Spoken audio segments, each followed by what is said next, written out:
Upon hearing a scream in the forest, he ran faster than the flash, upon realizing that the woman in danger had 2 eyes and that there were no tentacles coming out of her beautiful body. The man cried tears of happiness. The scared girl with her eyes closed heard a strange noise. Then when she opened her eyes, all the goblins had already been torn to pieces. In front of her was only the man offering his hand, and when both of them touched, he couldn't stop shaking like an old washing machine, until suddenly he opened a grin from ear to ear and said that they should get married. The man is the definition of the word needy. He can't see an e-girl without already wanting to buy Discord Nitro for her. The worst part is that things work out well for him. When he saw civilization for the first time, once again he was impressed that they didn't have tentacles. But soon the police showed up, asking for his player card. But what the protagonist gave him was the middle finger right in his face.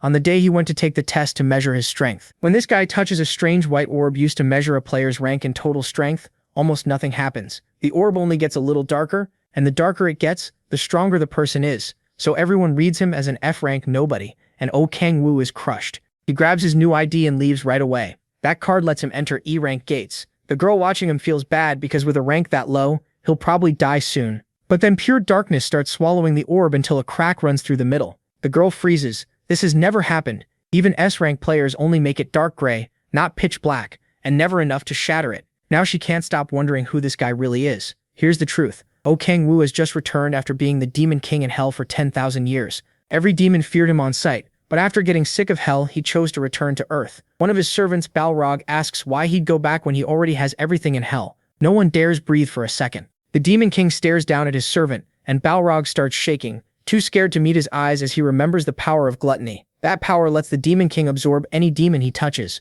body and power alike. It's also what brought down the 7 princes of Hell. Around the throne room, the lesser demons shake too. Sure, their ruler is angry. The aura of gluttony hangs over Balrog, and he looks ready to die. Then the Demon King finally speaks, asking how this could be called having everything after 10,000 years in Hell. The same ugly place and endless killing only made him hate it more. He removes his helmet and we finally see Otis staring back in anger as he says there has to be more than this. Balrog assumes his king is hungry and orders food at once. The servants rush in with a tray, and Balrog says the meal may be poor, but at least it shows their loyalty. Then he opens it and offers his king a gross octopus head. O refuses, and hurls it at Balrog. Something that nasty isn't food any normal person would eat. Furious energy starts pouring out of him as he says he wants kimchi jjigae. The demons are completely lost. They start shouting and act like it's some legendary meal. To them, kimchi must be some kind of red raw meat, but he shuts that down fast. Balrog is still ready to tear apart any monster to serve its guts, and he is exhausted by how dumb they all are. Demons don't even understand meals. They just eat whatever they kill. Balrog thinks wiping out the 7 princes sounds fun, while the protagonist just wants to read novels like a normal person. Balrog slams his fist down and begs MC to kill him for being too weak to satisfy his king. If these idiots would just listen for once, maybe he could stand them. Realizing his servants are hopeless, O says he'd at least like someone to love. Then a woman walks in and asks if she could be that person. Her name is Lilith, queen of the succubi. As she approaches the throne, the other demons are instantly charmed. Standing before him, she asks if her king really can't accept her heart. She tries to look sweet, but O is totally disgusted by her. She offers to spend the night with him, and he immediately warns her not to try it. Lilith wraps his arm with her tentacles, and he looks ready to throw up. The lesser demons watch her flirt with their king and envy him. Meanwhile, the protagonist does everything he can to pull her off. The succubus famous for draining men is nothing like the lovely image people imagine, and O covers his eyes, begging her to leave. To him, even Balrog is easier to look at than Lilith. Looks aren't everything, but Lilith is on another level. MC clenches his fist and decides he has to return to Earth. Lilith and Balrog are stunned by what he says. They call out hoping he isn't serious. But after 10,000 years in that pit, nothing will change O's mind. While they wait for his answer, he thinks to himself that the preparations are finally done. Leaving the throne, he says it's time to claim the reward for surviving 10,000 years in Hell. Then he orders Balrog to prepare it. Balrog looks heartbroken, still hoping his king will stay. Instead, O threatens him to do it now. Balrog squeals and quickly apologizes. He tells the lesser demons to summon Aemon and bring the armor of the 7 princes of Hell. Soon, Aemon, the eerie shaman, arrives and begins chanting. Cold air spreads through the room and bright light flares from the statues. The light gathers at the center of the platform. Balrog tells, "Oh, everything is ready." Lilith tears up as her king walks away, and Balrog joins in while the protagonist drops his armor. Both of them look crushed, still hoping he won't really leave. Even so, MC steps onto the platform without hesitation. As he nears Aemon, the shaman explains that pouring huge mana into the armor of the 7 princes can bend space and time and rip open a crack between dimensions. Bull listens and gets ready. Purple energy pours from his body as he thinks about going home. He focuses. Mana surges around him, and the myriad demon gate takes shape. The gate splits open, and a massive wave of mana bursts through the room. Amanda throws up a shield against the power pouring from him. Even then, the magic overwhelms him, and he can only marvel at it. The statues begin to shake under the pressure, until one eye lights up. Soon the rest react the same way, as Oha's power keeps rising. Seeing that, Amon tells the protagonist the gate is about to open. Then it cracks wider and fully opens before him. He knows no family, lover, or friends are waiting on Earth, but just escaping hell is enough. As he reaches the gate, Lilith cries out to him. Her non-stop sobbing makes him pause for a moment. Balrog tries to calm her while she asks if he's really leaving. Avoiding her eyes, O tells her not to cry. He really doesn't want to see that face again, but Lilith instantly blushes, taking his words the wrong way and acting thrilled. Then bubbles start coming out of the holes in her body before liquid starts spraying out. That awful sight leaves O completely horrified, while Lilith goes on about wanting to follow him. He dives through the gate at once, before things get even worse. Lilith runs to the gate and shouts that she'll follow him no matter what. MC gives a small smirk and flips her off, hoping he never sees that lunatic again. He slowly descends into a control room, thinking only about getting back to Earth. Then he lands beside an orb, excited to finally be home. Suddenly the orb fires off electricity, and a window appears warning that a nuclear crack has been detected. Defensive barriers activate around the room, and another alert says the Gaia defense system is now running. O has no idea what's happening. More warnings start flashing everywhere. They all say the core's power is beyond capacity. He reads them, confused, until another message says the Gaia system is nearing overload. The defenses kick in harder, the electricity spikes, and he gets hit so badly it nearly fries his brain. Then another warning appears saying exclusion of the core crack is impossible. Angry at the attacks, O forces himself to endure until the system starts sealing him. Just when he tries to fight back, the protagonist blacks out. Sometime later, he wakes with sunlight on his face. Looking around, he finds himself in a forest, and wonders if he really made it to Earth. He's still in terrible pain as he tries to stand and check his body. A status window pops up, and he has no clue what he's looking at. It says most of his powers are sealed, and the rest of his stats have dropped way below normal. Just like that, he went from a king to a total nobody in the woods. Kang-woo checks again and confirms it. His powers really are sealed. While he's still reading it, a sharp scream echoes through the forest. Kang-woo spins around and spots a group of ugly goblins coming at him. They charge in, ready to carve him up, and he's confused. Earth definitely didn't have monsters like this before. He tries to cast a spell to wipe them out, but the power cuts off right away. Then he remembers magic is weak in the Myriad Demon Palace. By then, the goblins are already on him, and his options are limited. Still calm, he tightens his fist and switches to another power. In an instant, Kang-woo cuts through the goblins before any of them can strike. A demonic blade shoots out from his arm and drops them fast. The shadow of one last goblin falls over him, and he locks onto it. A system message says he killed an E-class normal monster. After finishing the last goblin, he gets more experience and reaches level 4. With goblin corpses all around him, he tries to figure out what kind of monsters they were. The strangest part is the experience and level system. It sounds ridiculous, but he can feel himself getting stronger. He stares at the pile of bodies on the ground, completely speechless. Then he decides to gather information about this place first. Thankfully, he still has the power of gluttony, so he uses it on the goblin corpses. He learns a little about their bodies, but nothing about the world around him. Still, using this skill raises his magic stat by 1. Kang-woo freezes in fear and confusion when the system mentions magic. He curses his luck because magic should only exist in hell. That makes him think he might not be on Earth after all. The idea sends him spiraling. Getting back home was the only reason he endured hell for so long. Then another scream rings out from deeper in the woods. This time, he relaxes a little. The voice doesn't sound like a monster. When it comes again, he's sure it's human. Kang-woo bolts toward it at top speed. As he runs, he begs to finally meet a real person, and desperately hopes they don't have tentacles. Lilith pops into his head and he starts praying even harder. He finally reaches the source of the screams and finds a horde of goblins surrounding a girl. One look tells him she has everything a man could want. The moment he realizes she has no tentacles, his eyes fill with tears. At last, he's looking at something that doesn't make him sick. But while he's enjoying that miracle, the goblins are about to kill the poor girl. She shuts her eyes and accepts what's coming to her, then suddenly hears the goblins screaming instead. When she opens her eyes, she finds Kang-woo tearing through them without mercy. She has no idea how he killed them so fast, but at least she's safe now. Kang-woo offers her a hand,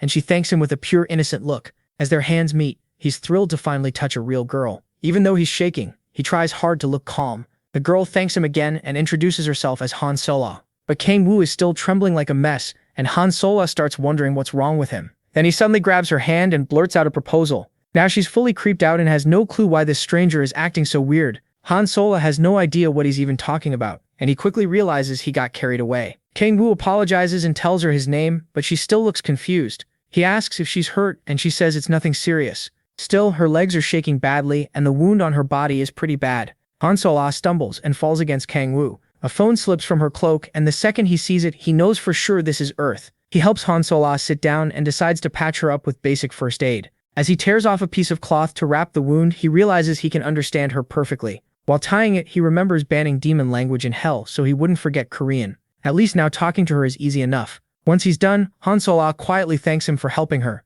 He gives her smartphone back, and when she reaches for it, he sees the year is 2023. That means he spent 5 years in hell. He's stunned that monsters showed up on Earth in just that time, even though he thought he had adjusted the time gap well. After that, he decides to rest with Han Solo, since she can barely move. While they sit, Kang Woo tries to learn more about this world. She explains that she came into the woods during a solo gate hunt. Even though she awakened as a god player, she admits it was dumb to challenge an E-rank gate alone. All this talk about players and hunting leaves Kang Woo confused. He asks her level, and she says she's level 6. When she asks how he ended up in the forest, he gives only a vague answer. Han Solo avoids his eyes when he smiles at her. Then he leans closer until their bodies touch, and she turns bright red. To escape the awkward moment, she quickly stands and says they should get moving. Kang Woo still worries about her injury and asks if she can manage. Her legs are still shaking, but she insists she'll be okay. He puts an arm around her and offers support while they walk. Han Solo gets nervous being that close to such a handsome guy, but Kang Woo insists on helping and says he'll escort her. She points the way and lets him take care of her. He looks genuinely thrilled just to be beside another human. It has been 10,000 years since he last talked to one, so he's relieved she isn't too suspicious. For now, he plans to keep things simple and slowly readjust to life on Earth. A little later, they reach their destination. There, a huge portal stands. Kang Woo still doesn't know where it leads, and he's sure a space rift like this shouldn't exist on Earth. Since he can't see any device creating it, he wonders how such a giant gate is being kept open. Han Solo lets go of his hand and tells him to hurry so they can get out. They step through the portal, and Kang Woo shields his eyes as they pass through the rift. When he opens them again, he can't believe it. The first thing he notices is a guy recruiting people for a goblin hunt. But that wasn't all. People are everywhere, doing all kinds of things, even using futuristic terminals. One person is even trying desperately to talk a thief into joining a party. As Kang Woo takes it in, one thing stands out most. These are normal humans, and not one of them has tentacles. In front of him is a busy futuristic city packed with people. Han Solo glances over as the sight of the city makes him tremble. Tears of joy run down his face. He's finally home. Han Solo notices how worn out his cloak looks, and hesitates for a second. Then she speaks up and shyly invites him to come eat at her place. To Kang Woo, it sounds too good to be real. He just got back home, and now the first pretty girl he meets is asking him over. In her sweet way, Han Solo explains that she just wants to thank him with a meal. For him, things somehow keep getting better. Kang Woo tries to play it cool, saying he couldn't possibly refuse. Just then, some people stop them and ask them to wait. When he turns around, he sees 2 police officers asking for their player cards. Han Solo starts to take hers out, but Kang Woo has no idea what they mean. With nowhere to run, he uses his trump card. His eyes turn black and his pupils glow green. This power lets him twist what people see and control their perception. It's called the power of oblivion. Without the officer knowing, a demon-like force covers his eyes while Kang Woo flashes him the middle finger. Under the hypnosis, the officer accepts Kang Woo's card, even though it doesn't exist. After that, Kang Woo leaves with Han Solo, while the other officer tries to snap his partner out of it. When they arrive at Solo's apartment building, she tells Kang Woo they'll have to use the stairs since there's no elevator. He follows her, taking in all the small things he missed about Earth. The smell of an old apartment, the narrow stairs, the cold railing, even the dusty window, it's all starting to feel real to him. On top of that, he's heading to Solo's place, and maybe hoping for more. At that moment, Kang Woo is sure his future is finally going to be happy. As he starts imagining a life with Han Solo's mother welcomes her home, and Kang Woo's fantasy dies the second he hears Solo call her mom. Her mom rushes over, worried she got hurt, but Han Solo quickly says she's fine. Meanwhile, Kang Woo starts wondering if this really was just a dinner invite. Then Han Solo introduces him and explains that he saved her earlier. Her mother grabs his hands and thanks him from the heart for protecting her daughter. She says she doesn't know how to repay him, but Kang Woo tells her not to worry about it. She invites him in and promises to cook something good. Kang Woo thanks her politely. He had hoped to be alone with Han Solo, but this is still way better than life in hell. Solo's mom goes to the kitchen and asks her to help with dinner. Before changing, Han Solo checks her phone and notices a text from her mom telling her to stay in touch whenever she goes somewhere dangerous. Seeing the phone, Kang Woo remembers he still needs information about Earth, so he asks to borrow it, pretending he lost his own. Han Solo tells him to relax and hands it over. Kang Woo reacts like a kid with a brand new toy, running his fingers over the screen. Then he sits at the table and focuses on what he needs to learn. He searches for news from 2018 and finds something important. 5 years ago, the whole world changed when strange gates began appearing across Earth, and monsters poured out of them. Guns were useless, and even the Chinese army couldn't stop them. Under America's lead, a global emergency group was formed. and Korea became the 9th nation to join. The first player appeared in America, though nobody knew who she was. After that, players started showing up all over the world, and people began to see them as humanity's hope. While reading, Kangwoo realizes it all began the same day he fell into hell. That makes him think one of those gates is what dragged him down there. Still, he treats the article as guesswork for now and decides to learn more later. A little later, dinner is served. As he thanks them, his eyes lock onto the food in front of him. It almost doesn't feel real, but there's no doubt about it. It's kimchi stew, the dish he's wanted for so long. They tell him to dig in, but Kangwoo is too shocked to answer. Slowly, he lifts his spoon and scoops up some stew. Han-sola and her mother sit down to eat too. Han-sola can tell something is off with Kangwoo. His hand shakes as he brings the spoon to his mouth. She and her mom wait to see if he likes it, but he says nothing. He just keeps eating one spoonful after another. That starts to worry them. As he eats, Kangwoo remembers falling into hell 10,000 years ago. To stay alive, he took in demonic power and became something close to a demon. But because he was still human, nothing he tasted down there ever felt right. He survived by eating demons, but they tasted absolutely awful. Bit by bit, he almost lost his mind. The only thing keeping him together was his wish to come home. Now he's finally back, tasting real food again, and tears run down his face in pure relief. Han-sola stands to get him another bowl, and her mom smiles, happy he loves it so much. The so-called king of hell keeps eating like a starving bum, grateful he made it back to Earth. His messy manners don't bother Han-sola at all. She just watches him with quiet admiration. Then a huge explosion erupts, but Kangwoo is so focused on eating that he doesn't even react. A stranger appears through the wreckage, cursing whoever made him bust through the door. Han-sola and her mother rush out to see who broke into their home. The thug steps forward and yells for Sola to come out right now. He demands to know who gave her permission to enter the gate. His nerve makes Sola furious. Even though she's trembling, she still stands her ground and tells him to get out of her house. The order clearly offends him, and he can hardly believe she said it. Sola says it again and calls him Han Tae-hyun, asking who he thinks he is for barging in like this. She warns him not to come closer, saying she's a real player now, but Tae-hyun looks at her like she's joking. He bursts out laughing and mocks her for trying to sound tough. Then he suddenly slams a fist into the wall beside her. He's furious that someone as low level as her would dare call herself a real player. Sola shields her mother and warns him again not to come any closer. Tae-hyun glares down at their mother with open disgust. He rants that their father died early, and their mom barely earns anything. That sets Sola off, and she shouts that he's the reason their lives are so miserable. He ignores her and grabs her, trying to drag her to the Andress Guild. Sola struggles and says she'll never join such a worthless guild. Tae-hyun gets mad at that, insisting he's helping her get into a good party. She finally snaps and bites his hand, drawing blood. He instantly slaps her away before she can do anything else. Their mother rushes to Sola after she crashes to the floor. Now Tae-hyun is completely furious. Grinding his teeth, he asks if she really thinks kindness alone can keep her alive in this world. He tells her to come quietly and be an offering. Since she thinks she's a real player, he says they should settle it in a fight, player against player. Their mother begs her son to stop hurting his sister and promises she'll work harder. She gently reaches for his hand, but Tae-hyun shoves her away and sends her to the floor. Sola breaks down and rushes to her mother's side. She screams for her to wake up, but Tae-myun shows no guilt at all. He's only angry that their mother bothered him after being told to leave. Sola shoots her brother a deadly glare, but he isn't scared in the slightest. He towers over them like he wants her to try something. He reminds her that she's low level, while he's a stage 2 meta-human. In his eyes, she has no chance. Then he mocks her, asking if she really thinks she can beat him. He grabs her by the mouth and calls her an idiot whose only value is her pretty face. He admits the only reason he wants her in the Andress Guild is to look better to his seniors. Other than that, she means nothing to him. Then he suddenly senses something strange. Looking over, he sees Kangwoo drinking down an entire pot of kimchi stew. Even with the house in chaos, this guy only cares about eating. Tae-myun stares at him, wondering who this freak even is. Kangwoo keeps ignoring him and eats on like nothing happened, which only makes Tae-myun angrier as he snaps, asking if Kangwoo thinks this is some restaurant. Furious, he walks over and demands to know if he can't read the room. Meanwhile, Sola worries Kangwoo is getting dragged into her family mess. Tae-myun calls out to the king of hell, but Kangwoo still doesn't answer. He just keeps eating in total peace. Tae-myun turns as if he's leaving, then suddenly smashes the table, sending the food flying. Kangwoo's quiet meal is destroyed, and for a second he can't even process it. Sola is totally stunned, while Tae-myun keeps wrecking the room. Kangwoo stares in disbelief as his food spills to the floor right in front of him. To him, this is a living nightmare. Sola calls out to him, and Kangwoo cries out in grief over the ruined kimchi stew. He drops to his knees in despair, and Tae-myun starts wondering if this guy is insane. Even Sola is thrown off by how hard he took it. Her brother asks where she found this beggar. In the middle of all this chaos, the idiot only cares about his stew. While Kangwoo keeps wailing,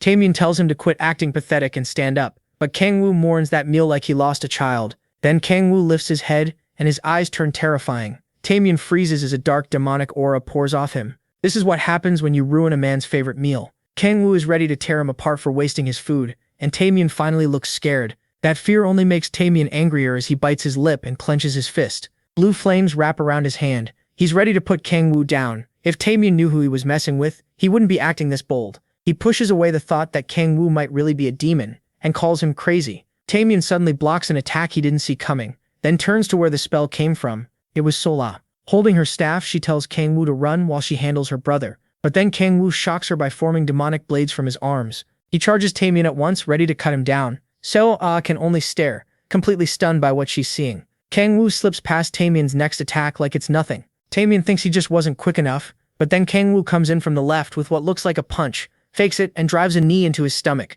The hit knocks the air out of Taemian. Even so, he recovers fast and swings again. Kang Woo avoids it, and Taemian starts flailing wildly. His moves are easy to read, so Kang Woo nails him in the side again. Taemian has probably never been embarrassed like this before. With blood running from his nose, he grabs Kang Woo's legs and insists the attack wasn't that strong. Then he tries to slam him down, but Kang Woo answers with a brutal punch that shows just how weak Taemian really is. Then Kang Woo cuts into the thug with his blades, leaving him beaten and torn up. Taemian doesn't even get a moment to recover before Kang Woo attacks again. He fires flames from his fists, but Kang Woo dodges with ease. After fooling him with another fake, Kang Woo buries a punch in Taemian's gut. The idiot drops to his knees, cursing under his breath. Taemian wonders who Kang Woo really is as he struggles to stand. Before he can, Kang Woo plants a foot on his head and pins him down. Taemian still wants to fight back, but Kang Woo isn't finished with him yet. The Demon King drives his blades into him, and Taemian lets out a pathetic scream. Kang Woo tells him to quit whining and act like a man. This is only the start of his punishment. He's going to make Taemian pay for every drop of kimchi stew he spilled.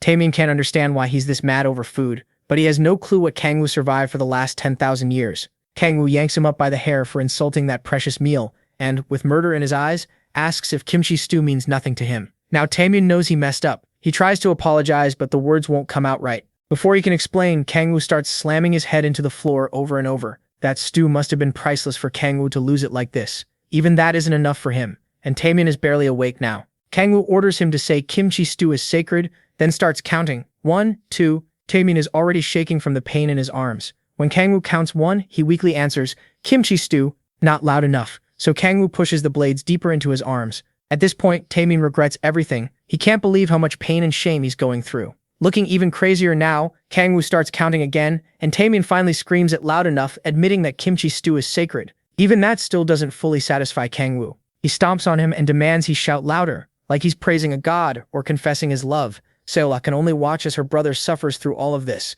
She's scared and confused because none of it makes any sense. Kang Woo keeps forcing Taemian to scream with everything he has, but pleasing him is impossible. The tone still isn't good enough, so he tells Taemian to keep yelling until his voice reaches the 7th octave. Terrified, Taemian has no choice but to obey, so he screams at the top of his lungs, praising the greatness of kimchi stew, until Kang Woo is finally satisfied. At last, the Demon King pulls back his blades and ends Taemian's pain. Looking down at him one more time, he warns him never to insult kimchi stew again. Taemian lies there in agony, wondering what is wrong with this insane man. Later, the house is cleaned up, with the broken furniture stacked off to the side. Sola tends to her injured mother as she rests on the couch. She's still deeply worried about her mom. Then she glances toward the kitchen. Taemian is stuck washing dishes and cleaning the mess he made, whining the whole time. He regrets ever meeting Kang Woo, and wishes he'd just leave. Getting humiliated was bad enough, but Kang Woo also took his clothes. Meanwhile, Kang Woo couldn't care less, and just scrolls through a phone. Taemian keeps crying to himself, wondering how his life got wrecked over kimchi stew.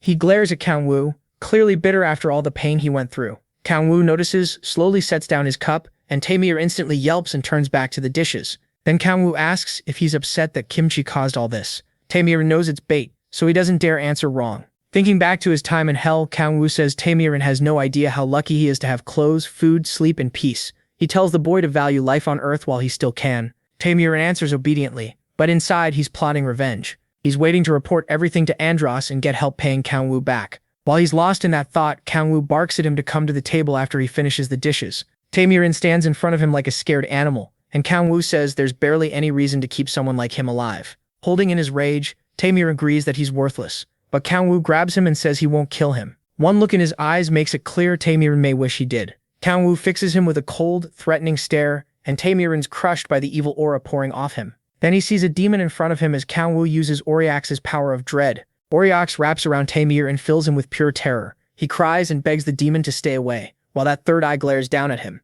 Then he starts screaming as shadowy hands crawl over his body. In reality, Kangwoo is only standing over him while Tae-mirin sobs, begs and wets himself. Kangwoo gives one final warning. Tae-mirin better never speak about what happened in this house. Oriox doesn't just scar its targets with fear forever, it can also turn them into the Demon King's slave. After seeing how pathetic Tae-mirin looks, Kangwoo tells him to get out. Shaking all over, Tae-mirin leaves after the worst humiliation of his life. Kangwoo is just glad to be rid of him. Sedla watches her useless brother finally leave the house, still too stunned to say anything, after all that happened. Once again, Kangwoo has saved her like some unexpected hero. That hero goes right back to his phone and realizes he's broke. If he wants to live in this world, he needs money fast. Then something catches his eye. He finds an article about magic stones, and realizes they could make him money. So Kangwoo asks Solo to show him any magic stone she has. She digs through her bag and pulls out the E-rank stone they got from the goblin. The article said darker stones are worth more. Kangwoo studies it, but he can't feel any magic from it. He does sense something inside and remembers gaining a magic point after absorbing the goblin's essence, which makes him wonder what these stones really contain. Then he realizes it isn't demonic energy at all, but a different force called magic. Even so, he still doesn't know where the demonic energy is coming from. Kangwoo gives the stone back to Sayla and decides to gather more and sell them for now. To do that, he'll need a player card, which reminds him of the police officers he met. Sayla tells him there isn't a player support center nearby. The closest one is at Seoul Station. She needs to go there too, and asks if he wants to come with her. Looking at her home and her injured mother, Selmer explains that she's trying to earn money for her family. She admits it was stupid to rush into the gate like that, and thanks Kangwoo for saving her and teaching her a lesson. After years of seeing only monsters, the Demon King thinks he may have finally met an angel. Selmer says she's going to relearn the basics and aim for her second awakening. Kangwoo wishes her luck, though he still doesn't plan to help her yet. After that, Selmer goes to get ready so they can leave. Once she heads to her room, Kangwoo thinks traveling with her will only slow down his hunting. As harsh as it is, he knows it's true. Right now, all Kangwoo can do is get his power back and cut out anything that slows him down. Meanwhile, Selmer changes into a white robe. Kangwoo stands by the window, thinking about one thing, getting strong enough to survive here. He tells himself to push through, just like he did back in hell. Then Selmer comes out and asks for his ID. Since he obviously doesn't have one, she says they need to stop by City Hall first. Later, Kangwoo looks over his brand new ID on the train. What bothers him is how easy it was to get. At the office, the woman even asked if he needed anything else, and Kangwoo was stunned there was no missing person report for him at all. That means no one even knew he was gone all those years. That thought crushes him. His thoughts sink into despair and drag him right back to the nightmare of hell. Selma pulls him out of it by calling to him and pointing ahead. They're almost at the player station. Kangwoo glances outside, taking in the city. Selma is excited too. He slips the ID into his pocket and says things will change from here on out. Then he agrees the city really is impressive. Soon the train reaches the player support station. They get off and Selma leads him to the player support center headquarters. Kangwoo is still surprised by how huge the place is when Selma says she has something for him. She gives him her old phone so he can call her later. Kangwoo thanks her, feeling like fate really did send him an angel. After that, she goes to sign up for the basic classes, and they part ways. Before leaving, Selma says she might be late and asks if he wants to get dinner later. Kangwoo agrees right away, happy to lock in another date with the prettiest girl around. He looks over the building once more and watches players moving all around. Then he spots a terminal that takes ID cards and walks over to insert his card. The machine confirms who he is and prints a waiting ticket. It also tells him to head to the testing room. Then the ticket starts glowing, leaving him confused. A waypoint appears on the floor and shows him where to go. He follows it, sits on a bench, and waits. Behind him, two players start chatting. One says he got a D rank on his test. His friend says he could probably pull a B, but he just laughs. He says that's still nothing next to people like Bake or Chaff. While they keep talking, Kangwoo scrolls through his phone. He catches them talking about the big 5 guild leaders, all S ranks from their first awakening. They say an S rank could get picked up by one of those guilds, though they know they're nowhere near that level. Kangwoo starts thinking about those 5 guilds and the people leading them. From Airpier's Kim Jae-hyun to Red Rose's Cha Yeonju, Hanul's Baek Kang-hyun, Sanari's Jung Hyun-ju, and Onari's Cha Min-hyuk. Those are the leaders of Korea's top 5 guilds, and Kangwoo figures he'll run into them once his strength comes back. That thought sticks with him as he checks his own stats. They're so pathetic that all he can think about is getting his power back fast. Still, he believes player abilities might let him grow even stronger than he was before. At last, his number is called and he's brought into the testing room. After all that waiting, Kangwoo goes in, only to be told to sit again. Once he reaches a desk, a staff member starts handling his test. The woman checks his identity and hands him a marble used to measure rank. The darker it turns, the stronger the person. Kangwoo worries his power might still come out too high. He puts his hands on the marble, and it shines a bright white. He immediately thinks he messed up, and the worker is shocked by how bright it is. But when the test ends, she tells him he's F rank and asks him to remove his hands. Kangwoo can't believe it. The King of Hell, stuck with an F rank, the attendant starts explaining what comes next, but he's too stunned to react. He knew his power was sealed, but this is way below what he expected. She says he'll receive an E rank player card and can enter gates of that level. To enter higher rank gates, he'd need a guardian. Kangwoo keeps wondering if his strange abilities affected the result. He figures if Balrog heard this, he'd tear the woman apart. As old trauma from hell creeps back in, Kangwoo asks how he can raise his rank. She says one way is to complete the basic course, which would raise him to D rank. It's the same class Sol Ah is taking. The other way is to increase the amount of magic stones he's turned in. Kangwoo picks that option right away since it's faster. As he gets ready to leave, the woman tells him to wait for his player card. She offers to sign him up for the course too, but he turns her down. She feels sorry for him, thinking the low rank hit him hard. Once the door opens and Kangwoo walks out, the attendant thinks he'll die fast if he enters a gate. In her eyes, an F rank like him should just give up on being a player. Then she notices the marble slowly changing back. It turns completely black and begins to crack, making her wonder if it broke. When she reaches for it, the marble shatters. She can't understand it. She was sure Kangwoo tested his F rank. Staring at the broken marble, she's left shaken and confused. Even Bae Kang-hyun only made it turn dark gray. She calls the front desk for a replacement and forces herself to dismiss the idea that anyone could make it go pure black. Outside, players gather near a gate, trying to form parties. Like any RPG team, they want tanks, healers, and mages, but nobody wants a thief. Kangwoo notices a young thief getting turned down again and again. He briefly wonders why thieves get rejected so hard, but he doesn't dwell on it. He hands his player card to an officer, who checks his rank and lets him enter the gate. On the other side, Kangwoo arrives in a forest. He pauses to recover since teleporting always makes him sick. After stretching, he starts looking for monsters. Then someone calls out from behind him. He turns around and sees a huge man towering over him, so big he almost looks like a bear. The stranger asks if Kangwoo is hunting alone and whether he's had a second awakening. A girl with him says their prep is done, and that's when Kangwoo learns the big guy is Tae-soo. After that, he says he hasn't gone through a second awakening. Hearing that, Tae-soo lights up, which makes his teammates nervous. Acting way too proud, he says an E rank like Kangwoo should join a party, especially without the basic course. Kangwoo is already tired of the guy, but Tae-soo keeps pushing him to join their team. His party members clearly don't like that he invited a stranger without asking them first. Tae-mi-so tries to convince them in a pretty threatening way. To make it easier, he says they won't need to share magic stones with him if Kangwoo joins. That finally gets them to agree. Even so, Kangwoo says he plans to hunt solo. He has no interest in dead weight slowing him down. Tae-mi-so ignores that completely and moves right into introductions. He asks for Kangwoo's name, and Kangwoo tells him while making it clear again that he won't join any party. Tae-mi-so just laughs and tells him to speak casually. He claims he's only 24, even though he looks old enough to be the father of a nation. Then Tae-mi-so shows his player card, which confirms his birth year. Kangwoo finally agrees to talk casually, though he can't help wondering what happened in the 5 years he was gone. He thanks Tae-mi-so again for the offer, and says he already has his own plan. By now, even Tae-mi-so's teammates look nervous. Since Kangwoo keeps insisting on going solo, Tae-soo finally backs off, but not before warning him about a powerful goblin called the Hobgoblin. The Hobgoblin is a boss monster, way above normal goblins and much harder to beat. Kangwoo thanks Tae-soo for the warning and admits the guy is actually pretty decent. Tae-soo leaves with his party, and they part ways. Kangwoo thinks that if he were really some clueless F-rank rookie, he probably would have gone with them. But this hunt is better done solo. With that decided, he heads into the forest to start hunting. He tears through the woods at blinding speed and quickly spots goblin tracks. Not long after, he finds a camp packed with goblins. Kangwoo moves right in and drops one before the others even notice. Then his arm blades come out and the next goblin gets cut down. Looks like he hit the jackpot. The goblins freeze in fear, but they still raise their weapons and prepare to fight. Acting almost polite about it, he invites them to begin. The goblins charge in, furious, but they stand no chance against the king of demons. One after another, Kangwoo cuts them down before any of them can touch him. More goblins keep jumping at him, but none of them can stand against the king of hell. These filthy monsters aren't even a real challenge, and he keeps tearing through them with ease. The fight drags on, yet the goblins still don't know when to quit. They're so brain dead they don't even realize they should run. After a while, the goblins finally understand they're doomed and start shaking.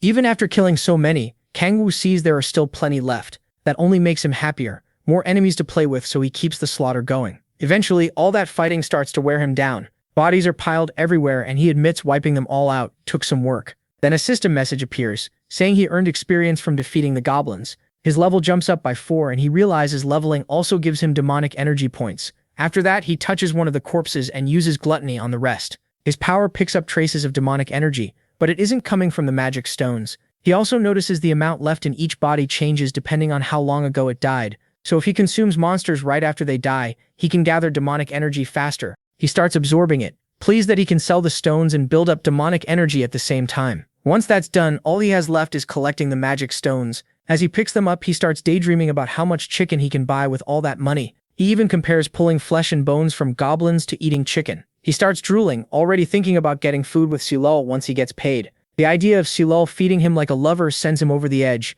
and he starts scooping up stones like a vacuum. Then the ground suddenly begins to shake and the air changes. Kangwoo senses something's wrong and turns toward the source. A giant goblin steps out of the woods, and Kangwoo wonders if this is the hobgoblin Tae-Soo warned him about. Its presence alone is terrifying. The monster locks onto Kangwoo and lets out a wild scream. Kangwoo is surprised to see it can use magic. The hobgoblin rushes straight at him, leaving him only a split second to react. He brings out his blades and gets ready to fight. He's calm because his demonic energy should be stronger than the hobgoblin's magic, but that doesn't mean he's safe. The creature brings its sword down and Kangwoo barely dodges in time. Even with its huge body, the hobgoblin stays fast and follows with another strike. Kangwoo is in a tight spot, but he still manages to block while airborne. The goblin doesn't stop there and comes after him again, ready to crush him like a bug. Another heavy swing tears through the battlefield. Kangwoo blocks it with his blades, but the real problem is the monster's raw strength and size. He knocks the weapon aside and tries to counter, only for the hobgoblin to stop him with its shoulder guard. His stats are still too low, so the blow bounces off and throws him back. He knows he needs a real opening, fast. The goblin keeps swinging at him, and Kangwoo dodges every strike. No matter how big it is, the monster keeps up non-stop attacks without exposing a gap. He keeps evading, still waiting for one clean chance. Every swing comes close to taking his head off, and he admits this hobgoblin is on a whole different level from the weak goblins before. That's what you'd expect from a boss monster. He leaps aside from another attack, and the hobgoblin ends up cutting a tree in half. It's wrecking its own territory now, and with no underlings around, Kangwoo sees it as prey already heading for death. He grabs a dead goblin skull and tosses it past the monster's shoulder. The hobgoblin notices its fallen comrade's skull and flies into a rage at the insult. It charges him, exactly like Kangwoo planned. He tightens his fist, pulling together, crushing power and fury. Then he uses the Demon Crossel's rage and forces that power into the hobgoblin. At first, it looks like nothing happened, but that's not true. The monster suddenly becomes even crazier, ready to tear Kangwoo apart. Kangwoo is pleased the plan worked. As the hobgoblin attacks again, he slips past the strike, and everything behind him gets cut down in one sweep. The hobgoblin keeps attacking wildly, not caring what it destroys. Kangwoo explains that this skill boosts the target's power several times over, but it also turns them into a complete maniac.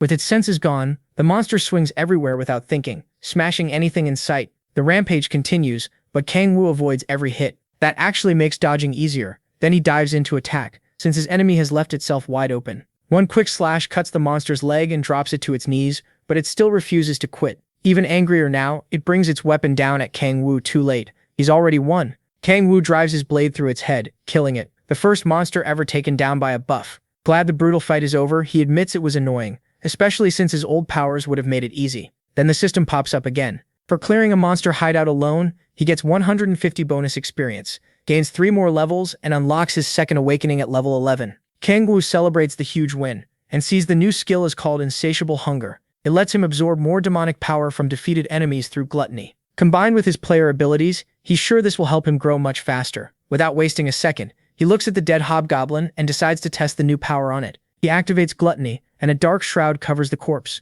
The smoke looks darker than before, and he wonders if that's from his new ability. Then it kicks in, and he starts drawing in even more demonic energy. His demonic energy stat goes up by 3. That confirms it. Stronger monsters will make him stronger faster. After absorbing the energy, he decides to check how much the boost changed his power. Kangwoo focuses inward and is shocked by what he finds. He's not just twice as strong, the increase is 3 times greater than he expected. That fast growth worries him too, since sudden jumps in power can be dangerous. While meditating, he enters the Myriad Demon Gate. In the shallow water there, Kangwoo notices the seal on the gate has weakened. He can't figure out why, because aside from the awakening, nothing else seems different. Then an idea hits him, and he realizes each new awakening might weaken the seal on the Myriad Demon Gate. A small smile spreads across his face, then turns wild. If he keeps leveling like this, he might really recover his original power. That pushes him to aim for higher-ranked gates and level up as fast as possible. He spots the hobgoblin's magic stone and picks it up. Still grinning like a madman, he sets his next target, the third awakening at level 20.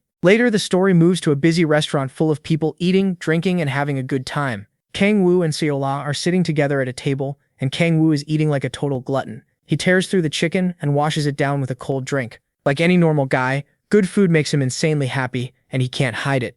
Seola looks a little put off by the way he eats, but she goes with it. She asks if the food is really that good, and he calls it the best. That's when she springs the trap, asking if it's better than the kimchi stew she makes. Kang Woo is suddenly stuck in a no-win situation because insulting a woman's cooking is the last thing he wants to do. Luckily, he picks the right answer and says he likes her kimchi stew more. Yahello laughs and says she was kidding, but we all know he barely survived that one. Kang Woo lets out an awkward laugh too, relieved he didn't say the wrong thing. Then she gives him some of her chicken, grateful for everything he's done. With his mouth still full, she asks about his family and friends. He takes a sip of beer before answering, then he slams the glass down and says he has neither. The impact knocks a fork off the table. He adds that he doesn't even have a home. If only Balrog heard that. Sela, clearly worried, asks where he sleeps, and Kang Woo admits he has nowhere to go. As he picks up the fork, Sela looks shaken. Then she offers him a place to stay. Caught off guard, Kang Woo asks if she really means it. As she grabs another fork, she tells him not to worry. He's helped her more than he knows, so he accepts and quietly wishes them both luck. At least he won't be sleeping on the street tonight. Still, Sela can tell he's carrying a lot inside and hasn't let it out yet. After that, Kang Woo remembers he has something for her. He slides over a stack of cash and says it's about 3 million won. Sela is stunned and asks why he's giving her so much. Kang Woo says it's payment for letting him stay, but she turns it down. To her, taking it after all he's done would feel wrong. But Kang Woo keeps insisting, especially since her family is struggling too. She tries to refuse again, so he tells her to think of it as grocery money. That way it helps both of them. After a moment, Sela accepts and thanks him. Kang Woo gets lost in her cute eyes and tells her it's nothing. She promises to use the best meat for his kimchi stew, and Kang Woo gets way too excited at the thought of eating his favorite food every day. He calls her an angel, and swears he'll earn more by selling magic stones. They seriously sound like a married couple already. Once he calms down, he asks if there are any D-rank gates nearby. Sela says there's one close, but she stayed away because it's full of lizard men. The second he hears that, he decides to go there tomorrow. He wants stronger monsters so he can unlock awakenings faster and make more money too. While grabbing another piece of chicken, he wonders if lizard meat tastes good, and asks Sela. Later that night, a room in Sela's apartment is opened for him. She says he can use it since it used to be her brother's room. Sitting on the soft bed, he thanks her for letting him finally sleep in comfort. As Sela leaves, she switches off the lights and they say goodnight. Kang Woo gives her a shy smile before the door closes. Then he stretches out on the bed and thinks about how he hasn't felt comfort like this in 10,000 years. The peace and quiet make it even better. As he drifts off, Kang Woo admits coming back to Earth was the right choice. The next day, he heads to a gate and finds the usual crowd of players recruiting. Now that he's D-rank, he notices bus parties looking for people chasing their third awakening. On the way in, Kang Woo spots that same thief from before begging to join a team. Nobody wants him, and even Kang Woo starts to feel a little bad. Still, he gets his ID checked by the officers and enters the gate. Inside, he takes a moment to loosen up and prepare for the hunt. Then he uses the power of silence to make his steps nearly soundless. After that, he runs into the forest. He remembers Yahello saying lizard men hear well but don't see very well.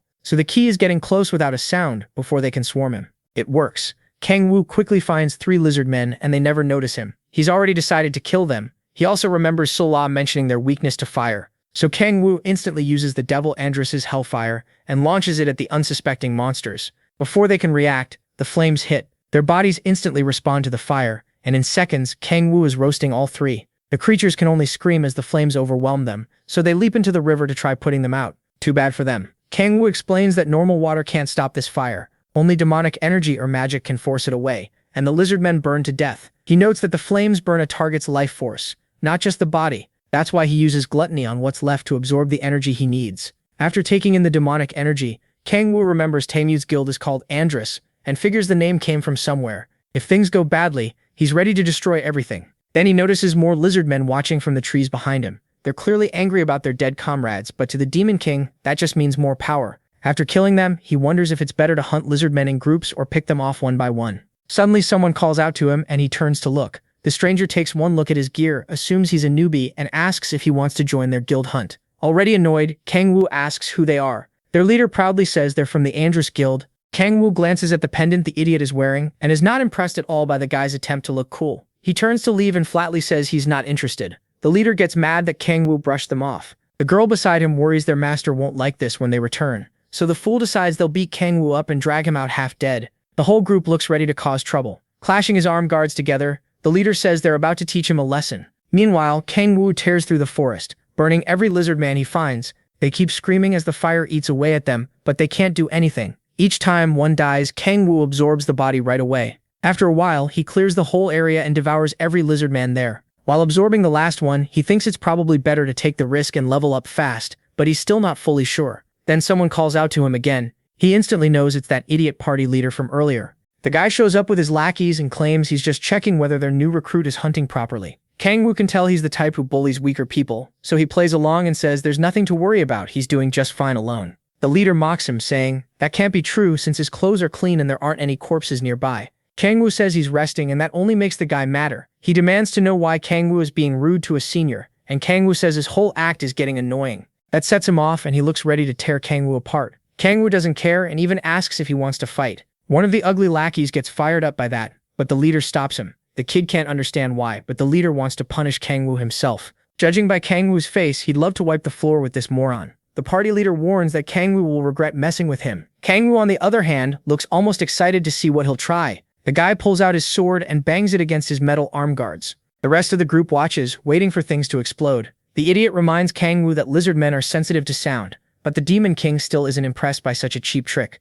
Kangwoo just tilts his head and smiles while they wait for the lizard men to show up. The leader keeps making noise with his sword and soon the water starts shaking as a horde of lizard men rushes in. The party leader orders the mage to put up a barrier to keep the monsters out. Safe behind the shield, he sneers at Kangwoo and tells him to drop to his knees and beg. Sure, the lizard men will be too much for him. But Kangwoo is actually excited. He wonders if this pathetic setup is all the idiot can do. The party leader starts to get uneasy. Kangwoo tells him that if he's going to play dirty, he should commit to it. His eyes glow red and he brings his hands together. A brutal burst of sound explodes out. It's loud enough to pull in even more monsters. The Endress Guild party is caught off guard when the ground suddenly starts shaking under them. Kangwoo keeps stomping, making the noise even worse. Terrified now, the leader begs him to stop before everything spirals out of control. Kangwoo cuts the noise at once and gives the leader a smile. The guy calls him insane for pulling that stunt, and now things really start to heat up. Inside the barrier, the party watches the lizardmen closing in. Seconds later, a whole swarm surrounds them. Everyone freezes and the mage starts shaking. She's never seen this many before. The leader snaps at her to hold it together before the barrier fails. Then he turns on Kangwoo, screaming and asking if he wants them all dead. Kangwoo just scoffs and jumps onto a tree branch. The leader stares up in panic, afraid Kangwoo is about to leave them behind. Kangwoo says he already knows lizardmen react to sound. After that, the monsters charge the party and start slamming into the barrier. The mage struggles to keep the shield up, but each hit makes it harder. Knowing they're running out of time, the leader throws all his rage at Kangwoo. He curses him out and asks if he's lost his mind. Kangwoo says the leader has it wrong. He's not dying here. The only ones about to die are them. Then he uses the power of silence to hide his presence from the lizard men. The monsters ignore him completely and stay focused on the Endress Guild party. As they keep tearing at the barrier, the leader finally realizes Kangwoo can control sound. In that same moment, the barrier breaks and his teammates are instantly overrun. He shouts for the mage to put it back up, but when he turns, a lizard man's tail has already pierced her. Tears fill her eyes as the monster moves in to eat her. The leader drops to the ground and can only watch her get ripped apart. All around him lie his friends' bodies. Shaking with fear, he tries not to make a sound so he won't be next. One lizard man lifts a dead teammate's body, and he stares at the nightmare in front of him. In moments, his whole team is nothing but torn meat. The boy's limp hand lets the spear fall. He fights back the urge to throw up at what he's seeing. When he looks up again, the monsters have picked him as their next target. He begs Kangwoo to save him, admitting he was wrong to act so arrogant. Kangwoo cheerfully calls him Sion Bai and tells him good luck. The idiot curses the Demon King with everything he has as the lizard men start devouring him alive.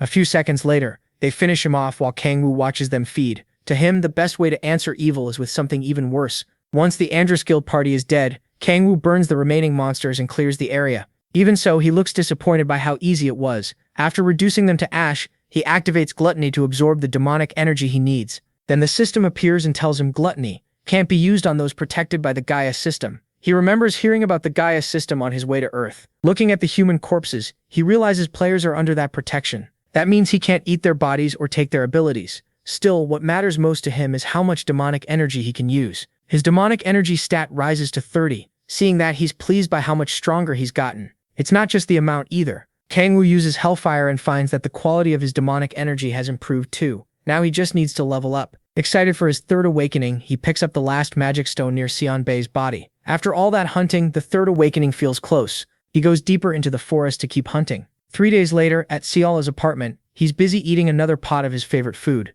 Kangwoo praises Han Ciola's cooking, and she asks if he's heading out to hunt again. He says yes, and tells her he'll be back by dinner. Han Ciola worries he's overdoing it since he hasn't rested in days. As she sets the kettle on, Kangwoo assures her he's fine. She tells him her lessons will be over in a few days, and after that she'll start hunting goblins. She's not sure how it'll go, but she wants to reach her second awakening fast. Kangwoo tells her she'll get there soon. Then Han Ciola offers him one more cup of tea before he leaves, and of course he says yes. A moment later she remembers something and asks if he's heard the recent gate rumors. She says people have been talking about cow players. It might just be gossip, but she warns him to be careful in the gates. These cow players fake their ranks and attack other players. Kang Woo guesses the rumors started because of what happened with the Andrus Guild party. He's sure he checked the area and made sure there were no witnesses. Since the bodies look like lizardmen killed them, he figures he's safe even if the rumor points his way. Still, he knows he can't relax. He needs to be ready for anything and keep leveling up. After more hunting, he finally reaches level 20 and unlocks his third awakening. The system announces it, and he can tell his power has jumped to a whole new level. Kang Woo tests it with Hellfire and confirms it right away. Each time he levels up, the seal on his Myriad Demon Gate weakens, letting more demonic energy leak out and boost his powers. He then spots a magic stone and checks it out. Thanks to his third awakening, he can now turn the magic inside magic stones into demonic energy. After absorbing one, he's shocked. It gives him about as much demonic energy as a whole monster. That means he can build power twice as fast, but he'll have to give up selling the stones. He pulls out his phone to check his money and sees he's made plenty these past few days, so he won't need the magic exchange anytime soon. He also realizes that gives him more chances to use this new skill. Kang Woo takes off his shirt and ties it around his waist as he gets ready to hunt again. He pauses in the sunlight for a moment before crouching down and shooting into the air with the power of the sky. That power gives him wings, letting him stay up and move through the air with ease. He remembers he still hasn't found the lizardmen's boss, but he can't get a good look over the forest, and without enough demonic energy, he can't use governance yet. Then he hears someone calling out and recognizes Taesu's voice. When Kang Woo moves closer, he finds two rough-looking players giving Kang Taesu a hard time. He can tell this isn't normal, and wonders what happened. Then he notices Kang Taesu standing in front of the thief from earlier, the one who had been begging to join a party. Angry, Kang Taesu demands to know why they're attacking their own teammate. The two bullies get annoyed at how loud he is, worried he'll draw the lizard men. As they argue, Kang Woo realizes the thief was betrayed, and figures these two are the cow players Sola mentioned. At least now he knows the rumors aren't about him. On the other hand, the red-haired thug suddenly attacks Kang Taesu and tells him to shut up. Kang Taesu blocks it with his heavy shield, but the force still pushes him back a little. He's furious, though he also looks worn down. The two bullies are annoyed by how sturdy he is and wonder if he's really only had his second awakening. Kang Taesu tightens his grip on the shield and slams it hard into the ground. Then he tells the cow players he's not going down that easily. He triggers a skill, and his shield lights up with a crackling orange glow. Even so, the two players don't look worried. They're sure Kang Taesu can't beat them without a third awakening. Taesu tries to act tough, but he's clearly exhausted and won't hold out much longer. The pair close in, ready to finish this, but the green-haired one reminds his partner they can't kill the big idiot. Oh catches that line and starts wondering what they meant, so he stays hidden in the bushes and waits to see what happens next. As Kang Taesu struggles to keep his skill active, MC thinks back to their last meeting and wonders if he should step in. Right when one of the bullies moves in to finish Kang Taesu, Oh notices something odd about the player. He steps out of hiding, and the man freezes in confusion. He has already spotted demonic energy wrapped around their weapons. That immediately makes him curious about who these guys really are. The two players demand to know who he is, asking if he's just passing by or some unlucky fool. Kang Taesu is stunned to see the protagonist again and can't figure out why he suddenly showed up. Then the two morons warn, that after seeing this he won't be leaving unharmed. The green-haired one tells his ugly buddy they don't need MC alive, so he can do whatever he wants. That only confuses Kang Taesu more, especially when they say they already met their quota by catching him and the useless thief. That puts the red-haired brute in a great mood. He levels his axe at him and charges, ready to chop down the Demon King. Doesn't flinch at all. Kang Taesu shouts in panic as the attacker closes in. By then, the blade is already inches from the protagonist's head. MC just smacks the idiot across the face. His partner can only stare as the fool crashes to the ground. The red-haired guy scrambles back up, and his teammate yells, asking what the hell he's doing. He tries to say something feels wrong, but he never notices, getting close. Before he can react, the Demon King hits him fast and keeps beating him down. Kang Taesu is shocked to see him handle him so easily, and starts wondering if this is really the same. The protagonist Kang Woo, he knows. The other bully rushes in to help and draws his sword. Just as he goes for Kang Woo's head, fires the power of destruction and drops him in one blow. The hit sends him flying into a tree, knocking the breath out of him. He crumples to the ground and his partner can only watch helplessly. Grabs the red-haired idiot by the hair and starts questioning him.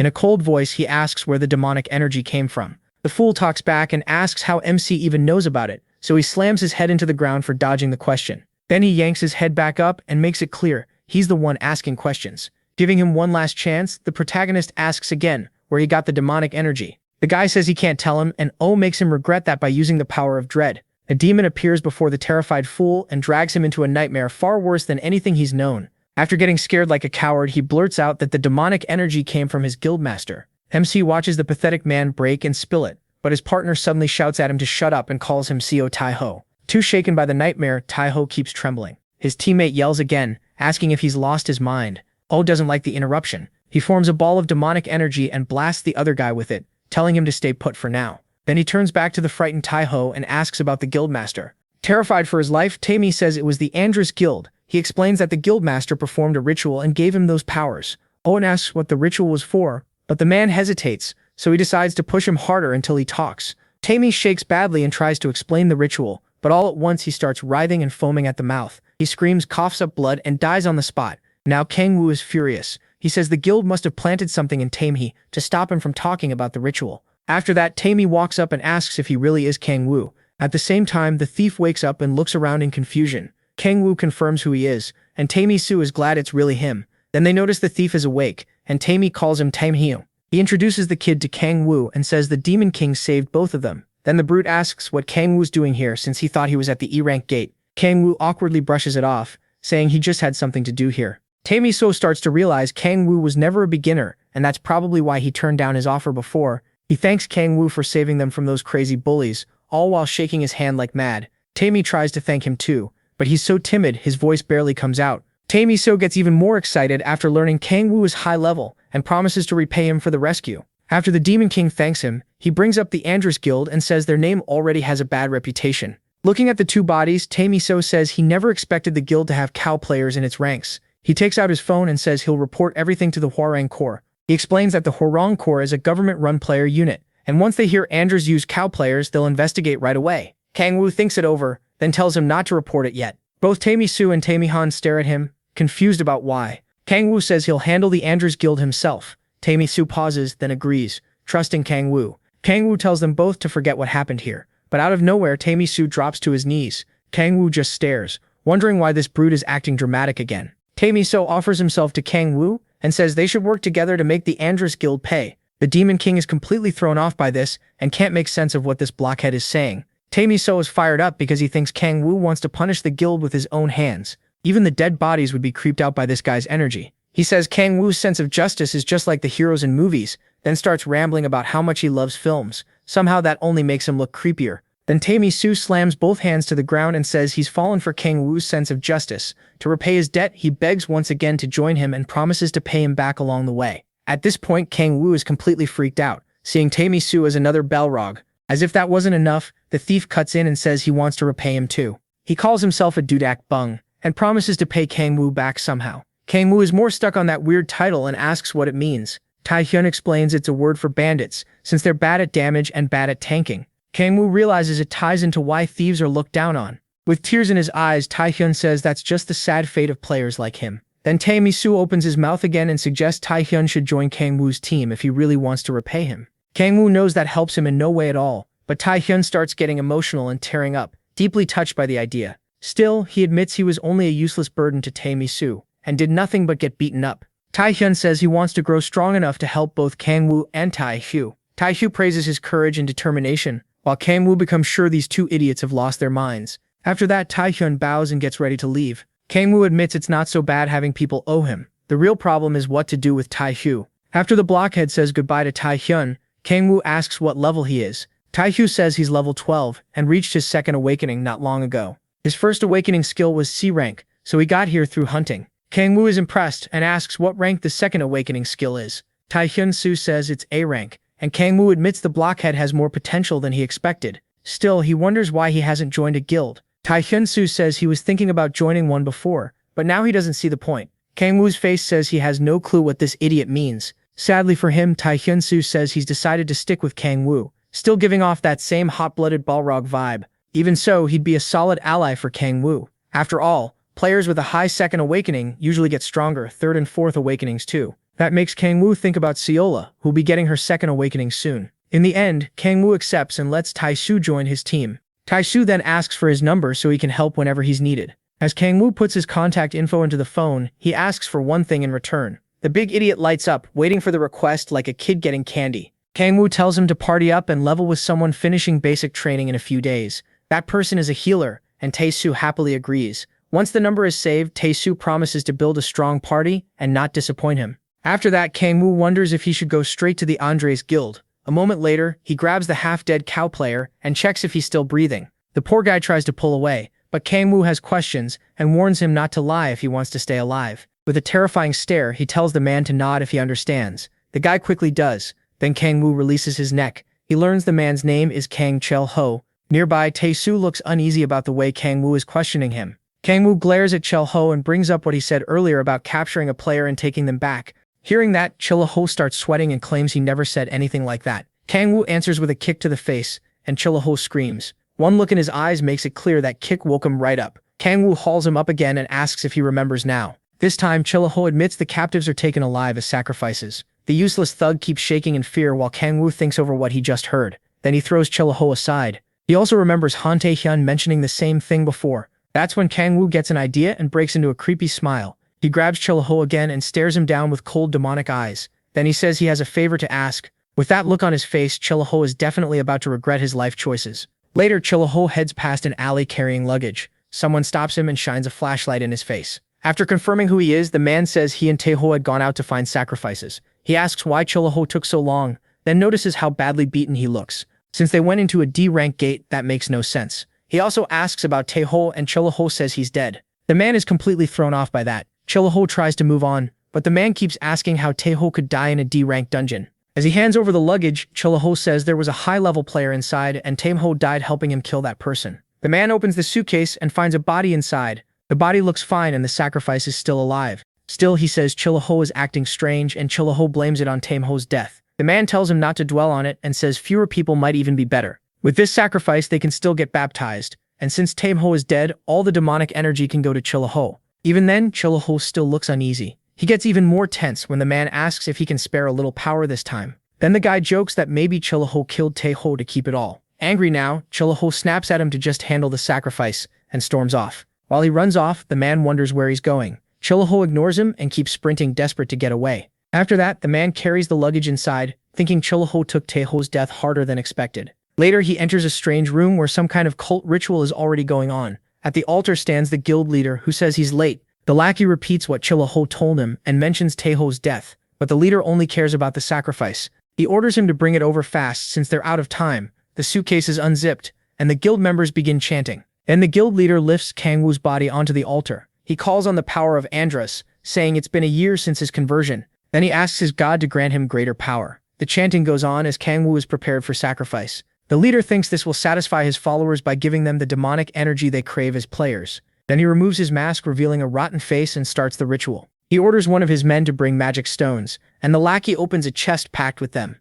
As his followers' greed grows, the power becomes more demonic, and the leader dreams of becoming a full demon. He asks who was supposed to be baptized this time, and the man says it was Chel Ho, but that fool ran off. Hearing that, the leader decides there will be no baptism today. The followers are stunned, but he shuts them down at once. He says only those who do the work deserve baptism, and without his teachings, none of them would even get the chance. Still, since the sacrifice has no owner now, he decides to keep it for himself. Then he turns to his lackeys and announces the ceremony will begin. The crazed leader crushes a magic stone and releases demonic energy into the room. At the same time, the markings around the altar begin to glow. With this many magic stones, he'll be able to hold more rituals and keep feeding on that power. Then space suddenly cracks open and demonic energy starts pouring out. The leader wants to absorb all of it himself, but doing that would kill him. That is why he needs a medium. If the sacrifice absorbs the energy until death, he can drink the corpse's blood and take in the refined demonic energy. So he starts pouring it into Kang Woo's body, not realizing he's the one walking into a trap. He even prays for the energy to consume Kang Woo and kill him.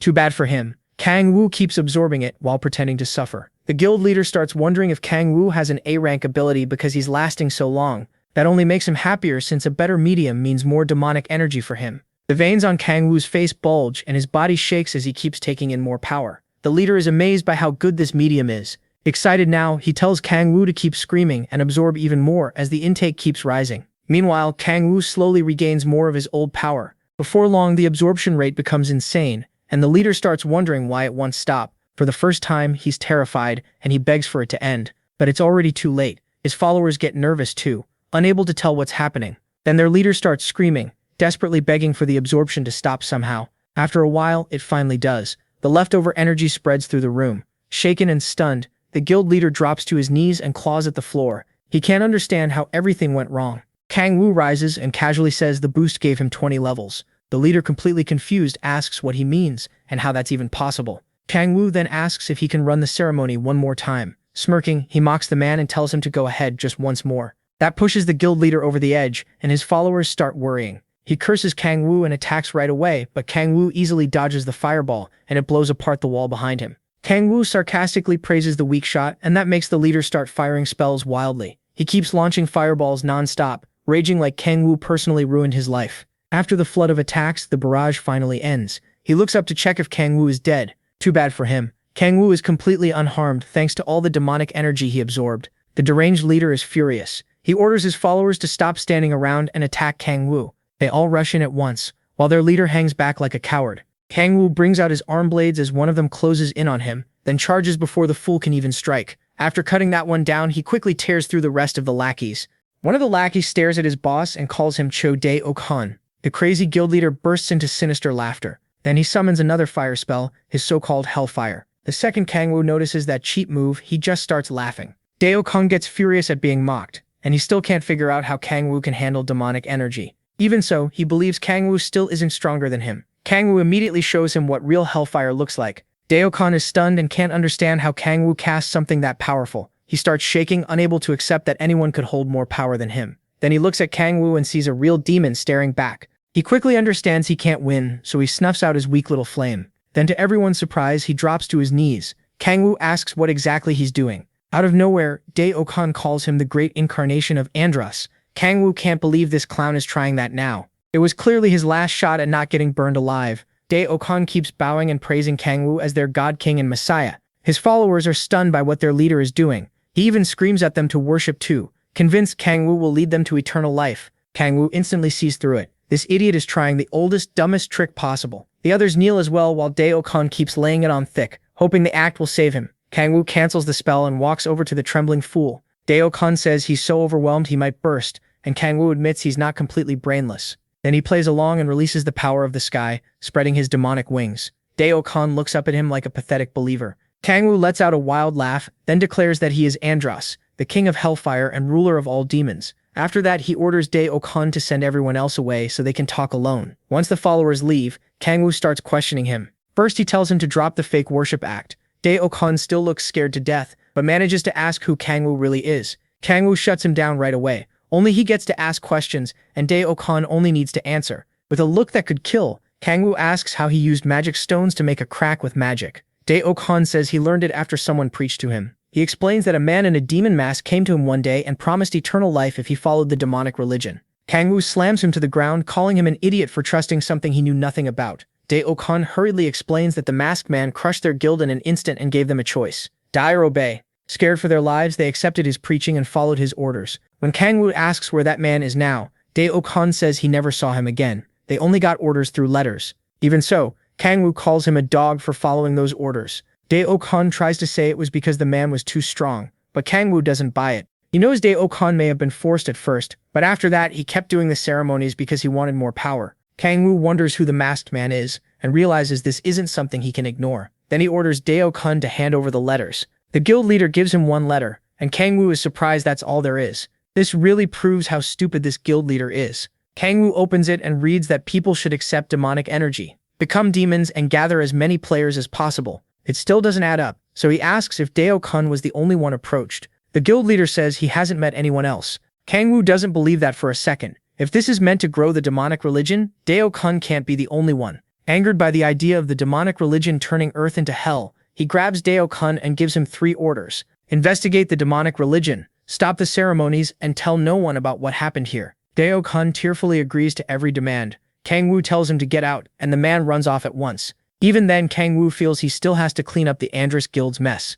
Once De Okhan starts digging into this, the government will probably catch him. But Kang Wu still thinks the demonic religion is worth investigating. And once De Okhan and his followers outlive their use, Kang Wu plans to get rid of them too. With that settled for now, he takes a moment to heal himself. A little later, he returns home and greets the only woman in his life, Seolha. She's clearly worried since he was gone so long without contacting her. He checks his phone and sees all her missed calls. He was just too busy to answer. Kang Wu apologizes and says it wasn't anything serious, which finally eases her mind. He thanks her for worrying and promises to call next time if he's out that long. That makes her blush. Then she heads off to finish dinner, and Kang Wu asks for his favorite. Sola says she's already making kimchi stew with top-quality meat. Excited, he thanks her for cooking such great meals every night. She also shares some good news. She's had her second awakening, and Kangwoo can't believe it. Getting a little smug, she tells him to listen closely. Her special ability is B rank, called Blessing of Light. Kangwoo doesn't really know what that means, but he's happy, because with Taesu the three of them could make a great party and outclass most others.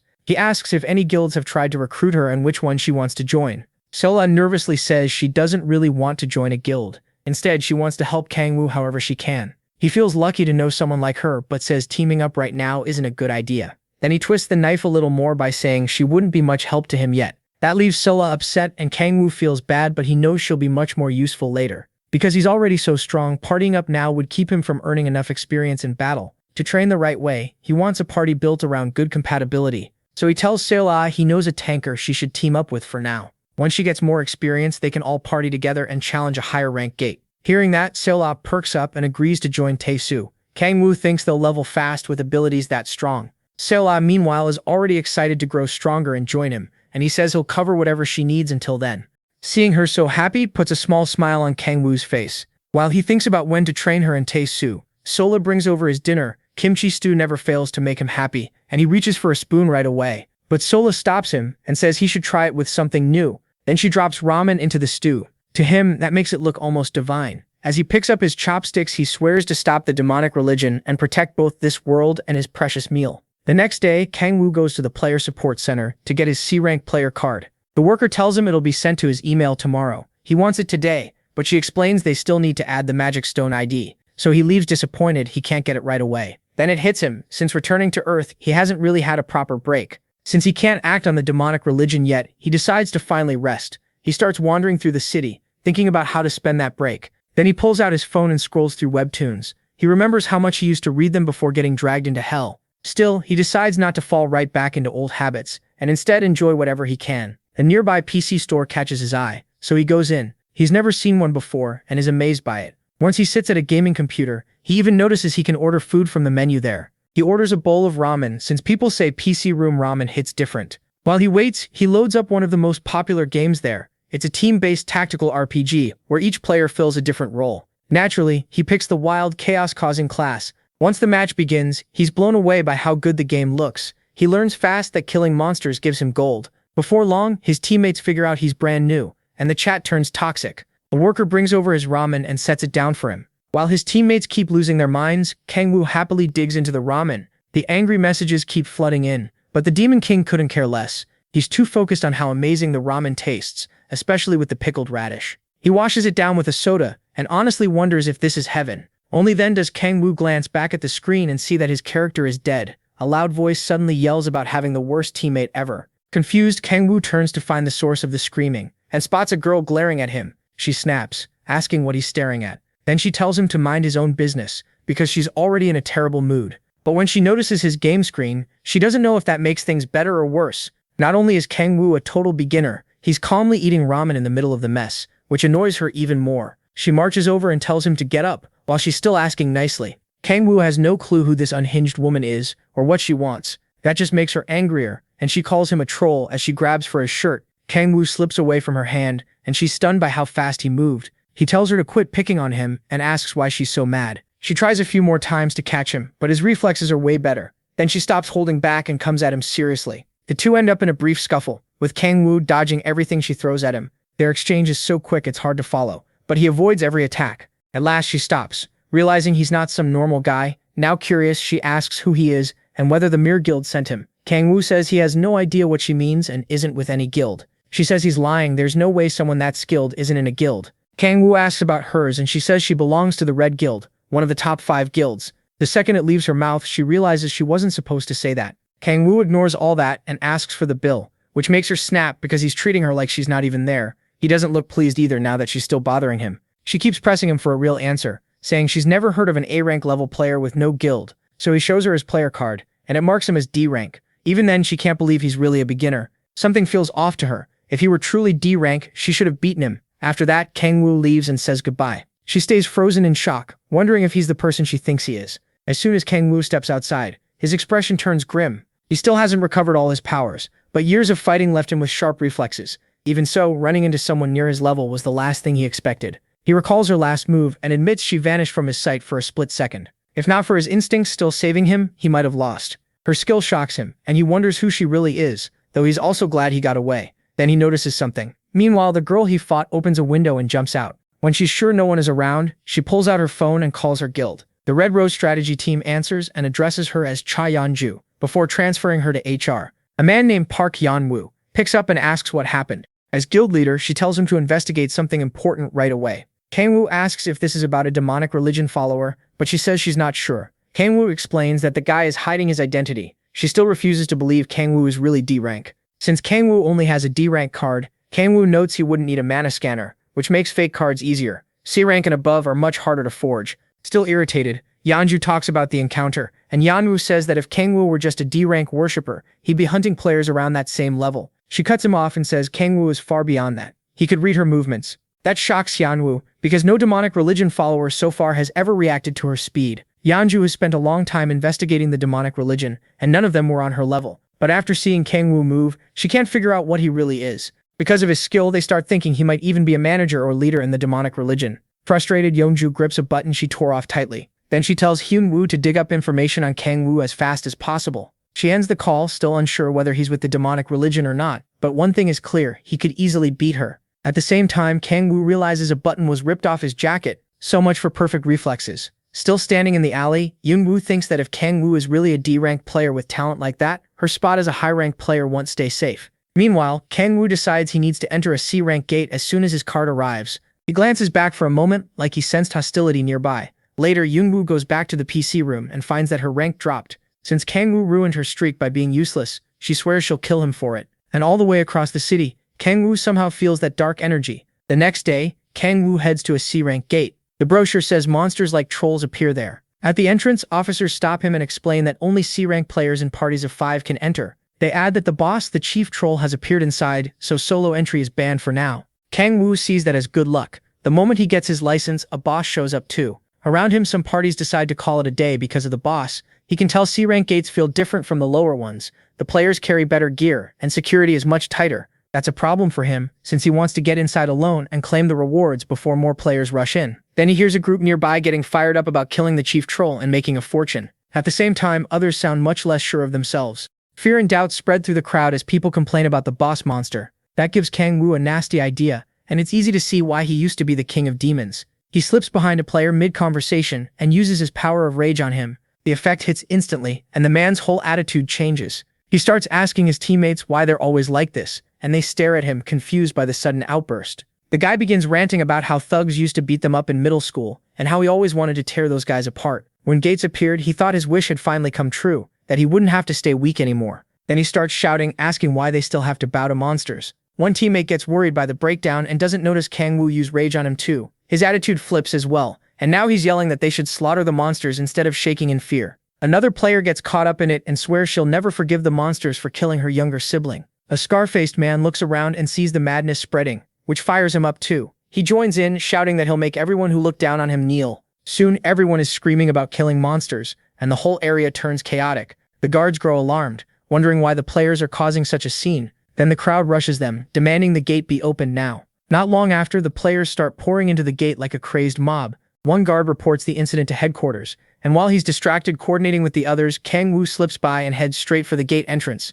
Seeing all those crazed players work together is a beautiful sight to him. Now he can get inside and take the rewards waiting there. Kangwoo passes through the portal and arrives in a desert. The place is huge and totally different from the gates he entered before. Kangwoo blocks the blazing sun and quickly realizes this desert is so huge, tracking down the boss won't be easy. He checks his status window and notices a special ability is now available. His demonic energy is a little over 50, so he has enough to use it. After that, he jumps to the top of a large hill. From there, he activates Astaroth's power of observation. The skill lets him take in the whole area at once. Even with all that information coming in, he searches through it and spots a massive pack of trolls. Among them, he finds the chief troll. Then he shuts the skill off, since it's clearly draining him. As he thinks about how to get close to that crowd, a group of players charges into the desert. Kangwoo decides to use them for his plan again. While those players deal with the small fry, he heads for the chief alone, leaping across the desert. On the way, he spots a few trolls and draws them in. Kangwoo lands and triggers his special ability to start the attack. Using his power, he summons a long demonic staff and puts on a flashy act.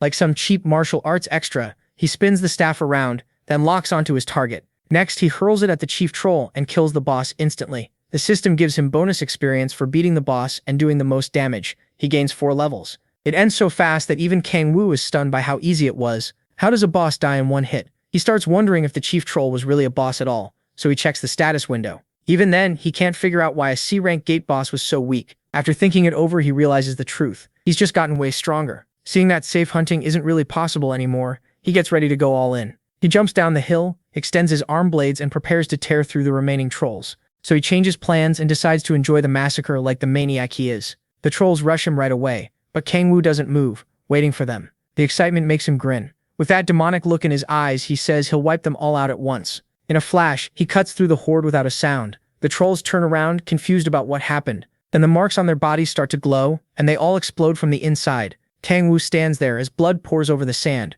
He loves the sight, explaining that he used blade power to trigger explosions inside the trolls. The system tells him he gained 2 more levels, and unlocked a skill called Terra Blade. It also says registered skills can now be used more precisely. More trolls show up while he's still reading the system message. He decides to test his new skill on them. His fingernails split open and he drops a purple substance onto the ground. Marks spread across the sand, and the trolls have no idea what's coming. They charge at Kang Woo, but the moment they step on the marks, blades shoot up and stab through their feet. They try to run for their lives, but there's no escaping this slaughter. Every step across the marked ground brings up more blades, piercing them again and again. Once it's over, Kang Woo sees that his blades work much better now that they've become a proper skill. With the monsters dead, it's time to collect his reward. Kang Woo starts absorbing the bodies and gains 2 points of demonic energy. He's disappointed it was only 2 points, and realizes leveling gets much harder at higher levels. Even so, the pace is still decent. He only needs 4 more levels to unlock his 4th awakening. After devouring the bodies, he decides to hunt a little more before leaving. Later, the other players finally arrive and get annoyed when they can't find the boss.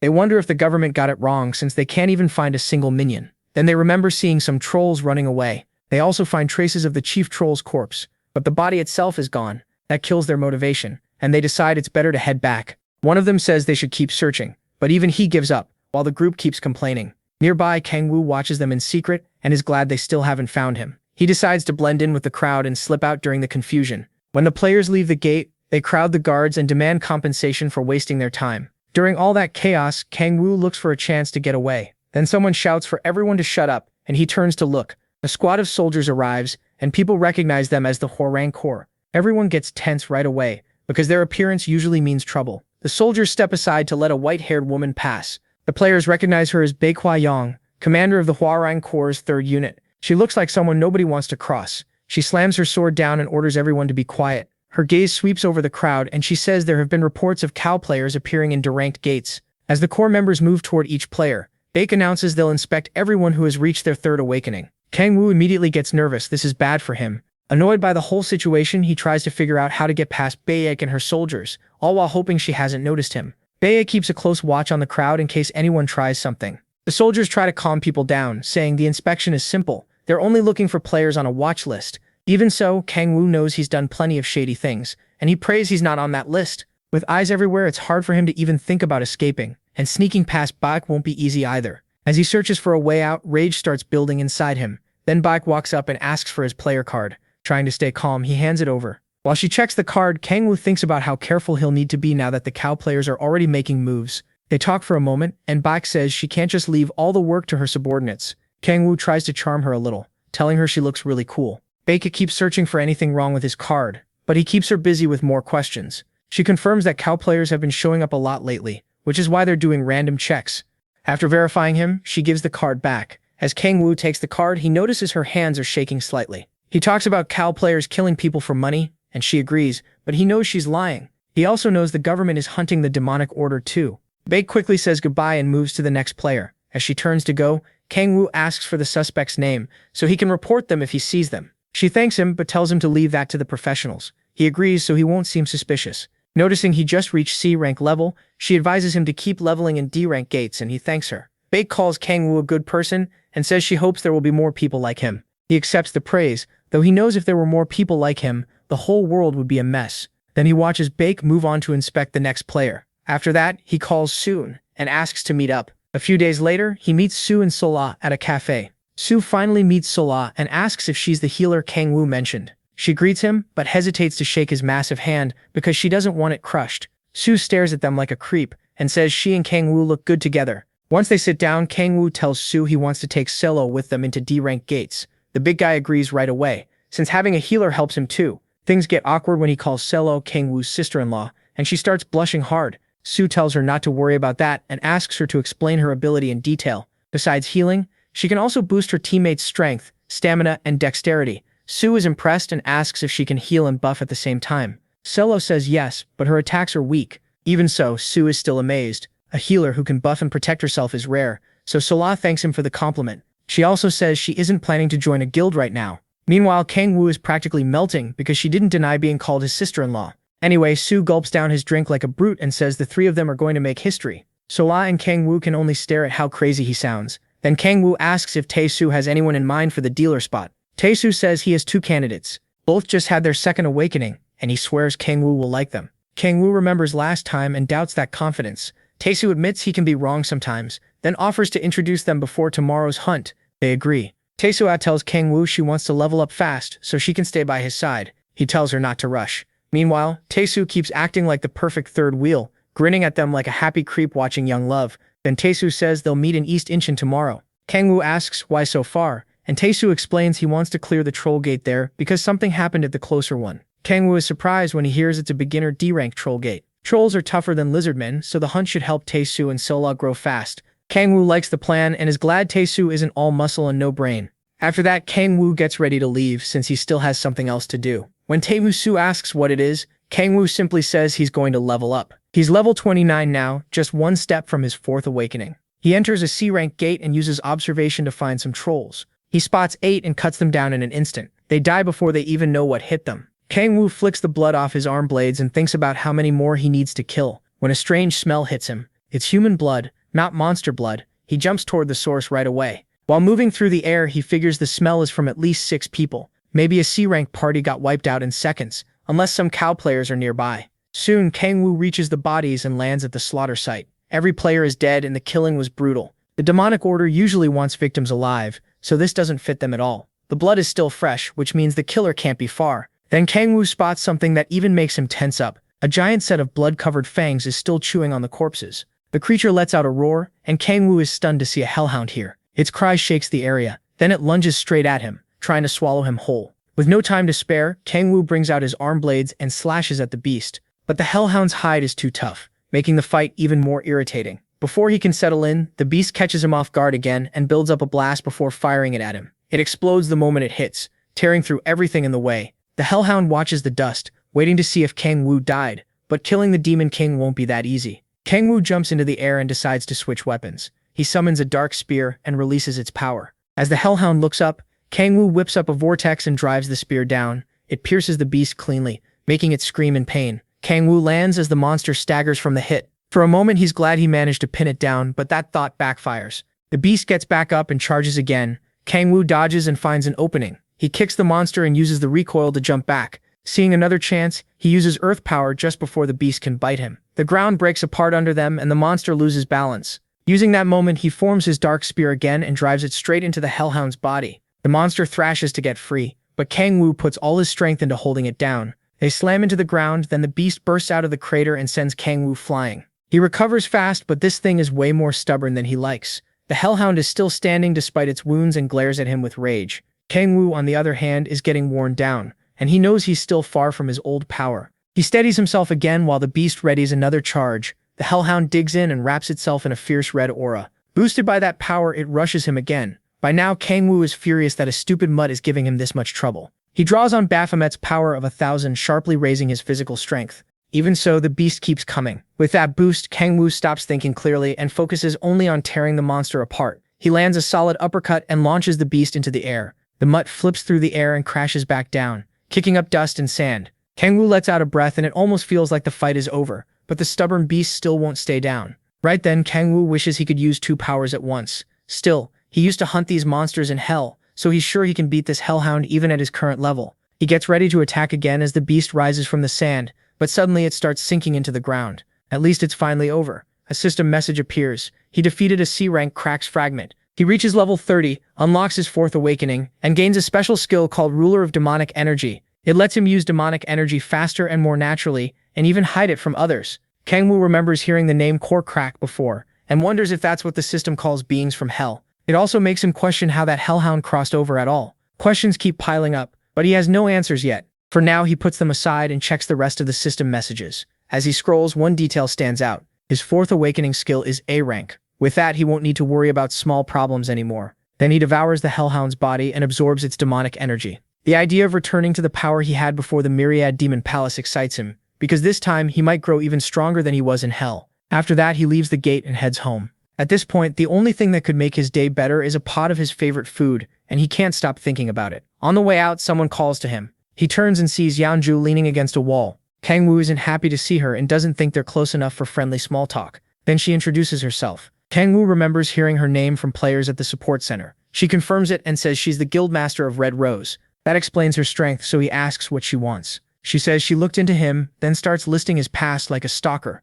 She knows he vanished for 5 years and suddenly came back as a player. Kang Woo feels uneasy but admits she's right. She even knows the exact day he registered. The support center marked his 1st awakening as F rank, but she clearly doesn't buy that. Kang Woo says nothing and just stares at her blankly. Yeongu adds that she even suspected he was a criminal because of how fast he leveled. Then she says his fingerprints matched her records. Kang Woo asks how she got that information. She explains that his fingerprints were taken when he got his license, so she knows he isn't using a fake name. After checking her phone, she says Kang Woo is insanely talented and might even surpass her. Not just her, he may even be more talented than Baek Kang Yoon. Kang Woo thanks her for the flattering words, but asks again what she really wants. After a short pause, Yeonju says she wants to sponsor him as the guildmaster of Red Rose. That is not what he expected. She asks what he thought she was going to say. Kang Woo says he figured she'd ask him to join the guild. Instead, she says someone this suspicious can't join right away. She adds that if he really wanted a guild, he wouldn't have hidden his strength. Kang Woo feels like that's not quite the point. Then Yeonju explains that she wants to back him with money and help him level faster. Kang Woo starts teasing her, asking if this is like the game they played before, and she nearly blows up. Luckily, she calms herself by remembering she's a guildmaster, not some crazy witch. Kang Woo is only messing with her, but she's still mad about how he ruined her leveling in that game. He even brings up her sad bronze rank. She snaps back that it's only because she keeps getting useless teammates. Then, getting serious, he asks why she's so set on sponsoring him. Her answer is simple, because he's going to get stronger. She's impressed by how quickly he's leveled while hunting alone. With her support, he'd get a pass to enter any gate from A rank down without restrictions. And on top of that, he could party with members of her guild. Any stones he sells through them will be tax-free, so he keeps all the money. Kang Woo is impressed, but the offer gets even better. He can borrow rare guild items for free, and if he needs to, they'll even give him a house and a car. Now it almost sounds unreal, and even Kang Woo starts wondering why she's offering so much. Yeonju calls it an investment for the future, but it's still way too generous. She adds that the guild will give him jobs in return, and he'll need to handle them to earn all that support. After thinking it over, Kang Woo asks what kind of requests they'll be. Sadly, she can't tell him that yet, so he decides not to push it. Kang Woo reaches out to accept, figuring he can always refuse any crazy job later. With that, he agrees to the deal, and they shake hands. To him, this is too good to pass up, especially with backing from a top guild. Yeonju is happy he accepted. After the handshake, Kang Woo asks again about the commission, but she says she'll explain when the time comes. Right now, she doesn't think he's strong enough to help. That catches her off guard when he says he's not as weak as he seems. With total confidence, he tells her he's stronger than he looks. She doesn't seem convinced. Yeonju laughs and says his level isn't why she's staying quiet. The real issue is that she still lacks proof, so she can't talk about it yet. Kang Woo still doesn't follow, but she hands him her phone and tells him to save his number. While doing that, he asks when he can get the gear, and she says anytime. So he decides to pick it up right away, and the two head to Yeonju's guild house. She tells him it's near Seoul Station. Later, in the middle of the city, people stop and stare at a flashy sports car parked nearby. One little kid even begs his dad to buy it for him. A lot of them are shocked to see a car like that in Korea. Yeonju walks over and gets in, then tells Kang Woo to do the same, and even he is impressed.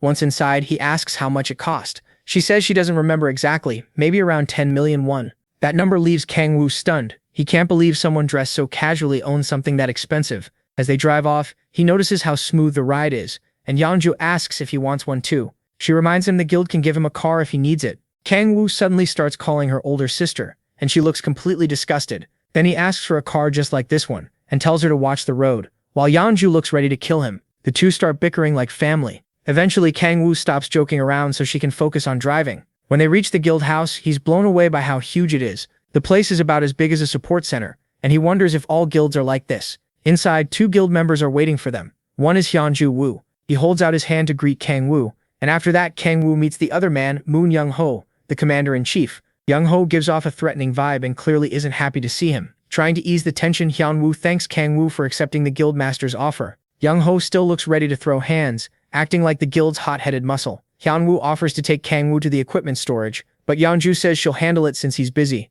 Young Ho decides to come along instead. The guildmaster asks why. With a hard look, he says he wants to see what kind of person Kang Woo really is. She allows it, figuring they'll be seeing each other often anyway. They ride the elevator to storage, where Yeonju tells the protagonist he can borrow anything up to epic rank. She opens the doors and Kang Woo is stunned by what he sees. Once inside, she explains that he can even borrow unique items if he leaves a deposit. Looking over all the weapons, MC is like a kid in a candy store. He asks about legendary and mythic gear, and Yeonju says the guild members are using those. Then he asks if they have anything above legendary. She says yes, but the deposit to borrow one is 50 million won. He's shocked that's considered the discounted rate, which only reminds him how broke he is. When he asks to inspect the gear, Yeonju suddenly slams his weapon into the floor. Both of them are confused by his anger. He steps forward, giving off a threatening air. Then he tells Kang Woo to use honorifics, and the protagonist has no clue what this idiot is on about. Young Ho says he needs to speak respectfully when talking to their guildmaster. His face twists with even more anger.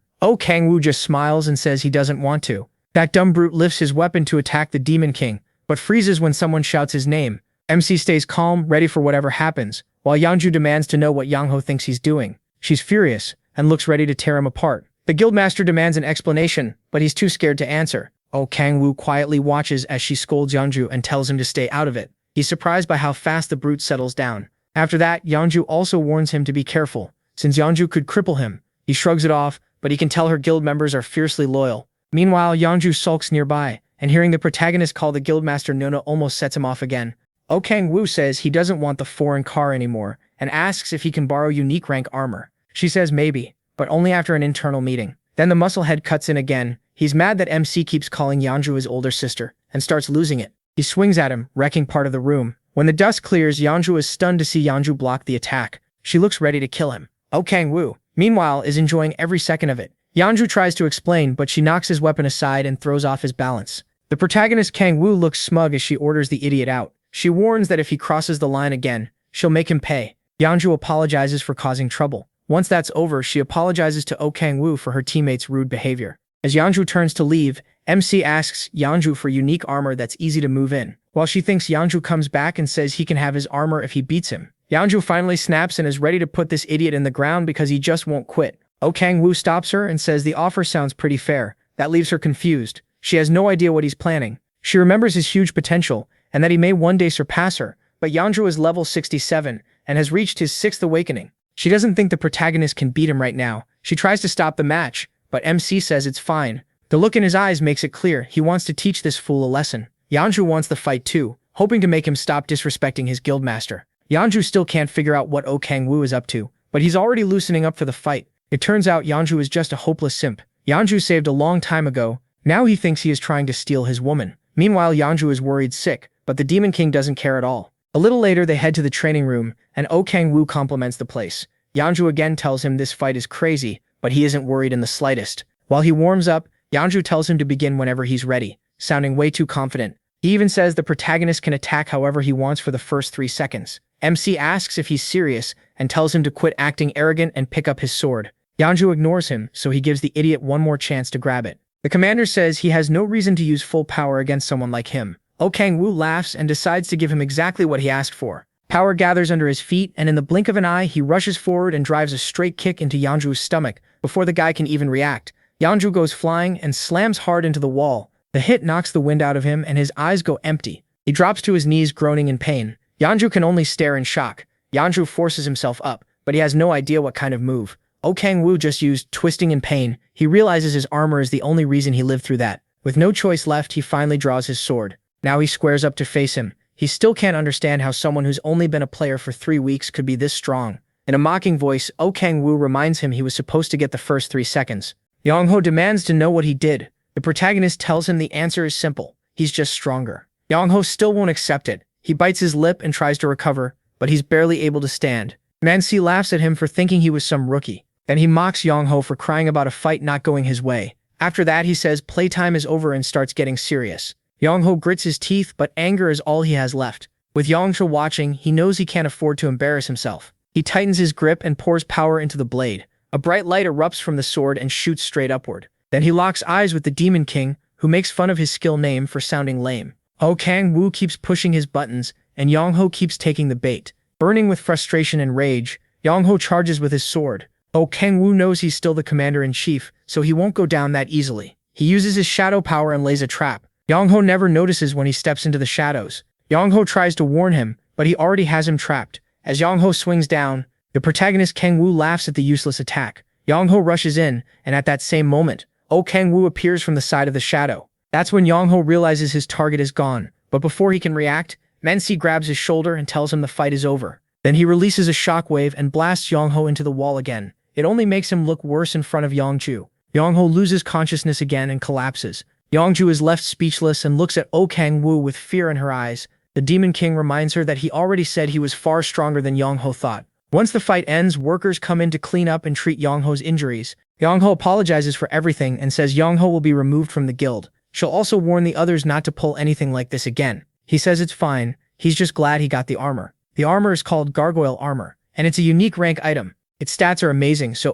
Kang-woo is thrilled to have it. Even while Yong-ho is upset, he notes that her subordinate ignored her orders. That idiot also bet something incredibly valuable and threw it away like trash. The protagonist Kang-woo wonders if this is what love does to people. He warns Yeonju that if this happens again, he'll have to rethink working with her. She promises her guild will treat him properly from now on. Then he brings up the armor size and she says she'll have it adjusted and sent to him. He leaves it on the display table and lets her handle the rest. After that, Kang-woo heads off and she reminds him to send his measurements for the armor. Once he's gone, Yeonju lets out a long sigh. She can't help wondering if he's even human. A player who's only been active for 3 weeks just crushed her commander-in-chief. That makes her think, Kang-woo might really be world ranker level. There are only 8 world rankers in the entire world, and Korea doesn't have one. People once thought Big Kang Hyunwoo might become one, but it never happened. While she's still thinking, Hyunwoo walks in to speak with her. She tells him the gargoyle armor now belongs to MC, and she's calling a meeting to remove Yong-ho. Hyunwoo is clearly disappointed, but Yeonju says it's necessary to stop this from happening again.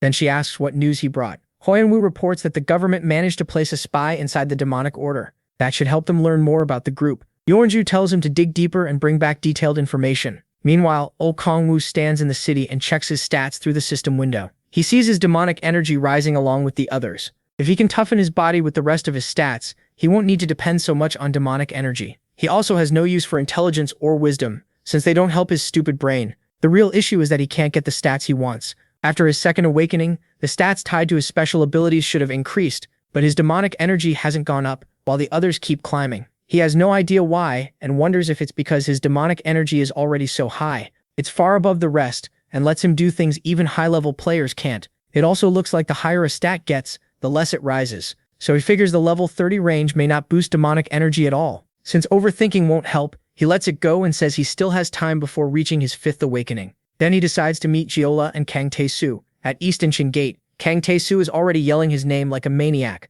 Kang-woo tells him to stop being embarrassing and says he's finished what he needed to do. Kang Tae-soo then introduces the 2 players he mentioned earlier. The good-looking guy is Kim Si-hoon, and the little girl is Choi Yoon-bi. He notices right away how handsome So-hoon is, and even calls him gorgeous. Yeonju, meanwhile, throws a fit after Kang Tae-soo calls her a brat, which only proves his point. She fires back by calling him an old man in his 40s, and crushes his spirit. Then she turns to Kang-woo with sparkling eyes and says she's heard a lot about him. Kang-woo asks about her class and special ability rank. She ignores him the second she sees Yola, starts calling her big sis, and begs to take pictures together. Hyunwoo watches this and wonders if he just found the female version of Kang Tae-soo. Si-hoon steps forward more calmly, introduces himself as a level 12 player, and says he's a warrior with an A-rank special ability. While Yeonbi keeps taking pictures, Si-hoon also explains that she's a mage with a B-rank ability. Hyunwoo thanks him and notices how calm and collected he is. On top of that, he has an A-rank ability and a second awakening, making Hyunwoo think he looks like the hero of a manhwa.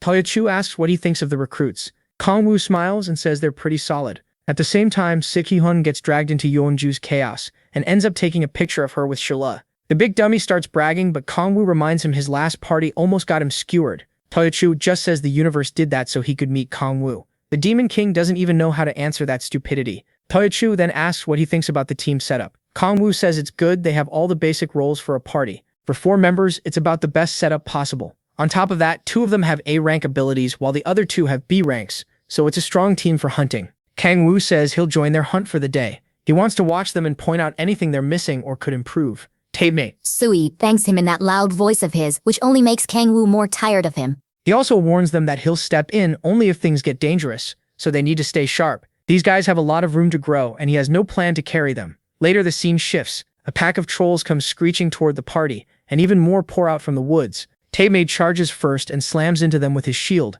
The monsters are sent flying back, and Teammate grins while mocking them. The trolls start to hesitate. Then Yubin rushes in and blasts them with lightning magic. Right away, she signals to Teammate that 5 more trolls are coming from behind. The tank quickly moves to her side and plants himself in place. A bright flash bursts from Teimmate's shield, blinding the trolls and making them cover their faces. As they focus on him, he shouts for them to come, giving Hansel the opening to buff him with light magic. After thanking her, he holds them off with ease. Then she forms an arrow of light and starts shooting the monsters, while Teimate keeps them pinned back. When her attacks stop, Teimate slams his shield into the trolls and sends them flying. While they struggle to get back up, Sihun rushes in and cuts through them in a flash. In one clean move, he finishes them all. When he turns around, Teimate is already praising him. He asks if Sihun trained in kendo before becoming a player. Sihun says it was just a hobby, which is why he's good with a sword. After seeing him cut down the monsters that easily, Teimate says that doesn't sound like a normal hobby. Then everyone looks to Kang Woo for feedback, and they tense up waiting for his answer. Kang Woo hops down from the tree and says he'll point out a few things they should fix. They wait nervously, while he thinks there are actually a lot of problems to fix. First, he praises Taesu's sharp instincts, but says he burns too much energy by solving everything with brute force. Throwing trolls around from the start will be a problem if a boss appears. He tells Taesu to focus on his real job, taking hits and holding the line. Then he turns to Seola. Just hearing her name makes her flinch. He says buffing the tank was a good call, but a healer shouldn't be attacking too. Using Arrow of Light was the wrong move. Seola quickly apologizes and feels terrible, but Kang Woo tells her they'll fix it little by little. Then he faces Yunbai and reminds her she panicked when 5 more trolls appeared while she was finishing the others. He says she should only use enough power to stun them and let Sai-hun handle the main damage. Finally, he looks at Sai-hun. Kang Woo studies him for a moment and says there's nothing to correct. Right now, Suis-hun is doing his role perfectly. Kang Woo admits the guy is amazing and starts wondering if he's some kind of genius. The others jump in too, praising how incredible Suis-hun is. After that, Kang Woo tells them to head deeper into the woods. As they move, he tells them to use his advice in the next fight. Soon after, Tae-mage blocks a troll and properly plays the tank. Sisola gives support where it's needed, and Yunbai uses just enough lightning to stun the monsters instead of overdoing it. Then Sai-hun jumps in and cuts them down, finishing the job. Watching from a tree, Kang Woo is impressed by how fast they're improving. He thinks they could try set rank gates in a month if they keep this up. After the fight, Taesu lowers his shield and asks if they did better this time. Kang Woo doesn't want to make them cocky, so he just says they weren't bad. Then they sense another monster nearby. Kang Woo's eyes widen when he realizes it isn't a troll. A horned beast with sharp fangs charges straight at Taesu's group. One look at its eyes tells Kang Woo it's a demon wolf. Taesu lifts his shield to stop the charge, but it doesn't look like he'll hold. Kang Woo moves to step in when he sees it's a demonic beast, but suddenly stops. Sai-hun has already jumped in and starts attacking the wolf head-on. He forces an opening and tells Taesu to get back. His blade cuts the monster, then he dodges its counter. Sai-hun wraps his sword in a blue aura and keeps pushing the wolf back. Things are going well, but he can't react in time to stop its next strike. The demon wolf smacks him away and lunges in to tear him apart. Just when it looks like he's done for, Kang Woo steps in and shows the wolf what a real demon looks like. Using his enhanced strength, he drives it into the ground with one punch and cracks the earth. Sai-hun can only stare, shocked by how strong Kang Woo is. Blood drips from Kang Woo's fist as the system announces the kill and tells him he leveled up. Kang Woo lifts Sai-hun up like he's carrying a princess and asks if he's okay. The others rush over to check on him too. They're worried about Sai-hun and just as stunned that Kang Woo dropped the beast with a single punch. Sai-ola starts healing Sai-hun while Tae-su keeps praising his sword skills. At the same time, Kang Woo is shocked that Sai-hun fought a demonic monster that well. To him, the kid is way too strong. Meanwhile, Tae-su is hauling Sai-hun around like a toy, and the poor guy begs him to put him down. So Kang Woo decides to support him instead and help him walk. With his hands on Sai-hun's shoulders, he secretly uses his omniscient power to check his abilities. The status window shows Sai-hun has a triple S rank, and he's also the descendant of the martial arts god. Kang Woo looks at him nervously and wonders who this kid really is. At the same time, Tae-su keeps offering to help him walk. The more Kang Woo looks at Sai-hun, the more he feels this guy is the real main character. Another cooler person stealing his spotlight. He wonders if that insane swordsmanship comes from the martial arts god. Once Sai-hun can walk again, he thanks Kang Woo for helping him, but Kang Woo starts thinking the kid could become a threat to him. Just like with Yongju, he decides to stay friendly with Sai-hun and build a good relationship. Still, he knows things could go wrong, so friendship alone isn't enough. For now though, Kang Woo doesn't think Sai-hun is the type to suddenly turn on him, especially after risking himself to save Tae-soo. At the same time, he also thinks the kid is kind of a pathetic loser. Meanwhile, Yoon-bi tries giving Si-hun an electric massage. Not knowing how any of this will end makes Kang-woo grin like a madman. While he's lost in those dark thoughts, Silly slaps him out of it and asks if he's okay. He says he's fine and pushes those thoughts aside. Then the group starts asking the real question, why did a demon wolf appear in a D-rank gate? They also thank Kang-woo for saving them. Silly's slot is that Silly-hun is doing much better after her healing. Tae-soo and Yoon-bi try to calm Silly-hun down, so he doesn't push himself too hard. Kang-woo walks over and Silly-hun says he feels a lot better thanks to Silly-hun. Hearing that, Kang-woo is relieved he's okay. Silly-hun looks at him with shining eyes, thanks him again and says he's incredibly strong. Tae-soo and Silly-hun keep fawning over Kang-woo, and Yoon-bi can barely stand how pathetic they look. Tae-soo goes on, saying he's never seen anyone with a second awakening like Kang-woo. Then he asks why Silly-hun hasn't joined one of the big guilds yet, since someone that strong could get into any of them. When Tae-soo suggests the Mare Guild, Silly-hun starts to shake a little. He says he has no plan to join any guild, especially not Mare. Tae-soo gets confused and asks if he has a problem with that guild, but Si-hun tightens his grip on his sword and says it's nothing. Even Tae-soo realizes he pushed too far, so he apologizes for digging into his past. Silly-hun says it's okay and apologizes for getting so worked up about the topic. After that, Kang-woo says they should all head home so Si-hun can rest. Silly-hun insists he can keep hunting, but Kang-woo tells him not to overdo it. Then Tae-soo asks if Kang-woo will join them again tomorrow, but Kang-woo has no intention of hanging around that loud idiot. He's disappointed, but Kang-woo reminds them he can't always watch over them. They need to learn to hunt on their own. Tae-soo says he'll focus on leveling up, and the group starts to leave. Once they exit the gate, Kang-woo tells Silly something came up, so she'll have to head home without him. He checks his phone, sees the missed calls, and says it's urgent. She asks about dinner, and he tells her to eat first, because he might be late. Silly isn't happy to hear that, but she tells him to be careful. He promises he'll come home as soon as he can. After that, they say goodbye. Once Silly disappears into the crowd, Kang-woo decides to start whatever plan he has in mind. Meanwhile, Silly-hun checks his phone at a bus stop. As he looks through the bus routes and thinks about the Mere Guild,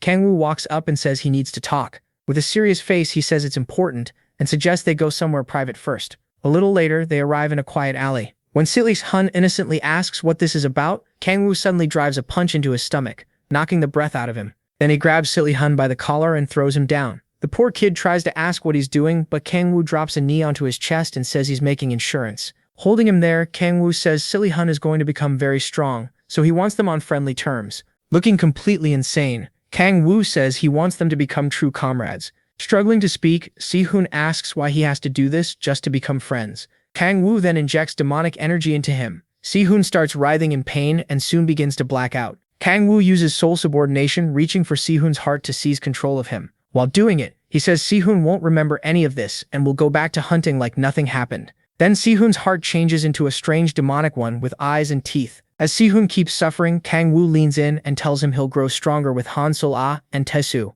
and together they'll become the strongest party. A moment later, the Demon Lord lets go of his heart and says that if Si-hun becomes his subordinate, he'll get to use part of Kang-woo's power. Si-hun can barely stay awake after everything he just went through. Meanwhile, Kang-woo stares down at him with a twisted smile and says they'll be great comrades. Not long after, Si-hun finally comes to and hurriedly tries to stand. He has no memory of what happened or why he's in the alley. The last thing he remembers is waiting for the bus. He checks his phone, sees an hour has passed, and tries to piece together what happened next, but all it does is give him a crushing headache. Since he can't remember anything else, Si-hun figures he must have passed out after the fight with the demonic wolf. He clenches his jaw, frustrated by how weak he feels. As he forces himself up, Si-hun tells himself he has to become stronger. He's still got a long way to go. Then a memory flashes through his head. Kim Young-hoon, the vice guild master of the Mer Guild. The moment Young-hoon's face appears, Si-hun slams his fist into the wall and swears his blade will one day reach the vice master's throat. As Si-hun stumbles down the alley, Kang-woo watches from a rooftop. A system message appears,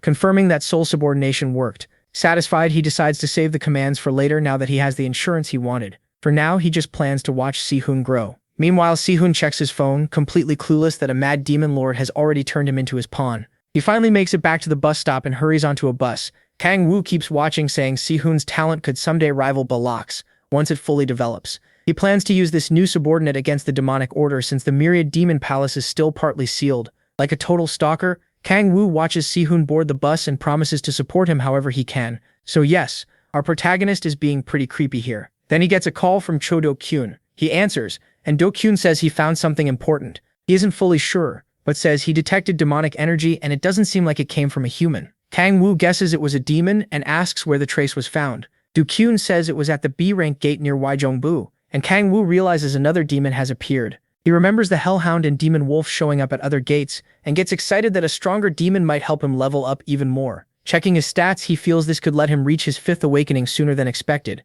The next day, a train pulls into Waijongbu station, and he gets ready to get off.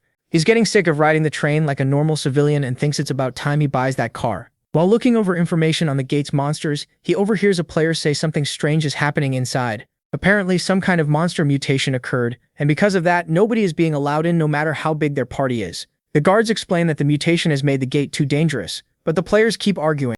Then an announcement says 10 players have died because of the incident, so access to the gate is now restricted. That number shocks everyone. 10 deaths is a lot, even for a B-rank gate. Kang Woo already knows a demon is rampaging inside, but even he didn't expect the gate to be locked down. Reporters press the guards for details, saying the public needs to know what's inside if the gate is being blocked. The guards finally say the creature looks like a lion. Hearing that, Kang Woo identifies it as a B-war, one of the strongest predators from the second hell. It looks like a lion, has 5 legs, and carries a trait called full stomach. If it eats 5 prey in one day, it becomes full and stops attacking first. Just remembering those creatures from hell makes Kang Woo feel sick. But if there are already 10 dead, that means the B-war showed up at the gate 2 days ago. So his plan is simple. Feed it 5 monsters, then kill it once it's full. After deciding that, he calls Yeonju. She clearly isn't happy to hear from him, especially since she's in the middle of training, but he asks her to get him into the B-war rank gate despite the restrictions. He says she can pull it off because she has good connections with the higher-ups. Kang Woo hears loud crashing over the phone before she asks if he really needs to enter that gate.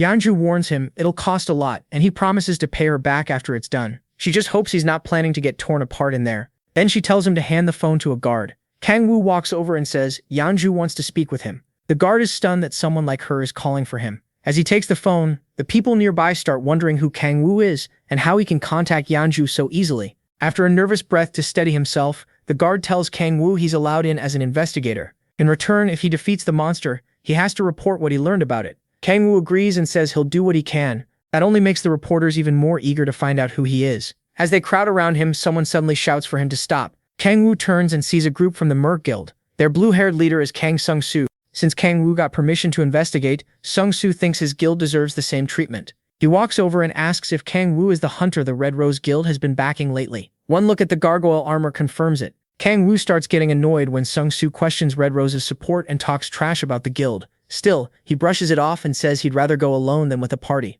The rest of the Mer Guild members watch while their leader mocks him for acting like a B-rank gate will be as easy as a C-rank one. Sung-soo goes further, saying people like Kang Woo die fast. He claims Kang Woo is chasing fame by hunting the mutated monster, and asks, since when 4th Awakening players became this nosy? Sung-soo keeps trying to provoke him, but Kang Woo says nothing. Then something in Kang Woo snaps when Sung-soo mistakes his silence for fear. The idiot even tells him to join their party so he won't die alone inside the gate. Kang Woo accepts, acting timid, and saying he's scared to go in by himself. But behind that innocent act, he's already decided to enter with Sung-soo's group for a much darker reason. After counting the 5 other party members, he realizes they're the exact number he needs to feed the B-war. Sung-soo is just extra, and Kang Woo can't wait to deal with him too. Earlier, Sung-soo got a call from Vice Guild Master Kim Young-hoon, who ordered him to humiliate Kang Woo in public and make Red Rose look bad. That's why he started all this. Back in the present, Sung-soo hesitates, wondering if Kang Woo really means it about joining them. His plan to embarrass Kang Woo in front of the reporters isn't working, and now he's worried he's the one starting to look bad. In the end, he agrees to go in with Kang Woo, leaving everyone shocked that the Mer Guild and Red Rose Guild seem to be working together. Even Sung-soo's own party starts feeling uneasy as Kang Woo walks ahead of them. The reporters know they've got a huge story. Meanwhile, as Kang Woo heads for the gate, Sung-soo stops provoking him and writes him off as a coward. What he doesn't know is that Kang Woo plans for this to be the last time these 2 guilds ever cooperate. Once inside the gate, Kang Woo suggests they combine forces to catch the mutated monster. Sung-soo spits near him and asks if he has any pride at all. He can't tell whether Kang Woo is really that dumb or just acting. Kang Woo stays quiet while Sung-soo keeps insulting him and calling him pathetic. The others join in, trashing Yeonju and the Red Rose Guild while bragging about their own guild and Vice Guild Master. Kang Woo listens in silence and starts thinking about the Mer Guild. Its guildmaster Kim Jae-hyun also runs a company called Mer Electronics. He and his son Young-hoon awakened his players, then used the company's money to level up fast and build the Mer Guild. As the party keeps talking, Kang Woo figures their guild must be loaded, money for more. For a second, he thinks about making the 2 guilds fight so he can profit from the mess. But he drops that idea. Yeonju is still too useful to lose. Thanks to Yeonju, he gets nice cars and rare gear. So if one guild has to fall, It has to be the Mirror Guild. After they wander around for a bit, Sung-soo starts getting irritated because the monster is nowhere to be found. Kang-woo suggests searching more carefully, and they just call him an idiot. The group starts trashing the Red Rose Guild and Yeonju again, but Kang-woo keeps himself in check. As they keep moving, Kang-woo scans the area with his observation skill. He quickly finds the monster behind a wall and confirms it hasn't reached full stomach state yet. Seeing that, he starts setting his plan in motion. He uses temptation on the party, making them notice a weird smell in the air. Then he watches the burr slowly head their way. As the ground shakes, Sung-soo tells everyone to get ready to fight. He warns Kang-woo to stay back, but Kang-woo mocks him for raising death flags. That instantly gets under Sung-soo's skin. Kang-woo adds that idiots like him die fast, and while Sung-soo argues, one of his teammates gets impaled from behind by the monster. He spins around in horror. The whole team freezes, staring at their friend pinned by the monster's claws. As the beast moves in to eat its first victim, Kang-woo quietly counts the first one and laughs at the other's useless struggle. Sung-soo orders his team to gather information, and they launch their attacks. Arrows and spells rush toward the monster, but it vanishes before anything lands. Their attacks slam into the wall and then they spot the monster after it dodges to the side. Sung-soo tries to keep everyone in formation, but the beast takes down a second target in the blink of an eye. When Sung-soo turns back, the monster is already devouring that unlucky teammate. Kang-woo keeps counting while the guild's lapdog starts to panic. Sung-soo yells for everyone to attack faster. As the monster closes in, he starts charging up a spell and slams his staff into the ground. Lightning crashes into the burr, giving the rest of the party a chance to finish it. They rush in to kill the beast, but it instantly kills 2 more people. Now Sung-soo is clearly terrified. He can't understand how his team is dying this easily. Even after taking Sung-soo's strongest hit, the burr keeps moving like nothing happened. The last teammate besides Sung-soo realizes it's hopeless and begs someone to save her. While Kang-woo enjoys the chaos, Sung-soo tries to force his final teammate to hold position. Frustrated, he grits his teeth and decides to use his last attack on the beast. Sung-soo jumps into the air and pours all his power into his spear.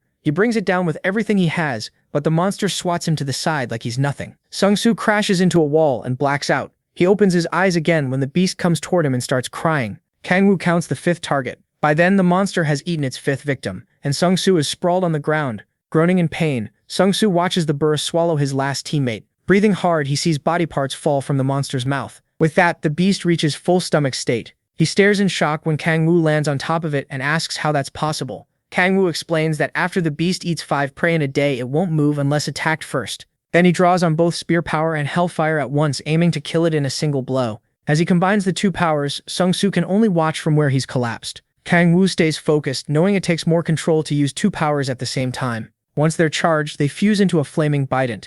The system then tells him he has gained the Bident skill, an S-rank ability. Kang-woo drives it into the beast, and the Bident pierces its heart. The burr lets out a scream and thrashes wildly. Sung-soo gets tossed around in the chaos. After a while, the system confirms the kill and Kang-woo gains 6 levels. He reaches level 40, unlocks his 5th awakening, and his demonic energy rises to 60. He also meets the requirement for something called extreme demonic delay. Kang-woo checks the system and finds a list of conditions needed to become a demonic god. The first condition is having 60 demonic energy. He still can't find details on extreme demonic delay, but figures it must be a huge power boost. Even after all his time in hell, he's never heard of it before. He starts thinking that if he keeps leveling up, he might surpass the strength he had as the Demon King of the 9th Circle of Hell, and the idea of becoming a demonic god sounds even better. Kang-woo is clearly starving for more power. After that, he starts absorbing the Berk to gain extra demonic energy. As an investigator, he should leave the corpse alone, but he won't pass up more power. The absorption works, and his demonic energy goes up by 4 more points. While he's absorbing it, Sung-soo calls out and asks what Kang-woo really is.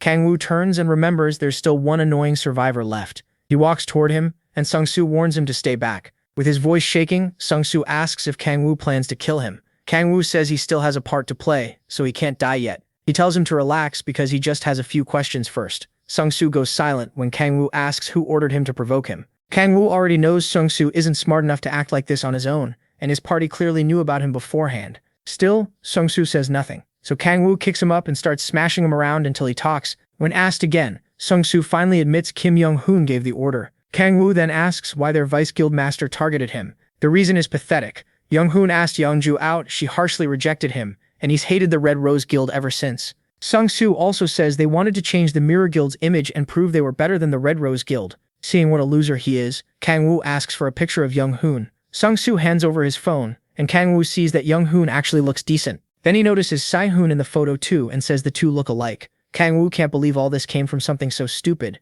and Sung-soo apologizes, saying he was only following orders. Still, he was clearly enjoying it. When he tries to defend himself, Kang Woo shuts it down. If Sung Soo plays his part right, that's enough. Sung Soo quickly says he'll do whatever Kang Woo wants. Kang Woo tells him it's simple, and it might even help him. Later, they come out of the gate and get swarmed by reporters snapping pictures. The press asks what happened to the rest of the party and whether only the two of them survived. Kang Woo opens his mouth to answer but instead shouts for an ambulance for Sung Soo, whose face is completely wrecked. The reporters keep firing questions and taking photos, and Kang Woo says the mutated monster attacked them and that he and Sung Soo were the only survivors.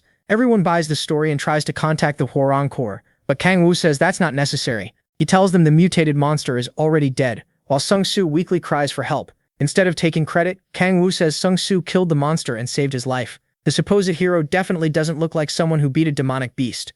Even so, the reporters press him for more details. Kang Woo starts spinning the story. He says that as soon as they entered the dungeon, they felt killing intent. The monster was waiting near the gate, and everyone knew right away it was deadly. They fought because Sung Soo said civilians would be in danger if it escaped. Kang Woo adds that the monster matched the government's report, a lion-headed beast with 5 legs, and that Sung Soo's party died almost instantly under its attacks. Then he lies even more, saying Sung Soo told him to run when things got bad, and face the monster alone. Kang Woo claims he couldn't leave, so he stayed and watched until the end. It was a brutal battle, and when it was finally over, Sung Soo defeated the beast and won. The reporters swallow every word, and Kang Woo even says Sung Soo kept whispering his teammates' names until he passed out. Sung Soo tries to ask for help, but Kang Woo covers his mouth and tells him to stay quiet until the ambulance gets there. Then the reporters ask how Kang Woo feels about Sung Soo's earlier hostile behavior. Looking sad, he says Sung Soo was only worried about him and wanted him to stay alert. To sell the lie even more, our guy even forces out a tear. He calls Sung Soo his savior,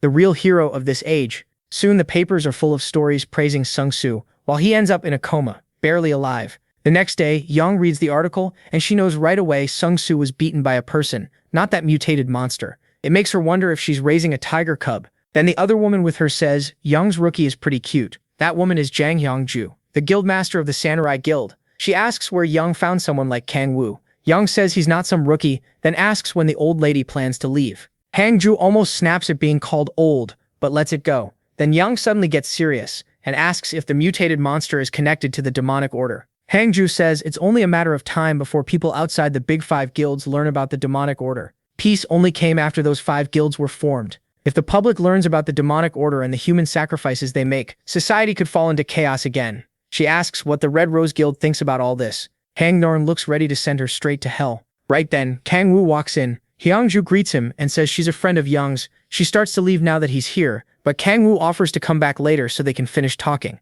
She says it's fine because she was already done, but Kang Woo still feels bad. Then she gets annoyed when he calls her lady, taking it as proof he thinks she's old. After that, she heads out, but pauses at the door and glances back at Young for a moment. Once she's gone, Young tells Kang Woo that crazy woman is just her friend. Then she hands him a card. It's the S-rank gate permit he asked for. Kang Woo says her guild works fast since it came sooner than expected. She tells him to quit flattering her and warns him not to hunt in an S-rank gate. He ignores that part and says he heard what she and Hyung-ju were talking about.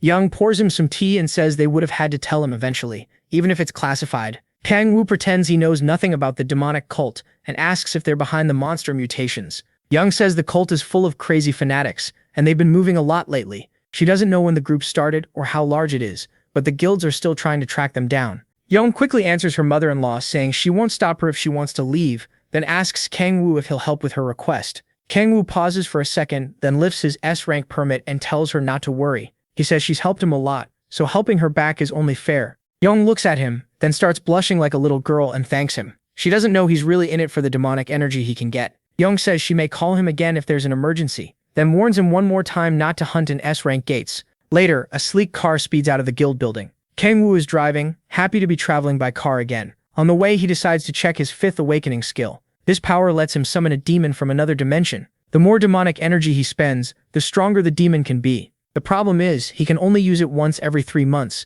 so he has to make it count. He figures gates work like bridges to other worlds. The stronger the gate, the stronger the monsters that cross through. Crack fragments should work the same way, which means higher ranked gates should let him summon stronger demons too. Kang Woo reaches his destination and gets out. Because he's stubborn, he heads straight to an S-rank gate to test the new skill. The guards scan his card and let him in. Security is incredibly strict. Without the Red Rose Guild, he wouldn't even get near an S-rank gate. The gate opens and he walks through. On the other side is an open field by the sea. He picks a spot and sits down, hoping he can summon something high-ranked like Cerberus. Then Kang Woo starts meditating and begins the summon. The skill activates. He rises into the air as demonic energy pours from his body. It puts a heavy strain on him, but he pushes through. The system starts forming a crack to finish the summon. Sweating hard, Kangwoo keeps his eyes on it and manages to open it. A green light shines out from inside, and the system says a deeper crack has formed because of the myriad demon palace. Kangwoo notices the color right away. Every other crack he's seen was bluish, not green. Then another message says a dimensional gate to the continent of Eleanor has opened. He has no idea where that is and hopes this doesn't somehow send him back to hell. Shielding his eyes from the bright light, he looks for the demon he summoned. The crack closes, but he doesn't realize he's standing in the demon's palm. Then he finally sees it, a dragon named Echidna, daughter of the demon dragon Kargath. Kangwoo is stunned. A dragon? A moment later, the beast crashes to the ground after coming through the crack. He hears people speaking in a strange language and looks up to see several unfamiliar faces jumping out after it. They keep talking, but he can't understand a word. A blonde man turns to say something to the others, but Kangwoo still has no clue what's happening. As they move toward the dragon to inspect it, Kangwoo activates a skill that lets him understand other languages. Now he hears the blonde man warning everyone to stay back, and an elf woman calls him Reynold. Reynold points out that the dragon is still breathing, but barely. It looks close to death. The elf says it won't be able to hurt anyone now, and Reynold relaxes. Then Kangwoo walks up and asks who they are. Reynold introduces himself as Reynold von Iris von Arnon, the third prince of the Iris von Arnon Empire. Kangwoo has never heard of that empire. Looking closer, he notices there's also an elf and a dwarf with them, which makes him uneasy. He starts wondering if they really did come from another world. Then Kangwoo looks at the dying dragon and decides to heal her. The others watch closely as he steps forward. Using resurrection, he places a hand on Echidna, and her wounds start healing fast. Reynold rushes in to stop him, but freezes when Kangwoo begins talking with the dragon. Echidna thanks him for saving her, while Reynold can only stare in confusion. She apologizes for appearing in such a miserable state, and Kangwoo tells her it's fine. Suddenly, Reynold presses a sword to Kangwoo's neck while the elf aims her bow at him. Furious, Reynold demands to know if he's the dragon's master. Kangwoo just asks why they're trying to kill Echidna. That makes Reynold explode, shouting that Echidna is an evil demon dragon. He says she brought a deadly plague, and countless people in his empire died because of it. Kangwoo answers that Echidna denies doing any of that, and if she really had that kind of power, she wouldn't be this badly hurt, and nobody there could have beaten her.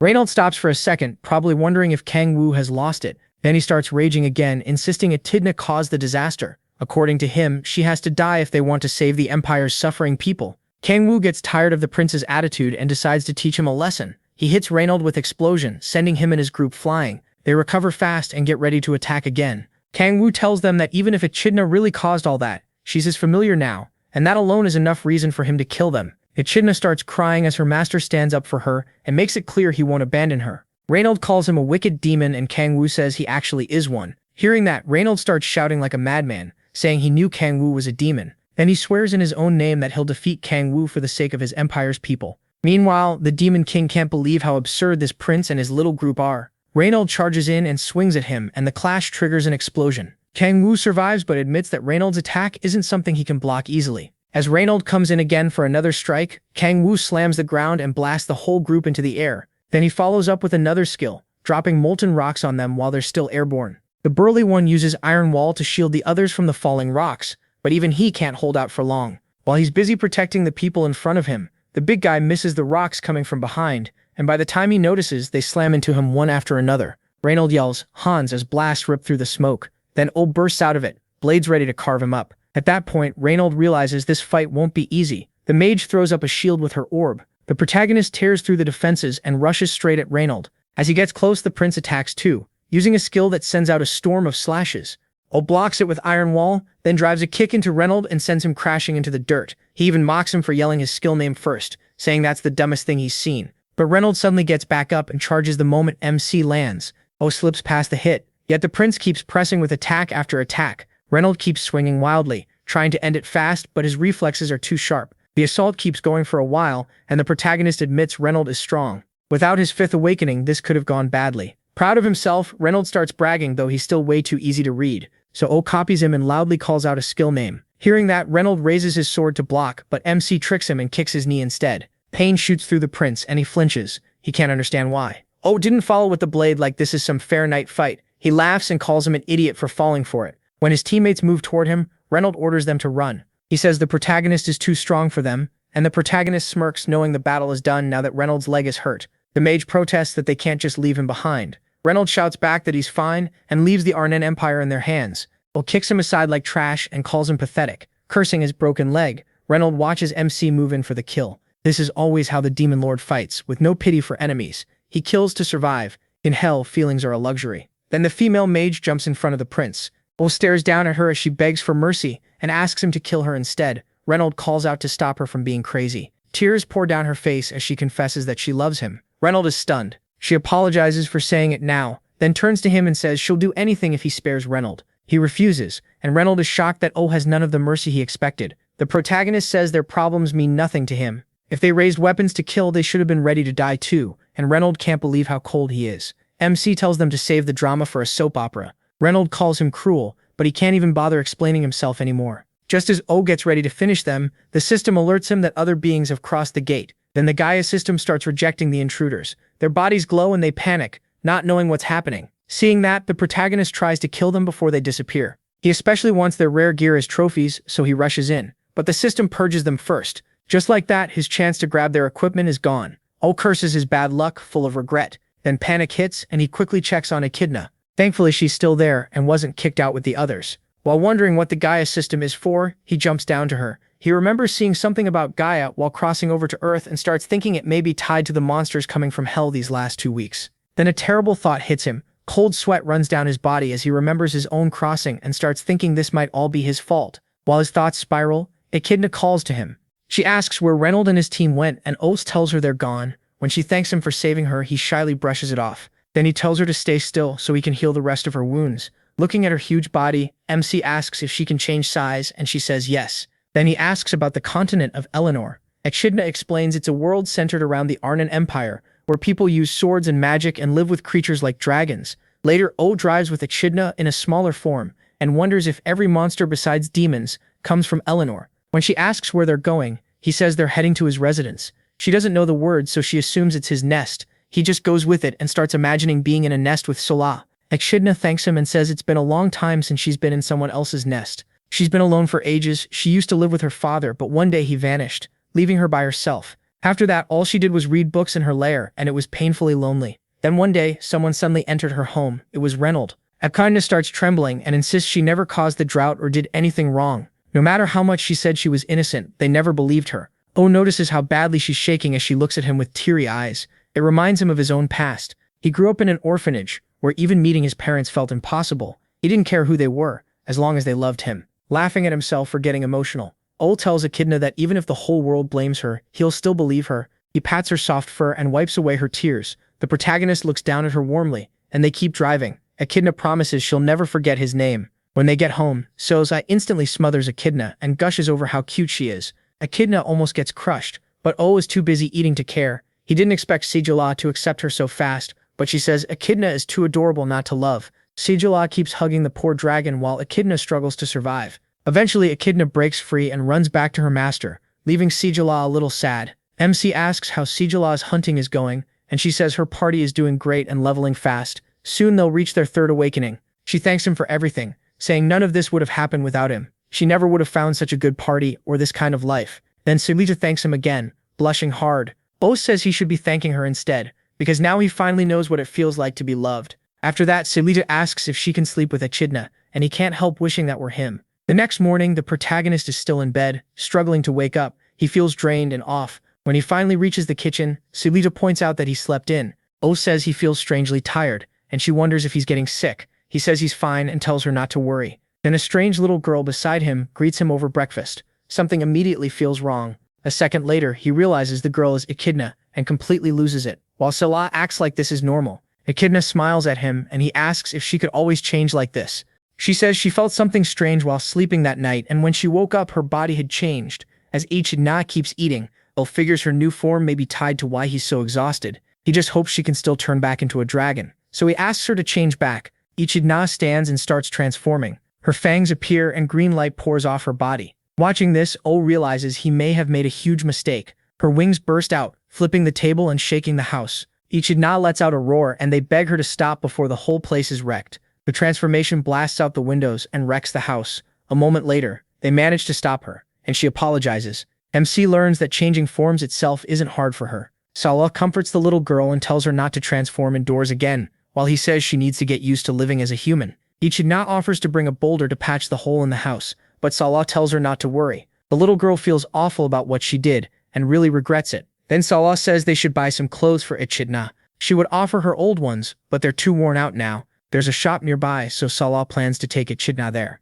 The little dragon has no idea what they mean. Both girls ask Opa to come too, but he says that won't be easy. Seol-ah asks if he's going hunting again, but he says that's not it. Clearly uneasy, he says he has somewhere to be, but doesn't explain where. Later he arrives at the Red Rose Guild. There, Yang asks if his story about the familiar and the people from Eleanor is true. Oh confirms everything. She says back to him, and she asks if that's why he wants an ID for his familiar. Still, she looks like she doesn't buy a word of it. The protagonist is surprised she caught on so fast, and that little reaction annoys her. Then he asks if she knows anything about the Gaia system, but she says she's never heard of it. At the same time, MC is busy admiring a cute picture of Echidna in a dragon outfit. Yang is stunned that he can summon a dragon as a familiar and starts wondering who he really is. He ignores that and keeps staring at the picture like a proud dad. Then he tells her it's a bit late for questions like that, making her wonder if helping him was a mistake. Yang tells him to send Echidna's photo so she can make the ID. Right after that, he asks for one more favor, which only makes her more fed up. Before he can continue, someone knocks and he recognizes the voice. He turns and sees Hua walk in.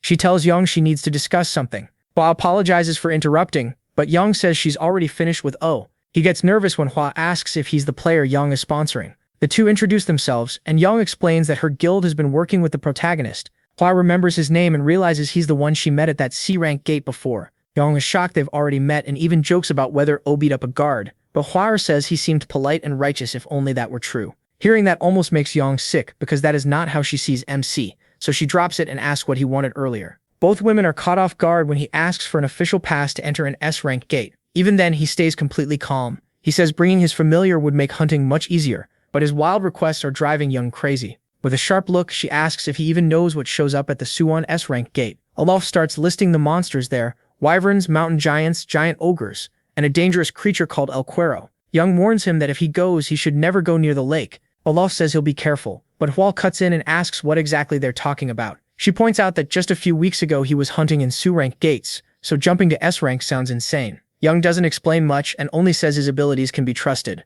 While the protagonist quietly enjoys the praise, Hua starts wondering if he hid who he really was when they first met. Still, she admits Yang has an impressive player on her side. Yang isn't even sure that's a good thing, considering how much trouble he causes. With that done, MC gets ready to leave, and the guildmaster tells him he can start hunting at S-rank gates the next day. She reminds him that S-rank gates are still extremely dangerous. Hua says he'll keep that in mind. As he walks out, Hua watches him with suspicion. Once he's gone, Young turns to her guest and asks why she came. Hua's expression turns serious when Young brings up the demonic order rumor. Hua says that's not why she's here. There's something she wants. Young asks what it is. Hua says one of her people managed to get inside the demonic order. That agent is supposed to hand over a video with proof at a contact point. Young asks why they can't just send it. Hua says the situation isn't that simple, and they haven't heard from the agent in days. The meeting is set for tomorrow at Suwon Hwaso Station. When Young hears that, she remembers it's near the S-rank gate was planning to visit. The scene shifts to Echidna, happily bouncing around and asking him what he thinks of her outfit. He tells her she looks great, and she proudly says they bought it at the nearby department store. Echidna thanks Suwal too, and Suwal tells her she's pretty enough to look good in anything. And Echidna get ready to leave for hunting, and Suwal tells them to stay safe. As the protagonist talks with Echidna, Sayla starts thinking about going hunting with him herself. She wants to join him and hopes she levels up fast enough. MC snaps her out of it by asking if she's heading out to hunt too. Then he tells her he wants to go hunting with her sometime soon. That fills Sayla with joy, and she starts looking forward to it right away.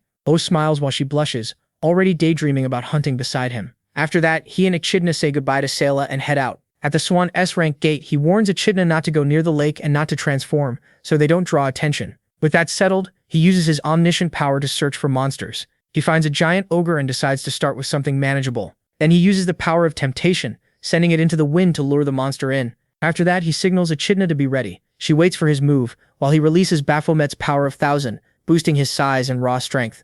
Leaps from the boulder and attacks the giant ogre. Their fists collide, sending out a massive shockwave that cracks the ground and shakes the air. The ogre's power alone shows why it's an S-rank monster. The protagonist's whole body trembles, and even with all that force, the giant ogre barely moves. He knocks the monster's punch aside, slamming it into the ground. Then he bursts through the dust, runs up the ogre's arm with his dark spear, and drives the weapon into its neck. The creature grits its teeth and powers through the pain. It quickly grabs and starts crushing his body. Echidna jumps in with Dark Storm, and blades of wind tear into the monster. That forces it to let MC go. The demon lord follows up with lightning and blasts the giant ogre. Its brain gets fried and electricity surges through its whole body. That finally brings the creature down. After the fight, O levels up once from the experience he gained. He understands why hunters over level 65 usually come here. Echidna runs over and asks if she was helpful, and he tells her she did well. She says she's gotten stronger ever since he summoned her. Then Echidna smells the fallen monster and starts wanting to eat it. Suddenly, a loud screech rings out, and they look up to find a swarm of wyverns overhead. O grabs Echidna and looks for a way to escape because there are way too many of them. Realizing he can't outrun them on the ground, he spreads his wings and takes off for safer space. Even so, the wyverns keep up and close and fast. He glances back and sees them right behind him, but still avoids their attacks in midair. Then a few of them tear Echidna's dress, and her expression starts to change. O can tell something is wrong. It hits her even harder because he had just told her that dress looked nice. She gives into her anger, transforms, and kills several wyverns at once. One look at her terrifying form and roar makes the rest panic and try to flee. But Echidna shows them exactly why making a little girl mad is a bad idea, crushing them one after another. O can only watch the chaos, barely slipping past her claws when she goes after a wyvern near him. She keeps rampaging for a while, and he starts wondering if this is really the same dragon who almost died to Reynold and his party. She's far stronger and scarier than he expected, and that leaves him uneasy as he wonders if she might even be stronger than him. Then Echidna lets out one last roar and finishes off the final wyvern. Sometime later, she wakes up in Okol's arms. He tells her they're still inside the gate and asks how she feels.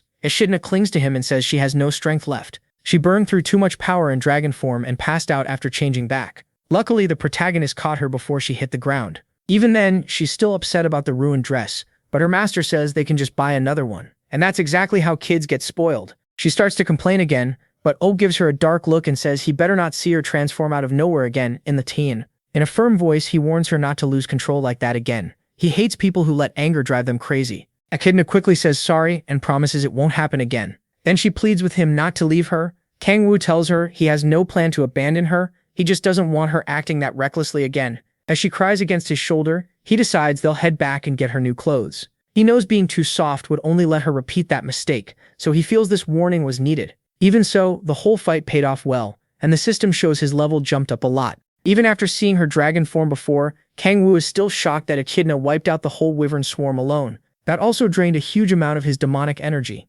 Soon, Echidna falls asleep on his shoulder. In his thoughts, Kangwoo realizes she grew stronger by taking in the demonic energy he gave her. The more power she burns through, the stronger she becomes, and the more demonic energy he has, the more he can feed her. Still, he can tell that power puts a heavy strain on her body. Then Kangwoo hears a loud roar. He recognizes it as a giant ogre and figures there may be two of them. So he sets Echidna down by a tree where she'll be safer. Fighting two of those monsters without her won't be easy, but the thought of the battle still excites him and he gets ready. But when he turns back, two players have already taken the monsters down. One looks like a wild delinquent. The other gives off the vibe of someone trying hard to be an assassin. Kangwoo just stares, confused by how fast it all happened. The two approach, and he immediately gets guarded. They say he could have been in real danger. Then pause, wondering if those monsters were actually his targets. As Kangwoo watches them warily, he realizes who they are. The calm guy in the hoodie is Choff, guildmaster of the Honorary Guild. The rough-looking one is Bakkeo, guildmaster of Hanul and Korea's top-ranked player. Bak flashes a friendly smile,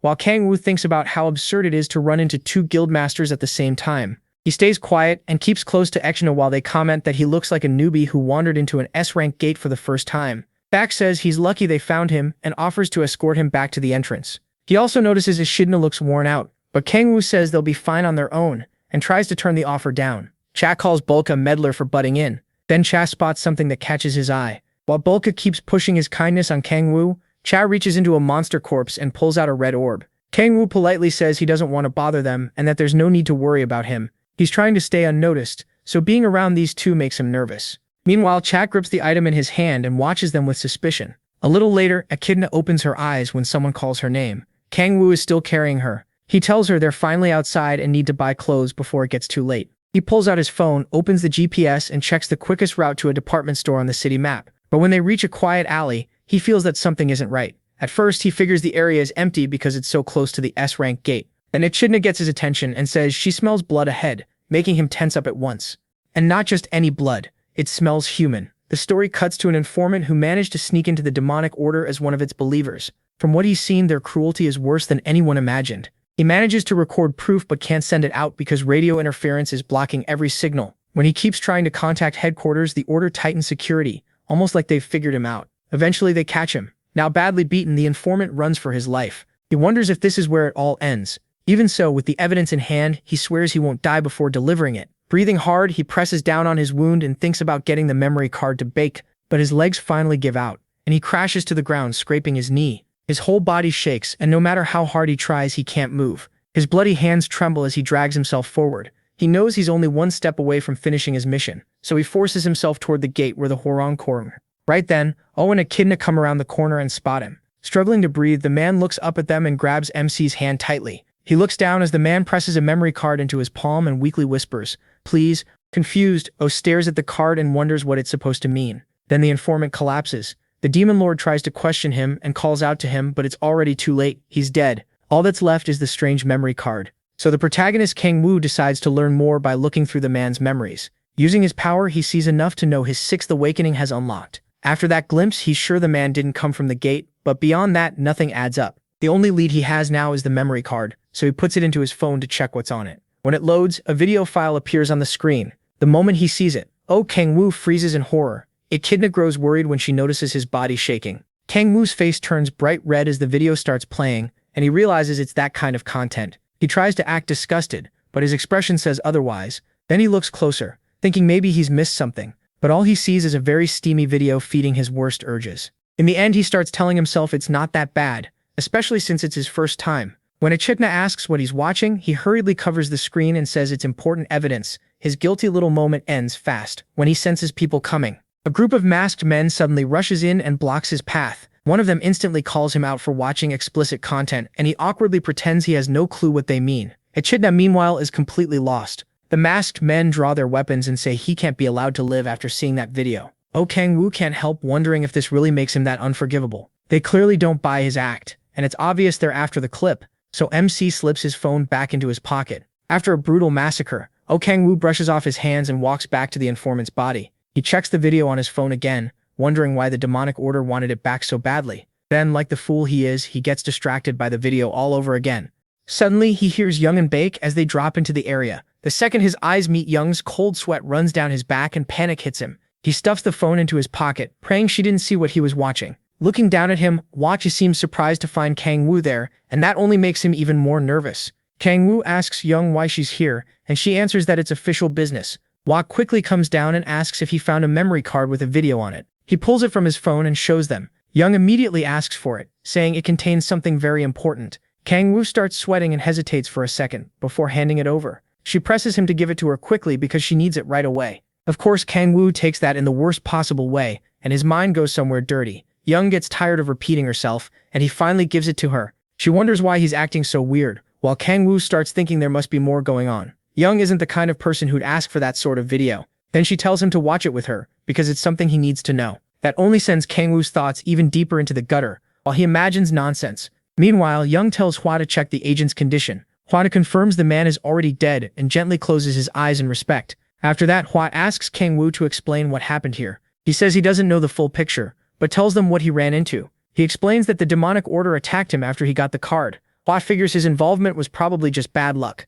Then she says he should watch the video with them, but stops when she notices Young acting oddly. A second later, Young shows them the explicit clip and demands to know what the hell this is. Both of them turn red, and Kang Woo insists he's innocent while trying to keep Echidna from seeing anything she shouldn't. Hwa, though, stays calm and says the video is fake. She explains that the real footage is hidden and can only be revealed with a decryptor at headquarters. Their HQ even recommends using adult videos as decoys. Hearing that, realizes the real file is tied to the demonic order. Then Young starts chewing him out for watching the clip and not warning her about it. Echidna rushes in to defend her master and tells Young to stop being so harsh. Noticing the little girl, Young asks who she is, and he explains that Echidna is his familiar. Echidna clearly doesn't like Young and keeps making nasty faces at her. Young finds that hard to believe. She says, seems like the type who'd have a creepy demon, not a little kid. Hwa cuts in and says they need to get to headquarters right away and check the real video. That night, they arrive at the Hwoarang Corps headquarters. As Hwoarang enters, the members stand ready. She asks a man called Park Jun-suk if the night team is prepared. He says everything is in order. Hwoarang then announces that Agent Kang Dong-hoon has died and tells them to push even harder, so his death means something. While she talks about support for his family, Hwoarang watches and is impressed by how well she leads. She orders Captain Jun-suk to decode the video as fast as possible, then asks to meet General Chang Hyun-jae. Instead, she's told he's away investigating an SS-rank gate in Japan. Han-jae is her direct superior, and the top authority in Hwoarang Corps. In the whole country, only Bairang Kang Yoon can match him. With nothing else to do, she heads to the investigation room and waits for the file. Once the decryption is done, they play the footage on a projector. The clip shows a demonic order follower talking to a cardinal. The follower says the summoning prep will be finished in 3 weeks, and a major guild is backing them. He adds that if all goes well, the order should reward them with something even greater. The cardinal cuts him off, says they're only at the beginning, and calls him out for getting lazy. As he stepped on, the follower hurriedly apologizes. The cardinal warns that they still have a long way to go, and tells him to stay quiet until the summoning is ready. Then he notices the camera. The video ends there, and Oh Hwarang Young sit in the investigation room after watching it all. The protagonist figures the cardinal is the one bringing people into the demonic order, and he's sure there must be more than one. Even so, he pulls 3 key points from the video. First, if the man in the star-covered mask is only a cardinal, then someone even stronger must be above him. Second, the order is trying to summon something into the world. And third, a major guild is funding them. He says they should start looking into the big guilds, and Hwarang asks why. Oh explains that now the spy has been exposed. The order will do everything it can to hide the summoning plan. That means finding proof from the main group will be much harder. So the best lead is the guild helping them, though he already rules out the Red Rose Guild. Hwarang impressed by his reasoning and praises him, which sends his ego soaring. Yang says he's always been quick on the uptake, then asks how they plan to investigate major guilds when even the government struggles with that. Pushing too hard could cause trouble. Oh says there's a way they can use bait. He reminds Yang that the demonic order targets talented high-rank players, which makes her remember the rookies her guild lost. He apologizes for bringing up something painful, but she tells him to keep going. MC says those rookies are the key to the whole plan.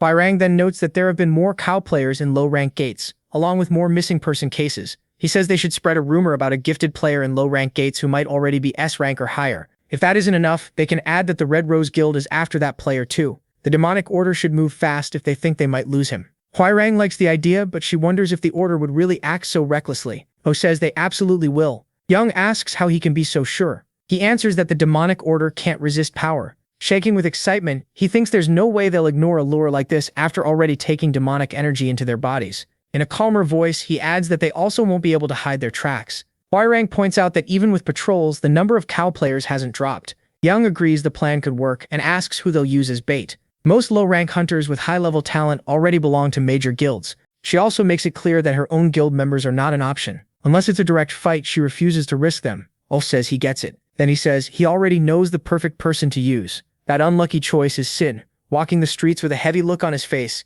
When he gets home, he kneels beside an elderly woman who appears to be sick. His face is full of anger and despair, like he's raging against his own life. The next morning, he returns to her side and holds her hand with a grim expression. From outside the house, Oh watches him in secret from a nearby rooftop. Seeing how devoted Sin is to caring for his mother, the protagonist actually gets emotional and jokes to himself that this guy feels more like the real lead. He pulls out his phone and checks the hottest online topics. The bait is working. Sin's blurred photo is already at the center of the rumors. He even hears people nearby talking about Sin as the hottest rookie around, and his thoughts turn to the one person he knows who can spread gossip fast, sitting at a computer. That person turns out to be Park Hyunwoo. As for Young and Hwa, Oh figures they're too stiff and straightforward to handle this kind of job. He looks back towards Sin's house and sees him walking out. Once Sin heads off for the day, MC follows. At a C-rank gate, Sin meets Kang Tai-soo and the rest of his team. Ignoring the crowd, he notices Seul looks troubled and asks what's wrong. She says Oh hasn't come home for over a week, and she's really worried.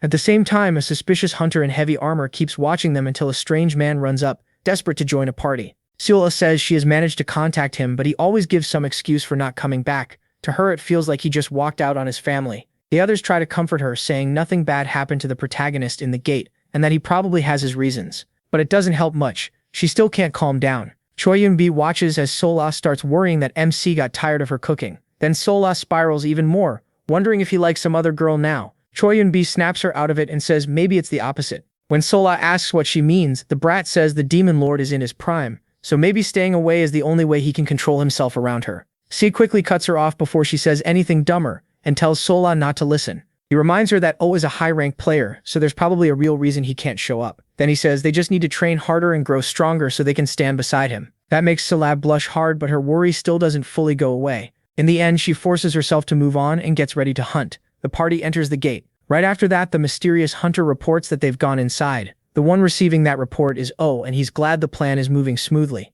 Still, going a whole week without seeing Sin Hala has been rough on him too. Watching her look that sad is starting to wear him down, and she's not the only one. Echidna, who he treats like his own kid, has been lonely because he's been gone so long. The protagonist hasn't been sleeping or eating right these past few days, so he wants this over fast. A moment later, Kang Tae-soo moves to block an attack from a crazed troll. The monster smashes down on his shield, but he manages to hold the line. Even so, Kang Tae-soo grits his teeth and admits the thing is strong. Then he knocks the troll off balance by driving up with his shield and slamming forward. That creates an opening for Soo to charge in. Sehula boosts him, and he uses his hidden dragon sword technique to slice through the beast before it can react. The troll coughs up blood, but it's still not down. The troll whips around and reaches for Sehun, but a bolt of lightning hits from behind and cooks its brain. The monster drops dead. Tae-soo is shocked they beat it, but Eunbi quickly tells him not to jinx it. Sehun checks and confirms it's really dead. They already got the experience points. Even so, Eunbi warns them not to relax. Everyone agrees Severic monsters are no joke. Still, Sehun reminds them they've improved a lot if they can kill monsters like this in under a month. Tae-soo says that's all thanks to Sehun and his amazing sword skills. Sehun thanks him and gives Eunbi credit for her magic too. After that, they start gathering magic stones. While they talk about selling the troll's blood, Kang-woo watches in silence from a cliff above. He feels proud seeing how much better the party has gotten. Everyone knows their role now and makes very few mistakes, so he no longer needs to step in. Once the stones are collected, Tae-soo brings up how popular Sehun has become lately. Hearing that, Kang-woo says the real bait is finally about to work. Still, he nervously thinks about the cardinal from the demonic order and wonders why they haven't moved for a whole week. Maybe the order is being extra careful. Watching them, he remembers hell and how rare it is to find someone like Sehun. Kang-woo lowers his binoculars and decides to search for the order himself, since they still haven't shown up. He activates his omniscient power and scans the area. Soon, he spots two bright signals rushing toward a group of trolls, and in an instant, the two players cut them down and keep going. As Kang-woo studies them, he sees they're strong enough to kill trolls with ease. They don't even stop for the magic stones. They're heading straight for Sehun. That makes him grin. The demonic order has finally taken the bait. Later, Sehun's group brings down another troll. As they regroup, Tae-soo praises Sehun for beating it without Yuonbi's help. She jokes that he'll make her jobless if this keeps up and tells him to slow down. Sehun laughs, then catches a strange movement. He warns Han Sol off. She turns and sees another troll coming from behind, and the team tries to form up, but the troll is killed before they can do anything. The whole group is stunned. Who could take out a troll that fast? When Sehun looks up, he instantly recognizes the man taunting them. It's Kim Young-hoon, standing there like he's enjoying the monster's blood. Tae-soo and the others turn to Sehun, asking how he knows the vice guildmaster of the Mirror Guild. Young-hoon is the guildmaster's son, a spoiled rich kid born with every advantage possible. He does have some talent, but mostly he climbed to the top using his father's money.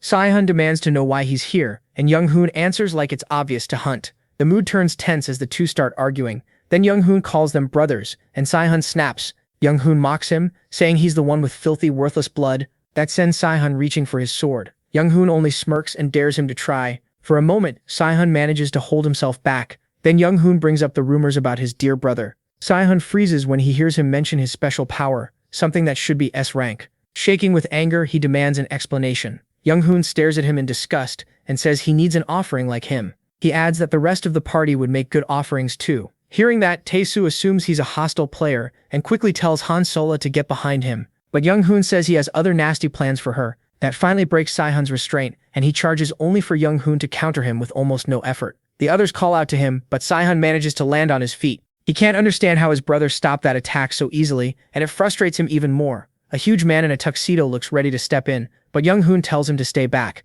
Then he switches his weapon to absolute defense mode and lunges at Sehun. Laughing wildly, Young-hoon mocks him for attacking so confidently. A storm of slashes forces Sehun on the defensive. He struggles to block the non-stop attacks while his brother keeps insulting him. At last, Sehun parries one and throws Young-hoon off balance. Seeing an opening, he swings to finish it, but Young-hoon still knocks the strike aside. Then he kicks Sehun and sends him crashing into a wall. Tae-soo and the others shout his name but don't manage to help. As Sehun pulls himself from the rubble, he realizes the truth. Young-hoon isn't controlling those sword moves, the sword is moving him. His absolute defense system is special gear built with his father's company's resources. It reads the enemy's movements and automatically moves the user's body to defend. Back in the fight, Young-hoon calls Sehun a bug and tells him to stay crawling on the ground where he belongs. Then he rushes in for the killing blow, but Tae-mi jumps between them and blocks it with his shield. As Tae-soo strains to hold on, Young-hoon wonders who this guy even is. Tae-soo doesn't care. He puts everything into stopping the blade and swears Young-hoon won't touch Sehun while he's still alive. With a roar, he pushes back with all his strength. Then he notices something strange. There's no resistance. He peeks over the shield and sees Young-hoon untouched inside a barrier. Young-hoon calls him an idiot for challenging him with gear that useless. Then he activates the demonic energy in his defensive suit and blasts Tae-soo away. After Tae-mi-soo hits the ground, Young-hoon says his interference never mattered. Without much interest, he notices Sihun charging another attack, with Han Sola boosting him. Sihun unleashes his hidden dragon technique again, and rockets forward, his blade wrapped in dragon-shaped aura as he strikes. Young-hoon blocks at once, and the swords collide. As Sihun bears down, Young-hoon starts struggling to hold him off. Then Sihun shifts his blade, slips past the defense, and blasts his brother into a wall. After pouring everything into that strike, he pauses to catch his breath. But the break ends when he hears Young-hoon speaking. Thanks to the defense suit, Young-hoon steps out of the rubble completely unharmed. He kicks Tae-soo aside and says Si-hoon never did know when to stay down. Si-hoon steadies himself as they prepare to clash again. Young-hoon remembers that his brother was always better, whether in school, training, or even as a player. Next to Si-hoon, he was always the loser. Now he raises his blade and says none of that matters anymore. Si-hoon braces himself for whatever trick comes next. What follows is worse than he expected, and it leaves him speechless. Young-hoon copies Si-hoon's last move with his own sword, bragging that money and power let him crush him whenever he wants. Then he charges, ready to kill his brother with Si-hoon's own technique. Si-hoon tries to block, but his sword breaks and he's smashed into a wall. Young-hoon laughs, thrilled to stand over him. Han Sol-ag rushes in to heal Si-hoon, while Choi steps up to protect them. She fires lightning, but it does nothing against Young-hoon's defense. He ignores the attack and keeps mocking Si-hoon, saying there are things he'll never be able to surpass. Meanwhile, Han Sol-ag tells Si-hoon she can't heal him any more than this. After patching him up, she urges him to stand while she goes to help Choi Woo-bi. But Si-hoon looks broken and says he has no strength left. Young-hoon slowly walks toward him, brushing off every attack from Choi Yoon-bi and Han Sola. The two girls do everything they can, but his defenses are too much. Tae-soo is still down and can't help either. Seeing all this, Si-hoon curses his own weakness for failing to protect his friends. As despair takes over, he hears a strange voice ask if power is what he wants. From the cliff above, Kang-woo watches the whole mess unfold. After seeing everything, he's convinced the Mir Guild is tied to the demonic order. He's also surprised to learn Si-hoon is the son of a concubine and has an older brother. After contacting the right people, Kang-woo decides it's time to step in. He's about to step in but stops when he hears Si-hoon shout that he wants power. A huge force floods into the young prodigy as he declares that he wants the strength to crush his enemies. And somehow Kang-woo gets even luckier. Out of nowhere, Si-hoon draws out insane power and uses his hidden technique again. A system message tells Oh that Si-hoon has accepted the power of the heavenly god. With just a piece of that power, he gains even more skills. Then another message appears saying MC has found one clue to metamorphosis. At this point, he almost wishes Si-hoon were the main character instead. When the brothers clash again, Si-hoon completely takes over. He throws all his new power into one strike. The battle carries them up into the air. Even there, Kim Young-hoon can barely keep up. At last, Si-hoon cuts through Young-hoon's absolute defense. Then he falls into a blind killing frenzy. Kim Young-hoon tries to answer with the same technique he stole from his brother, but Si-hoon slips past it. Fired up like a beast, Si-hoon activates a new skill and crushes his brother again. Kim Young-hoon can hardly follow him and can't understand how Si-hoon got this fast and strong so quickly. Even with the gap in power, that fool still thinks he's stronger. Then Si-hoon breaks his defense again and cuts him. Realizing he can't win, Kim Young-hoon tries to back away. But by the time he brings up absolute defense, it's already too late. Si-hoon's sword is about to go through him. Then one of Young-hoon's allies jumps in and blocks the hit. The huge man swings his axe and blasts Si-hoon backward. Young-hoon snaps at him, calling him Chow Young-ju, Young-hoon whining that he should have shown up sooner. Si-hoon has taken heavy damage from using that much power and looks close to his limit. With cold sweat on his face, he looks up as Myung-hoo walks over and tells him to admit he'll never beat his brother. Myung-hoon says if he obeys, they'll only take one arm. Si-hoon tells the brute to quit talking nonsense, but the giant slams the end of his axe down. That only makes Si-hoon's internal injuries worse. My Young-hoon then stomps on Si-hoon's hand, trying to force him to admit his worthless brother is stronger. Si-hoon fights through the pain, but his body is out of strength. As my Young-hoon lifts his axe to cut off the prodigy's arm, he says the weak only deserve to suffer. While Si-hoon tries to gather even a little strength, he remembers his mother apologizing for giving birth to him. In that moment, he answers her in his heart. He can endure, and he's always been thankful she gave birth to him. Si-hoon finally breaks down, crying as he apologizes to everyone for being too weak. Choi can't help because she's out of mana,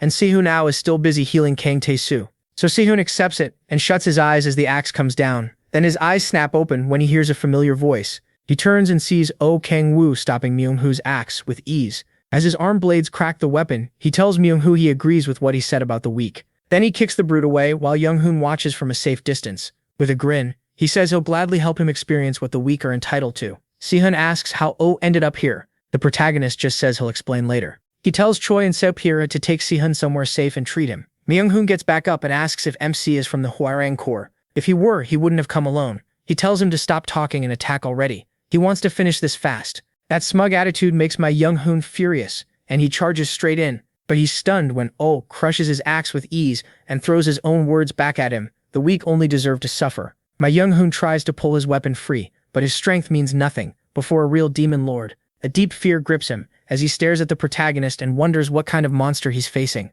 Kim Young-hoon yells for him to use demonic energy. Ma Young-hoon hesitates, which only makes Kim Young-hoon scream harder, ordering him to use it before he dies. While that idiot keeps shouting, Ma Young-hoon lets go of his weapon and decides to sacrifice himself. He slowly starts releasing the demonic energy inside him. As the transformation begins, MC watches with interest. Ma Young-hoon's skin turns red, horns grow out, his teeth sharpen, and wings burst from his back, but MC stays completely calm. Meanwhile, Daddy's boy cackles and says, Ma Young-hoon can win now. With fear and madness in his eyes, Kim Young-hoon orders him to kill him. Ma Young-hoon rushes in to crush the protagonist, but Oh doesn't lose his cool for a second. He uses Iron Wall along with Power of 1,000 and smashes Ma Young-hoon with one punch, knocking his glasses clean off. The twisted demon coughs up blood as a hole tears through his chest. Kim Young-hoon trembles as he watches his ally get wiped out that easily. As Ma Young-hoon's body drops, MC turns to his next target. Seeing that crazed look, Kim Young-hoon wonders if he is a ranker. That's the only way he can explain Ma Young losing so fast. With no good options left, Kim Young-hoon decides to run and call his father. He pulls out a communication orb that works even inside the gate. Too bad for him, the Jolm appears right beside him and asks where he thinks he's going. A slap sends him straight to the ground. As Kim Young-hoon struggles to rise, he asks who the protagonist is, but MC answers by stomping on his head. Oh notices enemies always ask the same thing, and wonders if the demonic order teaches them that. Then he spots the orb in Young-hoon's hand and instantly realizes he was trying to call his father. Kim Young-hoon tries to lie, but he tells the spoiled brat to go ahead and contact him. That would make this even more fun. Jae-hoon is in his office when his orb lights up. He expects his son, but hears the protagonist's voice instead, and demands to know who's speaking. MC tells Jae-hoon that his son is being held hostage. Then Jae-hoon hears Kim Young-hoon screaming for help. He stays quiet while Oh keeps beating him and mocking how he was raised. Finally, Jae-yoon answers, and he can tell the man does care at least a little. Kim Young-hoon is beaten bloody and bound in chains before Jae-yoon asks what he wants. The protagonist tells him to come to the Mokdong-sir rank gate right away if he wants his son alive. When the guildmaster assumes he has to come alone, MC just laughs. He already knows what Jae-yoon can do, so he tells him to come ready for a fight while making sure he hears his son's screams. When the old man starts arguing, Oh cuts him off and tells him not to whine. Just get here. Furious, Jae-yoon warns that he won't get away with this because his group works with the government. The protagonist says he has nothing to do with the government. When Jae-yoon asks if he's alone, the protagonist jokes that he's still single. That finally pushes Jae-yoon over the edge, and he demands to know where MC got the nerve to do this. He couldn't care less. Instead, he keeps provoking him, saying Jae-yoon has no idea who he's messing with. While saying the boy needs some sense beaten into him, Oh keeps torturing Kim Young-hoon and smashes his head into the orb. That leaves him barely hanging on. In agony, the boy starts wishing it would all just end. His father tells the protagonist that's enough, but he gives him 20 minutes to arrive or worse things will happen. Oh listens as the old man warns that if this is about ransom, it's already too late. Jae-yoon swears he'll find him no matter what and tear him to pieces. MC just wishes him luck, then smashes the orb with Young-hoon's skull. With that done, he moves on. Then he hears Young-hoon weakly begging to be saved, promising as much money as he wants. The protagonist kicks him and says money isn't what he wants. Desperate, Kim Young-hoon asks what he does want. Oh says he wants peace and prosperity for every bowl of kimchi stew on earth. Daddy's boy can tell he's not being serious. If only he knew how much that food means to MC. When he tries to protest, he grabs his face and shuts him up. Then Young-hoon hears that the protagonist is waiting for his father and suddenly brightens, sure his dad will save him no matter what. But Oh uses his power on Kim Young-hoon and says he's glad Jae-yoon loves his son so much. Before Kim Young-hoon can respond, MC uses demonic power to torture his mind. Later, he leaves the gate with Sola and her party, giving them quick instructions. Then someone calls his name. He turns and sees Young and Hwa. Young says she brought all the troops he asked for, though she still thinks that much force wasn't needed. Sola and the others are surprised he knows two famous women like them, but Oh says they're not exactly on good terms. Young looks ready to bite his head off for that. Still, she lets it slide for now and asks who his group is, so Sola introduces herself. Young gives her a quick once-over and instantly gets jealous of her chest. She asks what Sola is to the protagonist, but Sola throws the same question right back. Before it turns into a full fight, the protagonist cuts in and says they can do introductions later. For now, he tells Sola to leave with her 3 party members. Then Hwa asks if the thing he's dragging across the ground is MC lifts the chains and reveals Young-hoon's half-dead face.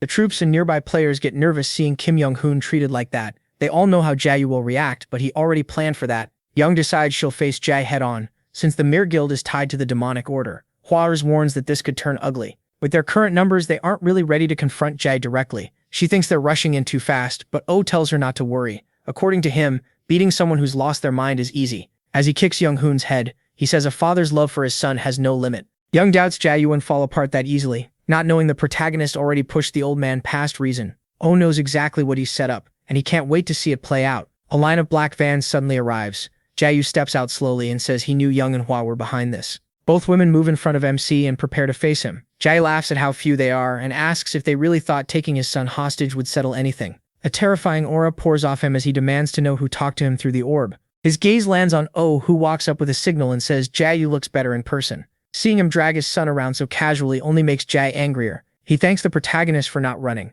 and the protagonist answers by tossing his useless son back to him. The guards rush to catch Kim Young-hoon and check his condition. Jae is stunned that MC gave him back so easily. Even Young and Hwa can't figure out why Oh would return their hostage. That only makes Jae more suspicious, and he asks what he is planning. The protagonist keeps acting innocent, saying he only returned Kim Young-hoon because a worried father must be suffering. Now Jae starts to get uneasy as he holds his half-dead son. He calls out to him while MC laughs and enjoys the show. Jae desperately checks if Kim Young-hoon is still okay. He stares down at his son, waiting for any answer. The fear in his eyes keeps growing, and then Kim Young-hoon finally speaks with a shocking question. He looks at Jae and asks who he is. That one line shatters Jae. Kim Young-hoon asks again. Jae frantically tells him he's his father, but when he shakes him, the boy cries out in pain and begs him to stop. Young-hoon scrambles away from him, and the guards try to calm him down. Watching his own son reject him leaves Jae speechless. Too many emotions hit at once, and he can't process any of them. Meanwhile, Oh enjoys every second as Young-hoon keeps screaming for his father to let go.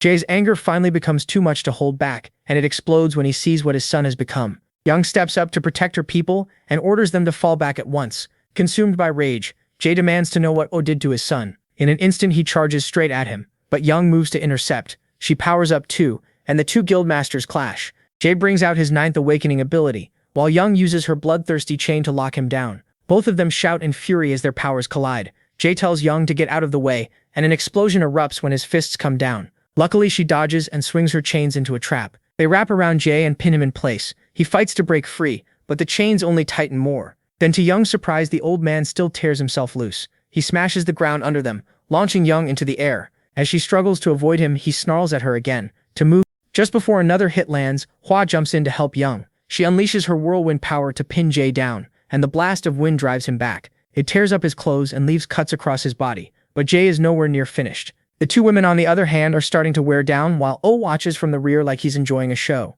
Jae only gets madder, fed up with these interruptions. He lifts his fist high and slams the ground once more, throwing Hwa and Young off balance. Rocks burst into the air as they get shoved back, and the old man roars. With Hwa knocked aside, he rushes straight for Young, but she still refuses to step aside. Jae screams at her to move again, and she answers by charging him with her chains. This time she shapes them into spears, and they stab through Jae's body, adding even more wounds. Even so, the old man ignores her tricks and blasts her away in a flash. Young is stunned that he pushed through those spears without caring. Still, with the chains still stuck in him, she wraps them around his body and yanks to hold him still. Since Jae is still a rancor like her, Young plans to keep piling on damage until he finally drops. But she underestimates how badly Jae wants Oh dead. As he strains against the chains, she searches for a way to set up a finishing blow. Just as Hwa struggles back to her feet, Jae breaks free from Young's chains, leaving the Red Rose Guildmaster speechless. Once free, he rips the spears from his body and throws them aside. Now he's face to face with Oh, though badly injured. One look at his excited grin pushes Jae even closer to madness.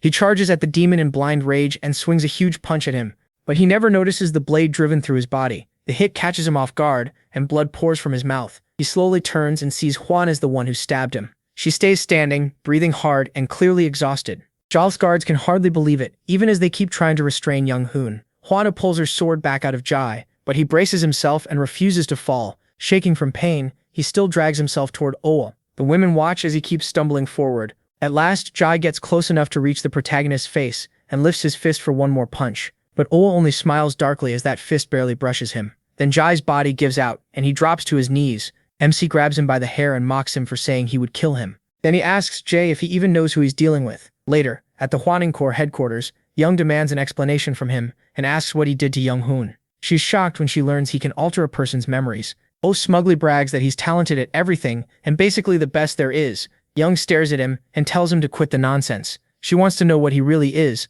but the protagonist says she doesn't need to know everything. What matters is that she's helping him, and he's helping her. Young clenches her fist in anger when Oh asks if wiping out the demonic order isn't enough for her. Furious, she watches him hold out his hand and suggests they keep working together. With a long sigh, Young feels like helping MC in the first place was a mistake, but she still takes his hand and agrees, knowing it's too late for regrets. Even with her doubts, she decides to keep cooperating with him. Later, Jai is held in a dark room restrained and covered with seals. Hua walks in to question him, starting with when he began working with the demonic order. Young and he are there too, and he asks him what a summon is. Even as the questions keep coming, Jay only smiles and stays silent. That makes Hua slam the table and demand an answer. Jae-Hein's smile fades when Hua Young tells him he's not the mere guild master or a company CEO anymore. He's just a criminal who helped a mad cult. He snaps back, asking if she really thinks he'll answer anything. To him, the Hua Young Corps are just the government's dogs. Hua Young isn't amused at all. Then he threatens them, saying their lives are in his hand. Before he can keep going, Yeonju strikes him with her spear and shuts him up. Since he's already restrained, Yeonju takes over the questioning. Jae-Hyun groans in pain. Yeonju stomps on him and demands answers. Hua Yeon quickly stops her, warning that Jae-Hyun can't die before they get the truth. Even then, Jae-Hyun only laughs. He says they'll lose in the end because they have no clue what the demonic order is planning. That only makes Yeonju angrier. Kang-woo cuts in and tells them to step back. He says he'll handle the interrogation himself and talk to Jae-Hyun. The moment Jae-Hyun sees Kang-woo, he looks ready to tear the Demon King apart. He says Kang-woo stepping in won't change anything, but Kang-woo is sure he can make him talk. Jae-Hyun clearly doesn't buy it. But his attitude shifts fast when Kang-woo says he can restore Young-hoon and make him normal again.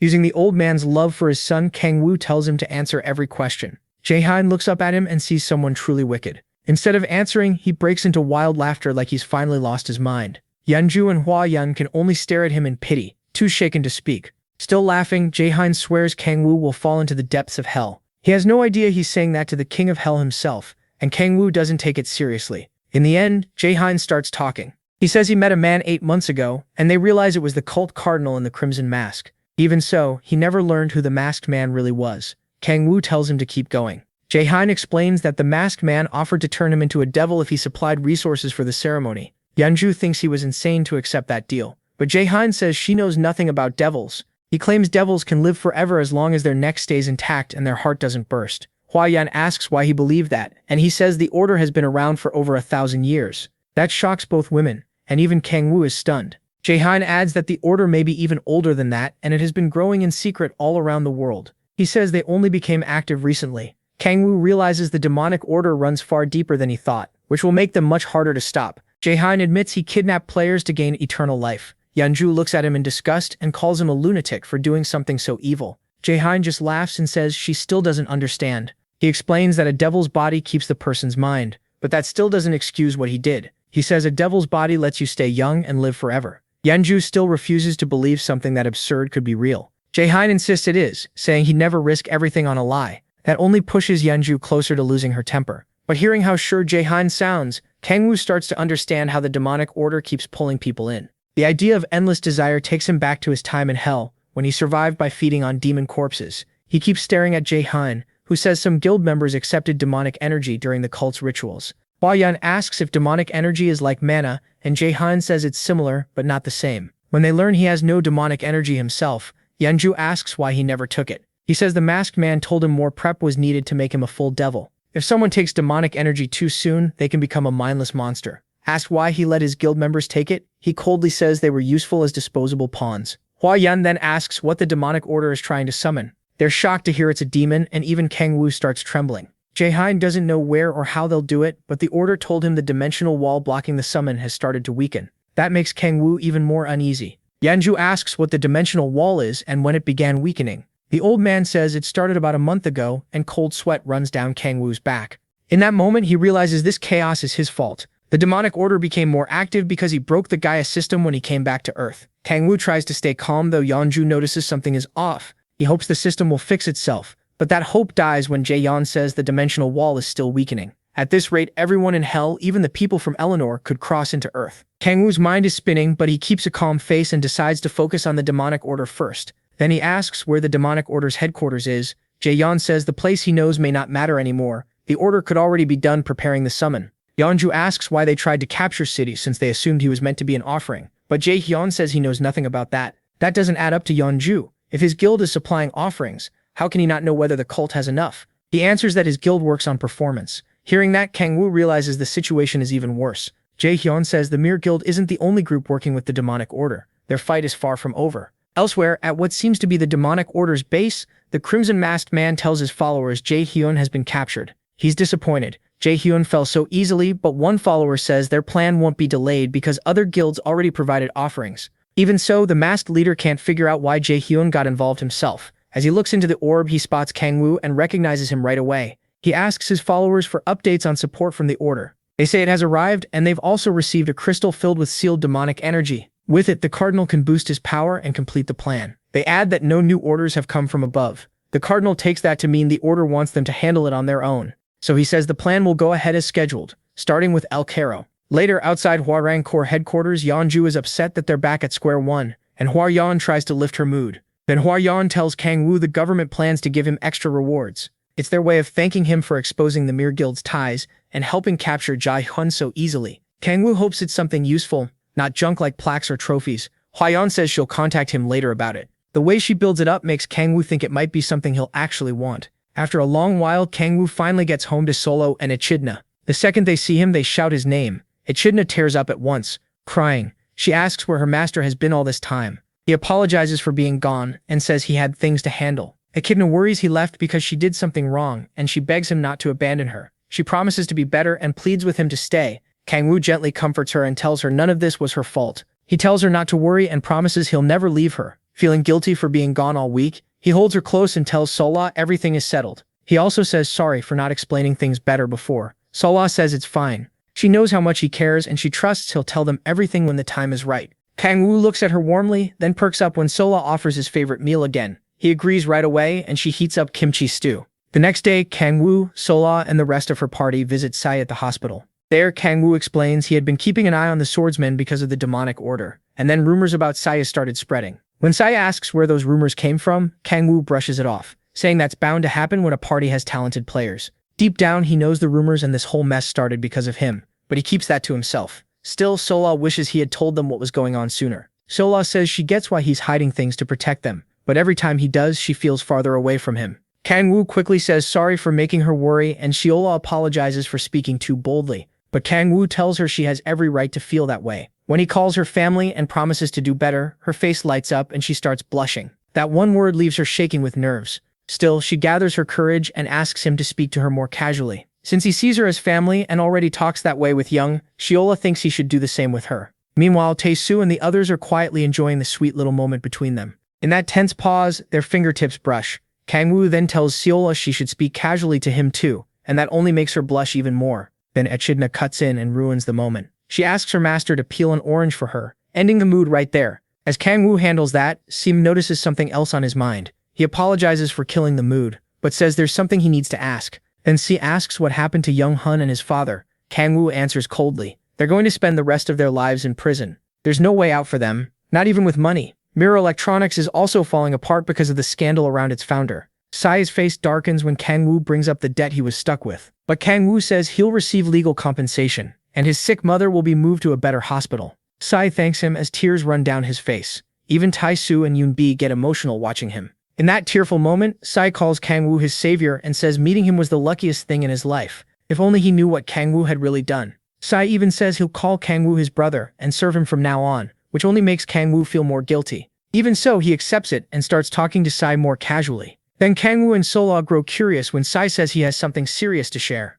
Yeonbalmi and Tae-soo lean in too after he admits he's been hiding something from everyone. Sai reveals that his ability is SS rank, but his level is still too low to use it fully. Even so, it lets him use the power of the martial arts god Cheon Tae-hwang. Everyone is stunned that his first awakening gave him something that strong, and they start firing off questions. Kang-woo stays calm since he already knew this. But that changes when Sai says he was chosen as a protector because the Gaia system malfunctioned. That shocks Kang-woo. Si knows about the Gaia system, even though Young doesn't. So Kang-woo asks when Si first awakened as a player. When Si gives the date, Shiola realizes it was the same day she first met Kang-woo. That means Si awakened because of the damage Kang-woo caused to the Gaia system. Kang-woo starts thinking Si may be the key to fixing it. At the same time, Yoon-bi makes things awkward by calling him the hero of the world. But now Kang-woo suspects Si might actually be the real main figure here, someone with a bigger role than his. That makes him even happier he managed to bring Si onto his side. When Kang-woo gets ready to leave, he tells Si to rest until he's fully healed. Si suddenly grabs his shirt and stops him. The way he's looking at Kang Woo feels almost love-struck, and for a second, this stops feeling like a normal action story. Then Kang Woo has a thought. Maybe this is just how subordinates act toward their master. At the same time, Echidna asks if she can come with him. Still, Kang Woo can't help worrying he picked up the wrong kind of admirer, so he immediately jumps out the window to get away as fast as he can. Later, two huge ogres charge at Echidna. The little dragon unleashes her dark storm power and cuts into them, knocking them back. While they're still reeling from the hit, Kang Woo jumps in with a giant axe to finish them. He grips the weapon tight and fills it with frost, unlocking a new skill called Leviathan. Then he slashes through the monsters. The ogres roar for a moment before freezing solid and shattering. After that, Kang Woo levels up. Wiping sweat from his face, he admits the fight wasn't easy. Still, he reaches his 6th awakening and gains a new special ability. Excited, he rushes to check what it is, but the system says the details won't appear until he reaches extreme demonic delay. His mood drops right away because he has no clue what that condition even means. Echidna asks if he's okay, and he tells her not to worry. Then he pulls out a communication orb and hears Yahello calling. She says they're almost done moving, so he needs to come home soon. Her mother is staying behind to finish cleaning, so Yahello will take a taxi first. After that, Kang Woo heads straight to the apartment. Soon they arrive at their new place, and it's much bigger and nicer than before. Seeing it, Yahello asks if they can really live there. Kang Woo reminds her they're family and he doesn't want to live alone, so now he'll be staying with her and her mother. Then he ruins the mood by mentioning that Red Rose helped him buy it. Yahello realizes Young was involved, and even though she hides it, that stings. From her view, Young can give Kang Woo expensive things she could never match. The gap between them feels even bigger, but Kang Woo is too clueless to notice why she's upset. Echidna runs over and asks what they're doing tomorrow, but Kang Woo says nothing is planned yet. She shyly asks for a favor, and he agrees to go play with her the next day. The second Yahello hears that, she realizes she's not only competing with Young, but with a kid too. So she quickly decides to come along and keep close to her man. The next day, they go to a huge mall where Echidna tries on one cute outfit after another. Yahello snaps pictures of her the whole time. Kang Woo is just happy being with his family. Seeing the woman he loves getting along with his little girl makes him smile. Echidna keeps trying on clothes while Yahello buys her all kinds of sweet snacks. The two grow close like mother and daughter, and Kang Woo is glad Echidna has someone else she can lean on. Of course, he soon learns how tiring shopping with women can be. The two girls keep piling more bags onto him. His mood finally improves when they reach the food court, and he can eat whatever he wants. Just thinking about all the food makes him drool. Yahello tells him it's not that special, and asks if he's never been to a food court before. For Kang Woo, all those different dishes feel like heaven or maybe hell. In his case, after suffering through awful meals for so long, he wants to order everything he sees, but Yahello tells him to calm down. A while later, their table is packed with food and they start eating. Kang Woo begins with the kimchi stew and admits it isn't as good as Yahello's. Next, he grabs a slice of pizza and dips it into the stew, making Yahello think he's lost his mind. But he actually likes it, so he starts mixing all kinds of food together. Yahello covers Echidna's eyes to protect her from the mess Kang Woo is making. While Kang Woo happily keeps eating, Yahello tells Echidna never to copy those horrible food combos. After the meal, Kang Woo notices someone approaching. Cold sweat runs down his face the second he recognizes him. It's Kang Yoon. The Hanul guild master says it's been a while since they last met. Kang Woo asks what he's doing there, but Kang Yoon tells him to drop the formal tone. He says he has good news so they can talk casually. Then he brings up Kang Woo working with Red Rose, and Kang Woo says he's only cooperating with them. Hearing that, Kang Yoon grabs his shoulder and tries to recruit him, offering 5 billion won, a car, a house, and more. Yahello is shocked. Someone can offer that much so easily. Kang Yoon also promises him an executive spot in Hanul, but Kang Woo says the offer is too small. Kang Yoon can hardly believe what he just heard. He calls Kang Woo funny for saying that, but Kang Woo isn't joking. He makes it clear he has no intention of working under anyone right now. So Kang Yoon raises the stakes, and Kang Woo pays close attention. The easygoing guildmaster says he'll throw in one legendary item for free if Kang Woo joins. Legendary gear is incredibly rare and can't just be bought with money. It's usually crafted from parts taken from S-rank gates or even higher. Legendary gear also links itself to its wearer,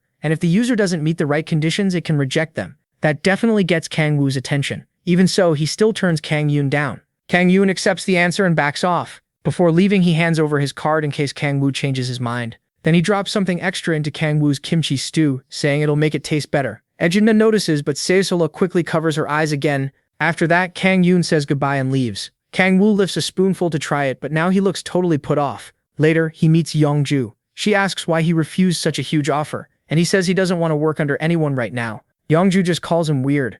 Still, Kang Woo believes that even without joining Hanul Guild, he can get legendary gear from the rewards he earns by protecting other players. When they reach the elevator, Youngju says she's met Kang Won before since they're both guildmasters. She says he's not what people expect, so Kang Woo asks if there are rumors about him. Yongju brings up the one time Kang Won got furious during the world ranker evaluations. He lost to a Japanese ranker and got eliminated. That ranker was Fujimoto Ryoma, who used the mythical weapon Susanoo-zai, and the media came down hard on Kang Won because of it. Yongju says that's all she knows about Kang Won, while Kang Woo wonders if refusing him will come back to bite him. She tells him not to worry. Kang Won would probably just laugh it off. Soon after, they meet Baek Hwa-young. The Hwaris Corps commander calls Kang Woo inside and says they've been waiting for him. Inside the lab, she explains they found a special item while investigating the Mir Guild. Yongju says that must have been a rough job, and Baek Hwa-young admits even her superiors were against it. Kang Woo checks out the item and finds a legendary coat. Its stats are great, and luckily it hasn't bonded to anyone yet. Yongju points out that the coat's effects don't look that amazing, and Baek Hwa-young agrees. Even so, with its base stats and special effects, it's still incredible, but she doesn't know any player with inherent stats. Then she looks at Kang Woo and catches the creepy excited look on his face. Yongju is shocked to learn he's an inherent stat user. With that trait, this coat is basically perfect for him, among all legendary gear. Kang Woo stares at the coat like he's in love and says he wants it. He thanks Baek Hwa-young and promises to do everything he can to stop the demonic order. Then he takes the coat and Yongju tells him to equip it like he did the gargoyle armor. Kang Woo puts on the trench coat and instantly looks rich. The system announces that the coat has accepted him as its owner, and power rushes through his body. It reads his inherent stats and raises his demonic energy by 5. With that, the coat fully bonds to him. Yongju asks how the new gear feels, and Kang Woo immediately asks for 10 more. Baek Hwa-young tells him 5 is the limit, no matter the class. Any gear after the 5th won't work. So Kang Woo says 5 is still more than enough for him. He starts admiring himself and goes on about how amazing legendary gear is. Then Yongju tells him to test how much stronger he got. He looks at her and she asks for a fight. They move to the combat room, where Baek Hwa-young says they don't need to hold back too much. As Kang Woo gets ready, Yongju wonders how much stronger he really is. She remembers how easily he crushed Yongko, and knows his raw stats played a huge part. This is her chance to learn what makes Kang Woo so unusual. At the same time, Kang Woo also wants to test his new strength, and he sees her as the best person for it. Baek Hwa-young steps in as referee while they prepare. The moment she starts the match, Kang Woo moves in an instant. He lunges straight at Yongju, but she slips past his punch. She spins into a counter-attack and Kang Woo dodges that too. She keeps pressing him, but he blocks the follow-up blows. Once he realizes she's opening with hand-to-hand combat, he starts getting annoyed. He knocks her hand aside and fires back, but she avoids it. Kang Woo suddenly snatches her hat and says she's looking down on him. Using it to cover her view, he throws a punch, but she tears right through it with her special chains. Glad she's finally getting serious, Kang Woo asks if she's trying to kill him. She keeps attacking and says he's clearly not a normal player. Kang Woo dodges the chains, which smash into the walls behind him. Before he can reset, she rushes in and drops another attack on him. He barely escapes by using his wings, then activates his coat skill, Kraken's Wrath, boosting his stats and adding 5 more demonic energy. Even with his power spiking, Yongju doesn't flinch. She keeps up the assault while Kang Woo flies around to avoid it. Baek Hwa-young starts worrying about how far Yongju might take this. Still, Kang Woo keeps slipping past the chains. When they finally get close enough, he smacks them aside and flies straight at Yongju. Trapped in a bad spot, she sends the chains at him again, but he blocks them and keeps charging. Once the spear-like chains are close enough, Kang Woo uses explosion to blow them apart and blast Yongju backward. She fights against the shockwave, and when she looks up, Kang Woo is already in range. He instantly uses the power of sound, sending harsh shockwaves through the room. The girls cover their ears to block the screaming noise. Using that opening, Kang Woo closes the distance and slams the ground with the power of 1000 and the power of destruction. Knowing she can't block it all, Yongju is forced into a corner. With no better option, she wraps herself in a chain barrier. But against Kang Woo's power, it isn't enough. He breaks through her defense and smashes the wall right in front of her face. Baek Hwa-young sees it and can't believe how strong he is. Yongju drops to the floor, laughing at herself while her body shakes with fear. Kang Woo has blasted a massive hole through the wall, and she calls him a monster. Just then, Kraken's Wrath runs out, and the system says it won't be ready again for 2 hours. Kang Woo looks down at her, impressed by how much power the legendary coat gave him. As Yongju laughs, she slowly draws her chains back into her gauntlet. Kang Woo offers a hand to help her up, while she struggles to catch her breath. He says the boost came from his new gear, but she reminds him that she has legendary items too. With a dark grin, Kang Woo listens as she asks if he's even human. He tells her at least he's not her enemy, but she still doesn't trust him. Then both of them look toward Baek Hwa-young, who explodes at them for wrecking a room that cost billions to build. Kang Woo and Yongju both apologize for going too far, but Baek Hwa-young is still furious that she's stuck dealing with 2 lunatics who don't know when to stop. While they argue over the damage, she orders the training room closed until repairs are done. Yongju mutters that maybe they should have just fought inside a gate, annoying as that would have been. Meanwhile, Kang Woo wonders if he should pay for it with giant ogre magic stones, but decides that would be a waste. When he asks, Yongju confirms that high-rank boss monsters can drop materials for legendary gear, so Kang Woo suggests they go hunt El Cuero. Baek Hwa-young asks if he means the monster in the S-rank gate, and he says yes. They explain that no one has beaten it because of where it lives. It stays underwater, making close-range attacks useless, and when it's attacked it hides underwater again, so long-range attacks don't work well either. Youngju adds that even if they kill it, there's no promise it'll drop legendary gear. Kangwoo says it still might if they're lucky. He thinks this could help break his level cap now that he's unlocked his 6th awakening. Players usually hit 2 walls as they level up. The end of your efforts at level 59, and the end of your talent at level 89. The only way past them is to defeat a powerful monster. Since she's already at the end of her talent, Youngju thinks this could be her chance too. Then it hits her that she just lost to someone way below her level, which makes her feel pathetic. After thinking it over, she decides to help Kangwoo. She warns him the fight will be too much for just the 2 of them. But Kangwoo says he already has a plan, and gives Bai Kwa-yong a devilish look. He says they'll need someone strong in close combat. Hearing that, Bai Kwa-yong says she'll join the plan too. She wants to make up for the damage to the training room since she allowed them to use it. Youngju respects how serious Bai Kwa-yong is, especially compared to Kangwoo, who keeps getting on her nerves. Bai Kwa-yong is also interested in how Kangwoo plans to hunt El Cuero. The protagonist Kangwoo says it won't just be the 3 of them. Echidna is coming too. He also wants one more fighter who's strong in close combat, so he starts thinking about who fits. Bai Kwa-yong gets his attention and says she knows someone perfect for that role. Later they arrive at the S-rank gate. There, Kangwoo and Echidna are busy taking down a giant ogre. When he finishes it off, his level rises to 59. Then the system locks his level and says any extra X will be saved until the restriction is removed. That proves the level cap applies to him too. Youngju thinks he's burning through too much strength, but he tells her it barely cost him anything. Then he spots Bai Kwa-yong with the new recruit. She introduces him as Ku Yun-mo, commander of Hwarang's 2nd Corps. Without the title, he just seems like a clueless idiot. Kangwoo greets him, and notices right away that he fights with twin blades. Youngmo calls him a rookie and asks why he's out hunting ogres. He also can't figure out why there's a kid with him, so MC explains that Echidna is his familiar. That only leaves Youngmo even more confused. Bai Kwa-yong cuts in and says he can learn the details later. Youngmo is stunned when she says Kangwoo is as strong as Youngju. He can't believe someone who's only been a player for 2 months could match a national ranker. Meanwhile, he tells Bai Kwa-yong that Youngmo seems solid, and she's happy to hear that. While they're talking, Youngmo quickly pulls the protagonist aside for something private. Then he asks the Demon King what exactly is going on between him and Bai Kwa-yong.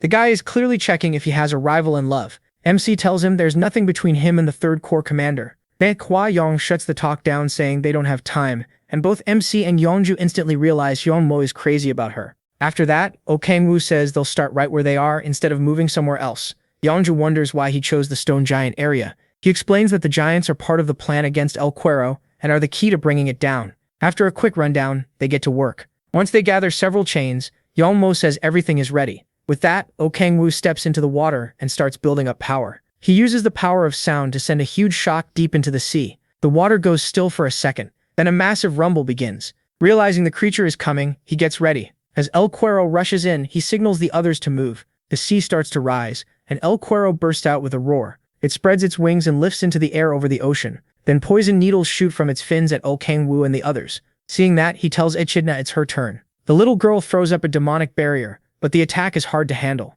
The protagonist Kangwoo tells her to hang on just a little longer. At the same time, Hyunmo and Bai Kwa-yong move in with the chains. Kangwoo joins them, tells them to hold tight and opens his wings. Then he shoots into the sky at incredible speed. Once they're over the sea monster, he drops them, and Hyunmo starts screaming the whole way down. Still, they land safely on El Cuero. Its slick body makes footing hard, so Kangwoo gives them more chains and tells them to take opposite sides of the monster. They have to act fast before it dives again. The hooks sink into the monster's body, and it lets out a scream as it thrashes wildly. Even so, they manage to stay on. El Cuero suddenly makes a strange cry, and Kangwoo notices it right away. He warns them to hold on because it's about to flee. After twisting its body hard, El Cuero launches upward, and strange electric patterns spread across it. As the monster tries to dive deep again, everyone clings on. Kangwoo moves to stop it and orders the others to attach the last chains. He dives into the water and activates the power of destruction along with the power of 1,000. Then he throws a punch through the water as El Cuero closes in, blocking its path downward. The shockwave nearly throws Bai Kwa-yong and Hyunmo off, but because he attacked from underwater, the blow loses some force. He sees it only knock the monster back into the air, so he looks for another way to hurt it. That's when he spots El Cuero's gills. Kangwoo spreads his wings and rushes for that weak point. The Demon King slashes into it, and the creature cries out in pain. Then he notices yellow sparks around him. Bai Kwa-yong sees them too and realizes El Cuero is using its spark. Echidna calls to her master and raises her barrier again. With all the chains attached, Bai Kwa-yong decides it's time to jump off. She tells Hyunmo that Oh Kang-woo is stronger than they are, so all they need to do is stay out of his way. They leap off just before the monster unleashes its electric burst. As she falls, Bae Kweong looks back and wonders if MC is still inside it. Then we see him protected by Echidna's barrier inside the beast. He realizes she shielded him the moment she sensed he was in danger. But keeping up a barrier from that far away is draining her badly. Oh Kang-woo tightens his fist and rips his way out of the monster's body. Thanks to his familiar, he feels even stronger. After cutting through it, he drives El Cuero down toward the ground. He pulls out the chains and signals to Yeonju. From far away, standing on the stone giants, she catches it. At once, she attacks the giants to stir them up. Yeonju keeps provoking them, and she's clearly having a great time. Laughing like a maniac, she lashes them with her chains. The giants start chasing her, and the chains tied to them yank El Cuero out of the sea. Oh Kang-woo uses his powers to keep those chains locked onto the monster. It only needs to come a little farther onto land before they can really finish it. But suddenly El Cuero starts fighting the chains, and even the stone giants get dragged back. Oh Kang-woo strains to hold it in place because the monster doesn't seem weaker despite all the damage it's taken.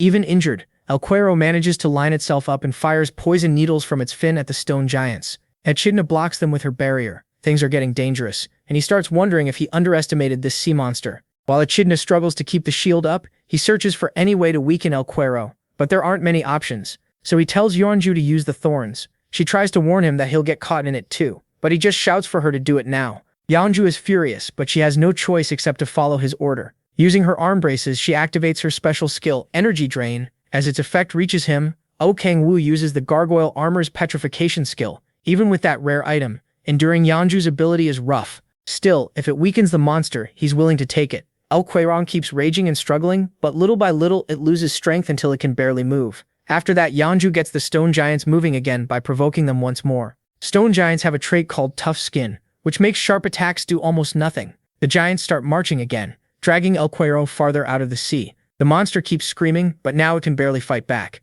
In the end, its whole body is dragged onto land. Oh Kang-woo cuts the chains off himself and feels relieved that the plan worked. Echidna immediately runs over to check on him. He yells that it's still dangerous, right as El Cuero tries to strike at her. Luckily, Hoyeon jumps in to protect the girl, and Hyunmo carries Echidna away. After Hoyeon's hit, the monster tries to attack again. Then Oh Kang-woo moves in with the others to finish it for good. Echidna is relieved to see her master alive, but he puts her right back to work by telling her to handle the stone giants. Meanwhile, Yeonju is still having fun treating the giants like pack animals. The protagonist Kang-woo tells her to stop messing with them and come help. She snaps back that she's only doing what he told her to do. Then Hoisin and Hoinjit and Hyunmo charge in to punish El Cuero. Now that they aren't fighting underwater, they can finally go all out. Both of them strike at once, dealing huge damage and spraying blood everywhere. But the beating is far from over. The two corps commanders keep cutting into the monster in perfect sync. Then Yumoju finally joins them and drives her bloodthirsty spears into the beast. El Cuero roars in pain, and the blast knocks everyone back. The non-stop screaming is getting on Oh Kang-woo's nerves and everyone else's too. Even out of the water, he admits El Cuero is still a boss monster. He turns his focus inward to his myriad demon palace and spots 3 sealed doors. Still, he decides there's no need to open them. Instead, he drinks from the waters around him, and a huge surge of power fills his body. The Demon King summons his Boyden, but that alone isn't enough, so he feeds it more power with Kraken's wrath. Oh Kang-woo also adds the power of shattering, and once everything fuses into the spear, he creates a deadly new skill called Gay Bulg. His party freezes when they feel how terrifying that power is. He tells them to get clear and charges straight at the sea monster. Once he's close enough, he drives the spear into the beast's body. Faced with that overwhelming force, the monster starts shaking and lets out a helpless scream. Hoinjin and the others can barely keep their footing from the shockwave of Kang-woo's strike. All of them stare in awe, wondering if this is what a 6th awakening skill can do. Oh Kang-woo stands before the monster as it burns and waits to see what happens next. The spear's power leaves scars on his hands, and the system says he cleared the second condition for extreme demonic delay by combining 3 powers.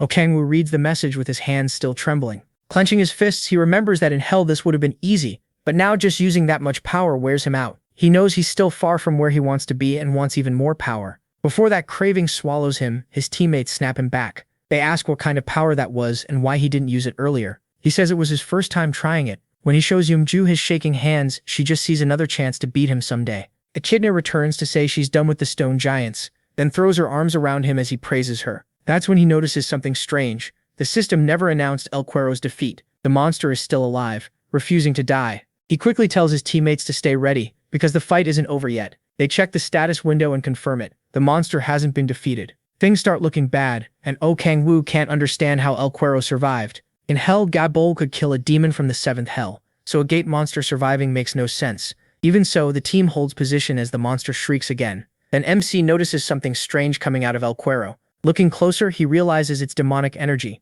Long, nasty tentacles start growing from the monster's wounds. Using those new limbs, it begins crawling back toward the sea. Bakwa Yang and the others spot it too, so Yeonju throws out her chains to hold El Cuero down. But she's too drained to stop it, and the beast starts dragging her with it. Her teammates tell her to throw the chain back to them too. Once she does, they grab hold and it turns into a full tug-of-war with El Cuero. Even with everyone pulling, they still can't keep it from reaching the water. Kangwoo has almost no demonic energy left after mixing 3 powers, and it feels like they might still lose. At that desperate moment, Echidna turns into a full dragon and tells her master to leave it to her. Yeonju and the others panic at the sight of a dragon, but he quickly explains it's Echidna. The dragon dives in and pins the monster down with her claws. Those claws pierce El Cuero with ease. Trying to keep it from escaping, Echidna tears into El Cuero even more. Yeonju and the rest can hardly believe what they're seeing as Echidna lifts the monster up and slams it back down. After a fierce struggle, Echidna stands over the monster as the winner. Then she happily asks her master if she did well. El Cuero is finally dead, and Kangwoo gets most of the experience since he did the most damage, but his level limit is still active, so he doesn't level up. Echidna changes back into her human form and runs to him. Now Yeonju and the others finally get why that little girl is Kangwoo's familiar. She asks about the tentacles from El Cuero's body, but Baekwa Yeonju says she's never seen anything like that before. Kangwoo steps in and says it isn't some natural trait. He's seen something like it before, and says it looks like what happens when the demonic order transforms into demons. Yeonju guesses demonic energy caused it, and he says they'll know for sure after checking. So they climb onto El Cuero's body and inspect it. The protagonist Kangwoo finds the spot where the tentacles started growing, and reaches inside. To his surprise, he finds something hidden in the beast. The others are shocked that anything was in there at all. He pulls it out, a gemstone. Huomo says it's different from a magic stone, and Baekwa Yeong wonders if this caused El Cuero's strange change. Kangwoo says he isn't sure, but he can already tell the gem is packed with demonic energy. Unlike a normal magic stone, this gem looks man-made. Realizing someone created it on purpose, MC guesses the masked cardinal is behind it. Now the pieces start coming together, and he tells the team the demonic order is probably responsible. Yeonju looks worried when she hears that. Kangwoo tells them to look at the gem itself and where it was hidden inside the monster's body. It's clear someone planted it in El Cuero, and the demonic energy made the beast lose control. The demonic order is the only group that likely could have done this. It's still just a theory, but Baekwa Yeong starts to see his point. As he looks at the stone again, Baekwa Yeong orders Hyunmo to start investigating the demonic order from Pohang. Meanwhile, Kangwoo nearly drools, realizing the demonic order can produce this much demonic energy. Yeonju wants to take a picture of the gemstone, but the protagonist quietly uses his lightning power to stir the beast. While El Cuero suddenly causes a commotion, he secretly absorbs the gem's energy when no one is looking. When Yeonju turns back to ask for the gemstone, it's gone from his hand. Kangwoo plays dumb while she snaps at him. He keeps a clueless face even though he's nervous, then checks his stats. His demonic energy is increased by 3 levels. He's thrilled after hunting more than 100 ogres over the last 3 days. That stat hadn't moved at all. Echidna turns to ask if it's time for them to leave. When he doesn't answer, she gets worried, and after turning around, she sees a twisted look on her master's face. Later, they arrive at the Hwarang Corps headquarters, and Echidna is already nodding off. They head inside, and Wyon gives them the remaining money, after repairs. Since El Cuero was captured for the first time, they earn a huge amount. She also says she'll investigate the gemstone with Humo's team and check if similar cases happened in other gates. They'll have to work hard to secure any stone before anyone touches it, because none of them know Kangwoo already made the first gemstone disappear. Yeonju and Kangwoo get curious when Yeon says she has good news. She explains that parts of El Cuero can be turned into legendary gear, and its tailbone will become a sword. Then she mentions the estimated specs, making them both tense. But their excitement dies when Yeonju says the weapon will boost either strength or dexterity. Still, she adds that she can't use it herself because the activation requirements are too tricky. Only a player with internal chi can use the legendary sword, a rare trait mostly found in warrior types, especially in China. Yeonju suggests selling it to China, but Kangwoo says he'll keep the weapon. If it needs someone with internal chi, he already knows the right person. The story then shifts to C and his party, who are exploring deep inside a B-rank gate. Even in the maze-like dungeon, they manage to find a new path. Kang asks Sivrik if he senses anything, and the swordsman says he just has a bad feeling. A second later, Sivrik picks up on something and tells everyone to get ready to fight. Then a wounded minotaur suddenly comes running out from the dark passage ahead. Another minotaur, even more dangerous, catches it at once. Sivrik and his party stare in shock as that monster gets ripped to pieces right in front of them. Kang rushes up with his shield to take the next hit, but Silas yanks him away just before the beast smashes him into the ground. He warns the big guy not to rush in so carelessly. Looking closer, they realize this creature doesn't look like a normal minotaur. Silas tells Kang to make an opening. Once Silas gets buffed, Choi tries to distract the monster so their tank has time to prepare. She blasts it with lightning magic, but the beast recovers right away without a scratch. Sai moves in to draw its attention, and the Minotaur locks onto him with a deadly stare. Saiola buffs Kang, and he gets into place. Kang charges in, taunting the monster and making it rush straight at him. Saiola keeps the buffs coming, and he thanks her for the great support. The Minotaur lifts both arms to crush the tank, but Saio rushes in from its blind side before it notices. Focused on his opening, he uses his skill and cleanly cuts off the monster's head. Once it drops, the whole party starts praising Saio for pulling it off so fast. Then they check the body, and Sihun says this savage Minotaur isn't listed in any player guide. A closer look makes him freeze. Something red is glowing from the severed neck, and he starts wondering if it's what he thinks it is. The next day, Oh Kang-woo arrives at the Hwoarang Corps headquarters. He's there to pick up the legendary sword made from El Cuero's tailbone. The blade's stats are amazing, and it even lets its user walk on water. MC looks it over and says he'd use it himself if he could. Ba Kwa-yong explains that the hardest part of legendary gear is getting the materials. After that, forging it is quick. Yong worries about the price, but Ba Kwa-yong tells her not to. She says Yong and Oh Kang-woo are already bringing better results than the Hwoarang Corps expected. Yong enjoys the praise while he is more interested in absorbing demonic energy. Then Ba Kwa-yong says there's one more thing she wants to mention. Expecting bad news, he's caught off guard when she asks if he can start speaking to her more casually. Since he's already casual with Young, she says it feels strange for them to stay formal, especially now that they're comrades. Ba Kwa-yong is glad when he agrees. Sol has one more reason to be jealous. When Oh Kang-woo asks about the gemstone research, she says nothing useful has come up yet. Even Young's guild found nothing solid. That bothers him because he doubts the demonic side only hid gemstones in El Cuero. Elsewhere, the masked cardinal hears that El Cuero was defeated.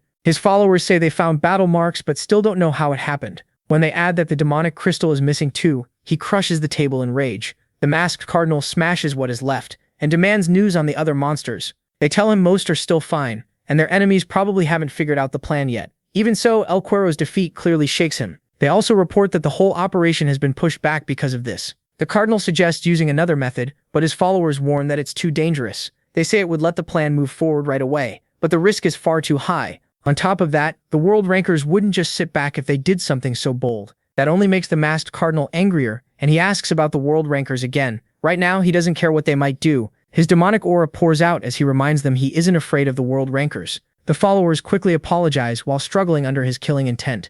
After a moment, the cardinal settles down and asks if they still have demonic crystals. When they say yes, he orders them to plant more inside other monsters. If the plan gets delayed again, he warns their worthless lives are over. Then one follower reports that Young was the one who killed El Cuero. The cardinal forces himself to cool down as he recalls that Young is the same person who got in Jae-Yoon's way. Seeing her as a major threat, he tells them to prepare the shadows to deal with her. His men warn that Young is too strong and the shadows alone may not be enough. But he says Young isn't the real target. They're going after Oh Kang-woo. His plan is to capture the protagonist and use him as a hostage. Meanwhile, the Demon King enjoys a peaceful ride in his car. Later, Kim Si-hoon and his party come out of the B-rank gate, thanking him for carrying the run. As they leave, Oh Kang-woo waves them over. He shows up looking stylish as usual. The group is happy to see him after so long, and he notes that their hunting has been going well. Then he tells Kim Si-hoon he brought a surprise gift for him. At first, everyone thinks it's meant for C, but then he tells Kim Si-hoon to take it. He hands the sword to the young swordsman, while C quietly adds another name to her list. The party is stunned when Oh Kang-woo says it's a legendary weapon. Kang Tae-soo can't help wishing the gift had gone to him instead.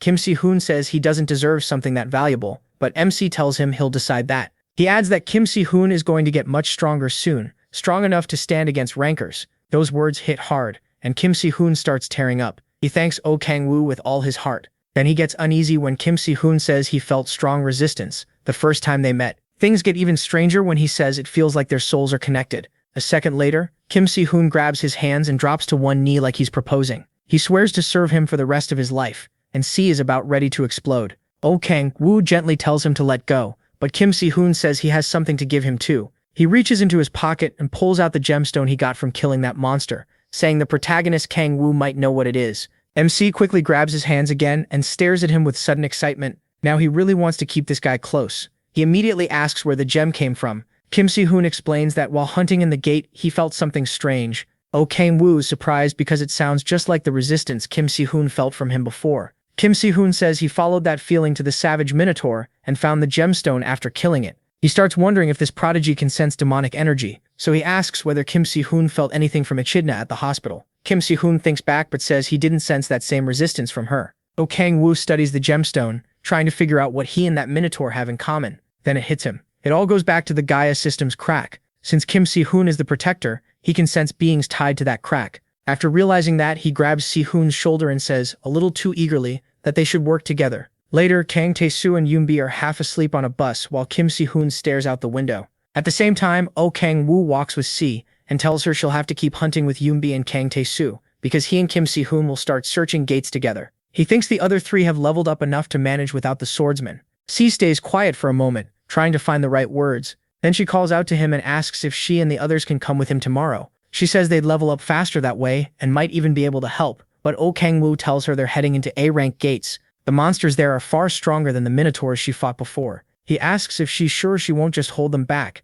and Si ends up apologizing for bringing it up. He also warns that the demonic order will be after them, making things even more dangerous. That hits her hard, but she tenses when Oh Kang-woo suddenly puts an arm out in front of her. He has spotted followers of the demonic order looking for trouble. The protagonist asks if they're with the order, but they refuse to answer and simply tell him to obey. He laughs and tells them to stop acting tough and get away from his car. The idiots rush him at once, saying he's not as special as he thinks. Oh Kang-woo steps forward to shield Si as they close in. He doesn't waste time talking. Instead, he spreads his wings and takes off with her in his arms. After landing somewhere safer, he tells her to get far away while he handles the attackers. Flustered but trying to help, she casts a buff on him. Oh Kang-woo notices how useful her skill is as she tells him not to get hurt. He assures her he'll be fine. Before City can even move, the cultists are already on them, threatening to tear MC apart. He jumps straight into the fight and tells them he has no intention of running from people like them. He slips past their weapons with ease, but they swing back in from behind. Oh Kang-woo tracks their movements while dodging the chains flying at him.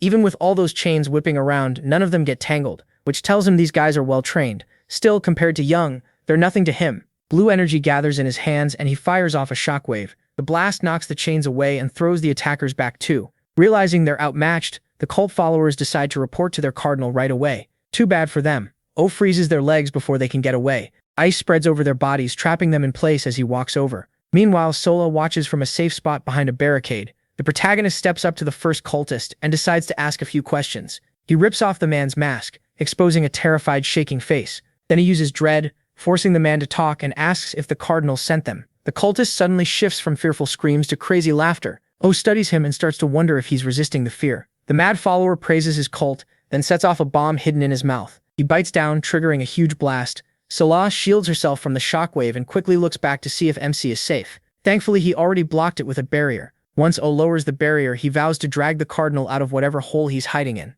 Later, the masked cardinal hears a report about the shadows being killed. The follower says Young is likely the one who took them out. Annoyed at losing good men, the cardinal asks about the crack fragments. The answer 30 have been collected. He sends the follower away. Once he's alone, the masked man tells himself there's no need to hurry. Then he removes his mask, revealing Kang. He's sure he still has time, and everything is going according to plan. Back in the city, Sola rushes over to check on Oh after the blast. He doesn't answer and instead calls Sias. He tells him they need to push harder and gather every infernal crystal they can. He also says to meet at the gate at 6 in the morning. Sola hugs herself, clearly nervous from what he's saying. Then he faces her and repeats his point. Since he has no idea what the demon order is planning, he wants her away from the hunt for now. She calls him thoughtful for worrying about her even after all that happened.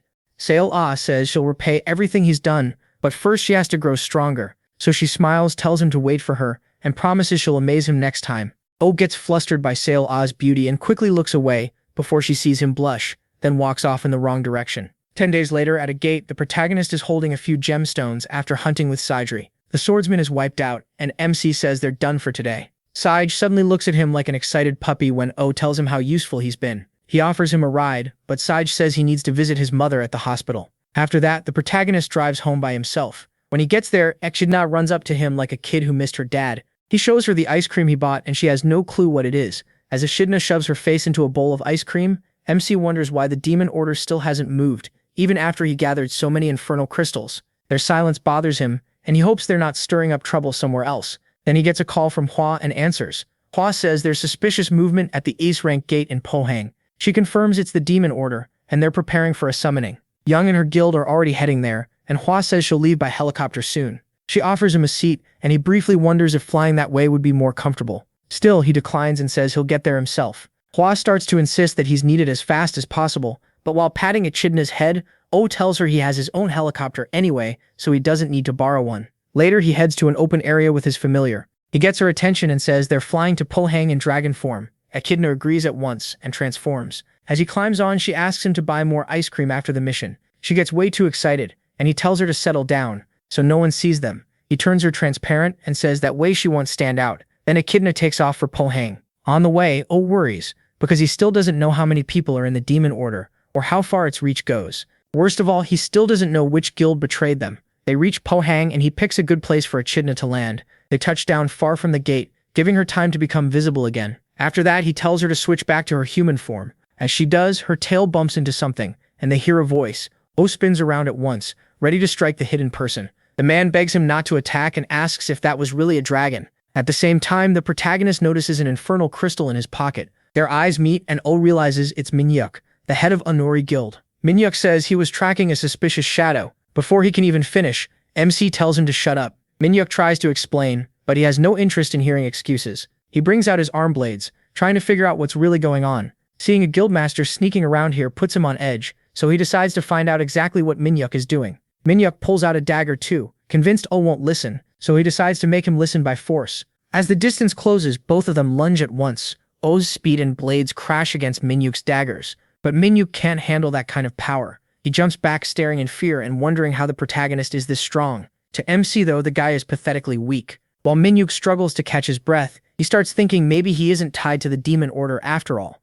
So he tells Minhyuk that Young and the Warring Corps will be here soon. He says he'll listen if Minhyuk keeps it short and explains why he came to Pohang. Minhyuk thinks that's insane and fires back that Oh is the one acting suspicious. He lets one dagger fall and tightens his grip on the other. Then he charges in with a spinning blade attack, but to Oh it's basically child's play. The protagonist sidesteps him with ease and asks if thieves usually settle things in one-on-one fights. A little later he gets a message saying Young and Hua will arrive in 10 minutes. He walks to a coffee machine and buys a drink for Minhyuk after taking all the poor guy's money and gemstones, grabbing one for himself too. Oh tells the guildmaster to start talking because his patience is running out. When MC asks why he's in Pohang, Minhyuk says the Onori Guild has been looking into the Demon Order on its own. He brings up the phrase thieves only bandage and says people treat thieves like the most useless members of a party. Even so, thieves hear rumors fast, and Minhyuk says they've known about the Demon Order for a while. In a short flashback, he talks with his guild members and other thieves. He explains they chose to investigate without the government or Red Rose Guild, so they could prove thieves do more than patch people up. Then he says he saw Oh acting suspicious, which is why he followed him. He assumes someone as pathetic as him won't be believed, but he says he does believe him. Chugging his coffee, the protagonist can't figure out why Minhyuk looks so shocked. Then he tosses the cup and casually wishes him luck with his little vigilante mission. Still confused, Minhyuk tells him to wait. He steps closer and says Oh is stronger than Korea's 5 guildmasters. Then he asks why someone that strong is helping the government hunt the Demon Order. MC looks at him for a moment and says they're the same. Minhyuk still doesn't get it, so he asks if he really needs a reason to fight for world peace. What he actually means is kimchi stew, but he hides that pretty well. As the protagonist turns and walks off like a hero, Minhyuk starts thinking he's a better person than he first thought. Meanwhile, Oh's just happy to be done with the weakling. The real reason he's sticking with the government and Young is the demonic energy he can gain. At least now he's sure the Thief Guild isn't part of the Demon Order. The ones he suspects most are the Guildmaster of Samurai and Kang. Later, Kang puts his mask back on and speaks through an orb. In a creepy cave, he talks to someone named Yu Taesik and asks if he's ready for the ritual. This is the first move in their big plan, and it has to work no matter what. He tells Taesik to bring more sacrifices if needed. Then Taesik lowers his hood and praises the Demon Order. One of the followers reports that the blood from the sacrifices has been spread everywhere. With a disturbing look on his face, Taesik steps onto the demonic symbol. After checking the blood, he says it still isn't enough. Then he orders one follower to step forward. The poor man obeys and gets stabbed, and his blood splashes everywhere. The other followers stare at the body in shock and demand to know why Taesik did that. Taesik coldly says there still isn't enough blood, and if they want someone to blame, they should blame themselves for failing to bring more sacrifices. Then he snaps and starts butchering the rest, covering the area in blood. With the bodies piled around him, Taesik praises the Demon Order again. Once he's sure there's enough blood, he slams both hands onto the symbol and starts chanting a spell. The story then cuts back to Young, who's just arrived in Pohang. Oh asks her and Hwaya if they can enter the Su Frank gate yet. Hwaya tells him the situation inside looks bad. She explains that a Demon Order member is hiding somewhere in the gate, but there are too many caves to pinpoint where. She's also heard that anyone who enters feels something creepy from the gate. Then footsteps approach. It turns out to be Hyumo, and he looks relieved to see them. He tells Hwa they heard a huge explosion from inside the gate earlier. Echidna then tugs on Oh's coat and, clearly scared, says the gate smells strongly of blood. At the same time, Taesik finishes the ritual, and a crack opens in front of him. He looks up at it and begs whatever comes out to show him its power. a massive demon suddenly emerges from the crack. It introduces itself as Auriax from the 7th ring of hell and asks who dared summon him. Taesik drops into a bow before the demon, then proudly says he was the one who called him. When Auriax asks why, Taesik says he wants humans slaughtered and promises total loyalty. Hidden nearby, a spy watches from the shadows. He quickly pulls out a walkie-talkie and urgently tells Humo to come at once because he found something strange. Humo asks what's going on, but no answer comes back. O cuts in and says they need to move now instead of wasting time. As they head for the gate, the thick smell of blood hits them. Inside the gate, a few players see Auriax burst out of the cave. Instead of running, they freeze until Auriax notices them. The demon drops right in front of them and says they'll make fine sacrifices. Even then, the players refuse to back down. They throw everything they have at him, but it does nothing. Auriax seems amused by their pointless struggle, then wipes them all out with one swing of his weapon. Humo and the others arrive just in time to see the players being slaughtered. Meanwhile, Taesik trembles at the power of his first summon. He believes that as the dimensional gate weakens, he'll call up even stronger demons and the world will fall to the demon order. On the other hand, Auriax still isn't happy with how little he's killed. The look on his face alone makes the players afraid to go near him. Then they hear Hunsmo shout for them to wait and he rushes in to help. Auriax swings his scythe at Hunsmo and Hunsmo blocks it, but the impact blasts him backward. A female mage catches him with magic and complains that he always ends up getting thrown around. Hunsmo is relieved to see his allies and tells them to hold on. Oh, though is left speechless by what he's seeing. Hunsmo says she wishes her guild members were there, but Hua tells her to be thankful the demon hasn't escaped the gate. While the others get fired up to beat it, MC is still stuck trying to process all this.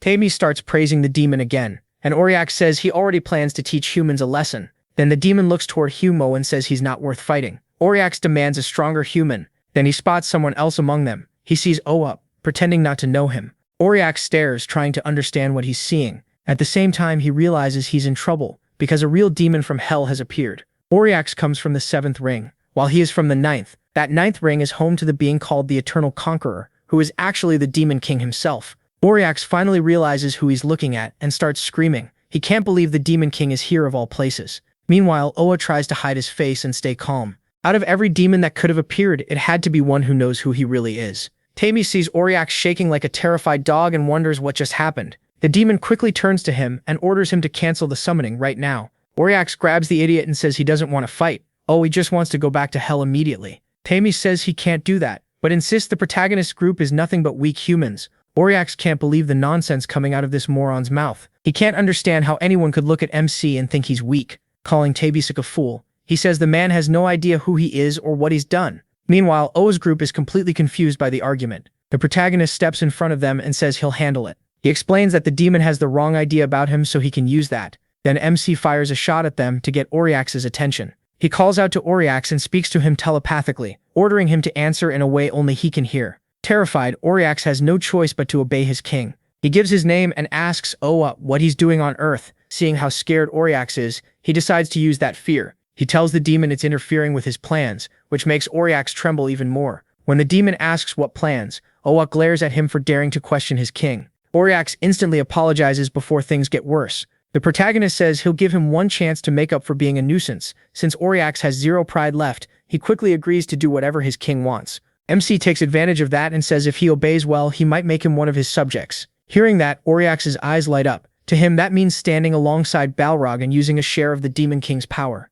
The moment Auriax agrees, Oa orders him to throw away his weapon and fight the others, so he can test his strength. Auriax obeys at once and throws his weapon aside. Still, Young and Hua have no idea why he's acting so weird. Even so, Hua sees it as the perfect chance to bring him down. She activates her skill and aims her blade at the demon. As Auriax moves toward her, she jumps straight in. One slash from her blade makes the demon cry out in pain. Auriax flies into a rage, smashing the ground and hurling insults. That ticks Yang off, and she whips out her chains. She drives them into Auriax and swings with all her strength. The chains wrap around him and start ripping into his body.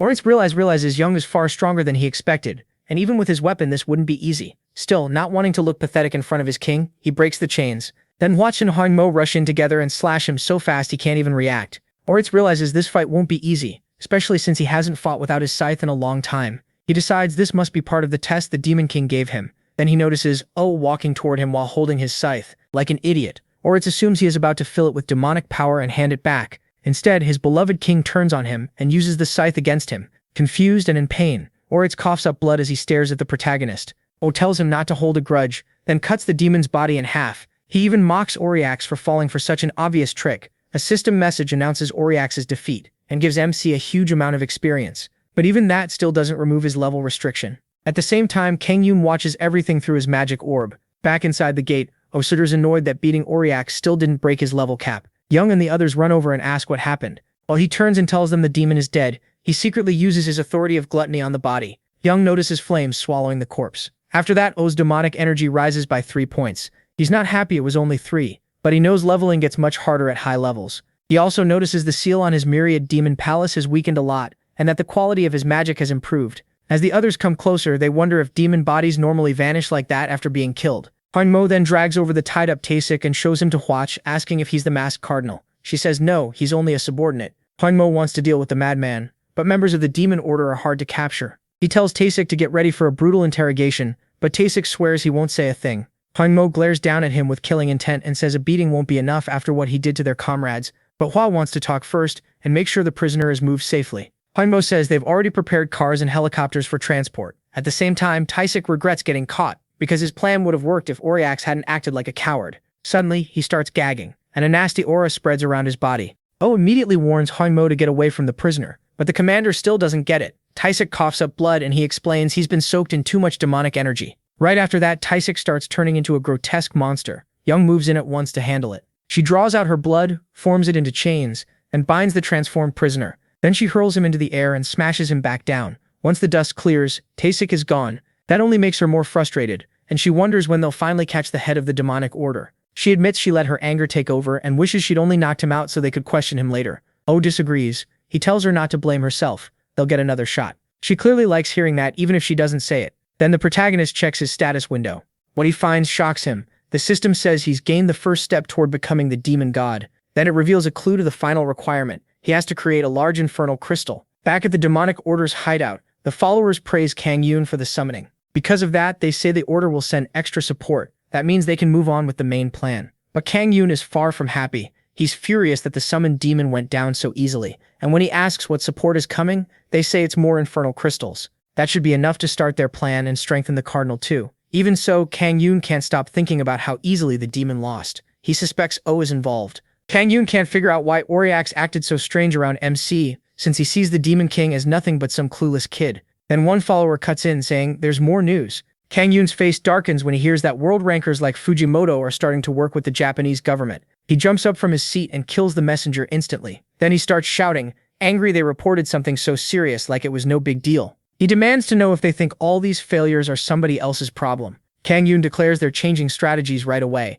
and when one lackey objects, he warns that this could make the whole world their enemy. Kang Yoon walks over and starts choking him. He says he knows the risk and tells them not to question him again. Then he orders them to prepare the thing at ISU Station. A few days later at ISU Station, while people go about their day, a bright purple light suddenly appears. Then a crack opens in the middle of the station. Meanwhile, Oa is enjoying a rare quiet moment at home. As he plays with Echidna, he starts thinking things have gotten a little too peaceful. Ever since Pohang, the demon cult has gone strangely quiet, and all he's done is gather demon stones with Sita. While they're in the car, he gets a call from Young. At the same time, a system window appears in Sita's face. He tells Oez right away, and both of them panic as they try to make sense of the message. Meanwhile, Young is yelling at the protagonist for ignoring her calls. Then she tells him a gate has opened in the middle of ISU Station. Demonic monsters pour out, throwing the area into chaos. Fires break out, and people are being slaughtered everywhere. A mother and her daughter run for safety, but the little girl trips. When the mother turns back to grab her, the demons rush toward them.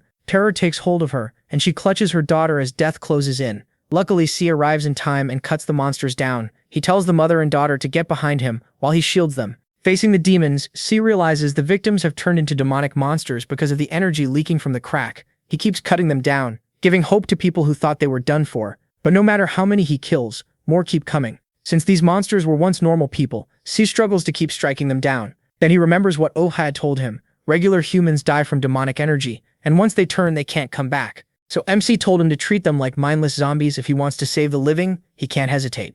After recalling that, Sai charges straight into the horde. Then the system pops up with a message and gives him a guardian quest. It tells him to kill every demonic monster and the fissure fragment, and says he'll earn more experience if he does it with a party. It also warns him not to let an even bigger disaster happen. Sai charts with the monster right in front of him. As his sword swings, he checks the quest count and sees nearly 3,000 people have become demonic monsters. He forces that thought aside and keeps cutting them down one after another. Thankfully, they aren't very strong, which helps. Realizing that, he steadies his mind and unleashes Cloud Dragon's beam. Sai begins tearing through the monsters at incredible speed. With full focus, he pushes himself to move faster and faster, while the crowd cheers him on. Before long, he slips into a trance, and the system says he's gained a special attribute called Swordman Unity. It also says he's met one condition for transformation. Sai reads the messages, but the battle still isn't turning around. The monsters keep multiplying, and he knows he can't handle this alone. Out of nowhere, Kang Tae-soo shouts his name, and Sai turns toward the tank. There, he sees his party members with Young and Baek. He asks how they got there so fast. Sola tells him Echidna brought them. Young walks up and asks where Oh is. Sai looks grim as he says he went to the fissure. Beneath the crack, the protagonist looks over the bodies scattered around. Then he suddenly looks up and spots the culprit walking toward him. The man wonders if Oh already saw the news, then says they've taken heavy human losses. MC says nothing. He just glares back. Then he says he's glad to meet the protagonist, and adds that they still need to deal with the monsters and clear away the corpses. Without warning, the Demon King attacks, but Oh blocks it in time. The other man doesn't deny anything and asks when the protagonist figured it out. Before meeting Kang Yoon, MC had told Sai he had something else to do. After Sai ran off, he headed elsewhere to find whoever caused this mess. With demonic energy everywhere, he knew the person had to be nearby. Using his observation power, he searched the area and found Minyak fighting demonic monsters. He was surprised the Anuri Guildmaster got there so fast and impressed by his information network. When he sees Minyak moving with purpose, Oh decides to follow. Minyak tracks a signal on his phone and finds the culprit near the fissure. There, he sees the protagonist using demonic energy to kill someone, confirming his suspicions. But Oh notices him right away, and even knows Minyak had only been pretending to be his ally. Before Minyak can escape, MC grabs him by the neck. When Minyak asks how he knew, the devilish cardinal says the road of evil leads to power beyond his understanding. Oh tells him he should have stayed in his place instead of trying to play hero. Minyak shoots back that he is drunk on power too, and reminds him he lost to Fujimoto. He says the protagonist is losing it because he never became a world ranker. That makes MC snap Minyak's neck and throw the body aside. He instantly regrets it, wishing he'd made the thief suffer more. That's when Oh jumps into the scene and attacks him. When he's asked how long he's known, he raises his middle finger and says he won't waste words on trash. That sets the other Oh off, and demonic energy surges around his fists. The protagonist summons his dark weapon, and both of them charge at each other. Just before they collide, he adds ice power and unleashes Leviathan. Kang-hoon's fists begin to freeze, but he still blocks the blow. He can't overpower his enemy and realizes Oh is stronger than expected. The Demon King brings out arm blades and slashes wildly, but his opponent stays on defense. At the same time, Sola and the others notice a huge explosion in the distance from the fight. Oh then picks up a truck and throws it at the Demon King. As it flies straight at MC, he cuts it in half just before impact. Then he bursts through the split space and calls him a sneaky freak. Kang-hoon jumps up too, and starts stacking multiple powers at once. Mixing divine power with destructive void, he drives a punch at Kang. Their attacks collide, and the explosion tears through part of the city. The blast throws Kang-hoon back hard. As Kang-hoon approaches, Kang-hoon finally realizes it wasn't Young ruining his plans. He demands to know who Kang-hoon really is. The Demon King plays dumb, and asks what he's talking about. Even though Young is one of South Korea's strongest, Kang-hoon thinks it makes no sense that she could ruin his plans all by herself. So he demands again that Kang-hoon tell him who he really is. Kang-hoon just gives him a wild smile and says he already answered that. He brings his scythe back out and tells Kang-hoon he isn't worth another word. But Kang-hoon has no plan to let him off easy. Kang-hoon charges in, and the brutal fight keeps going.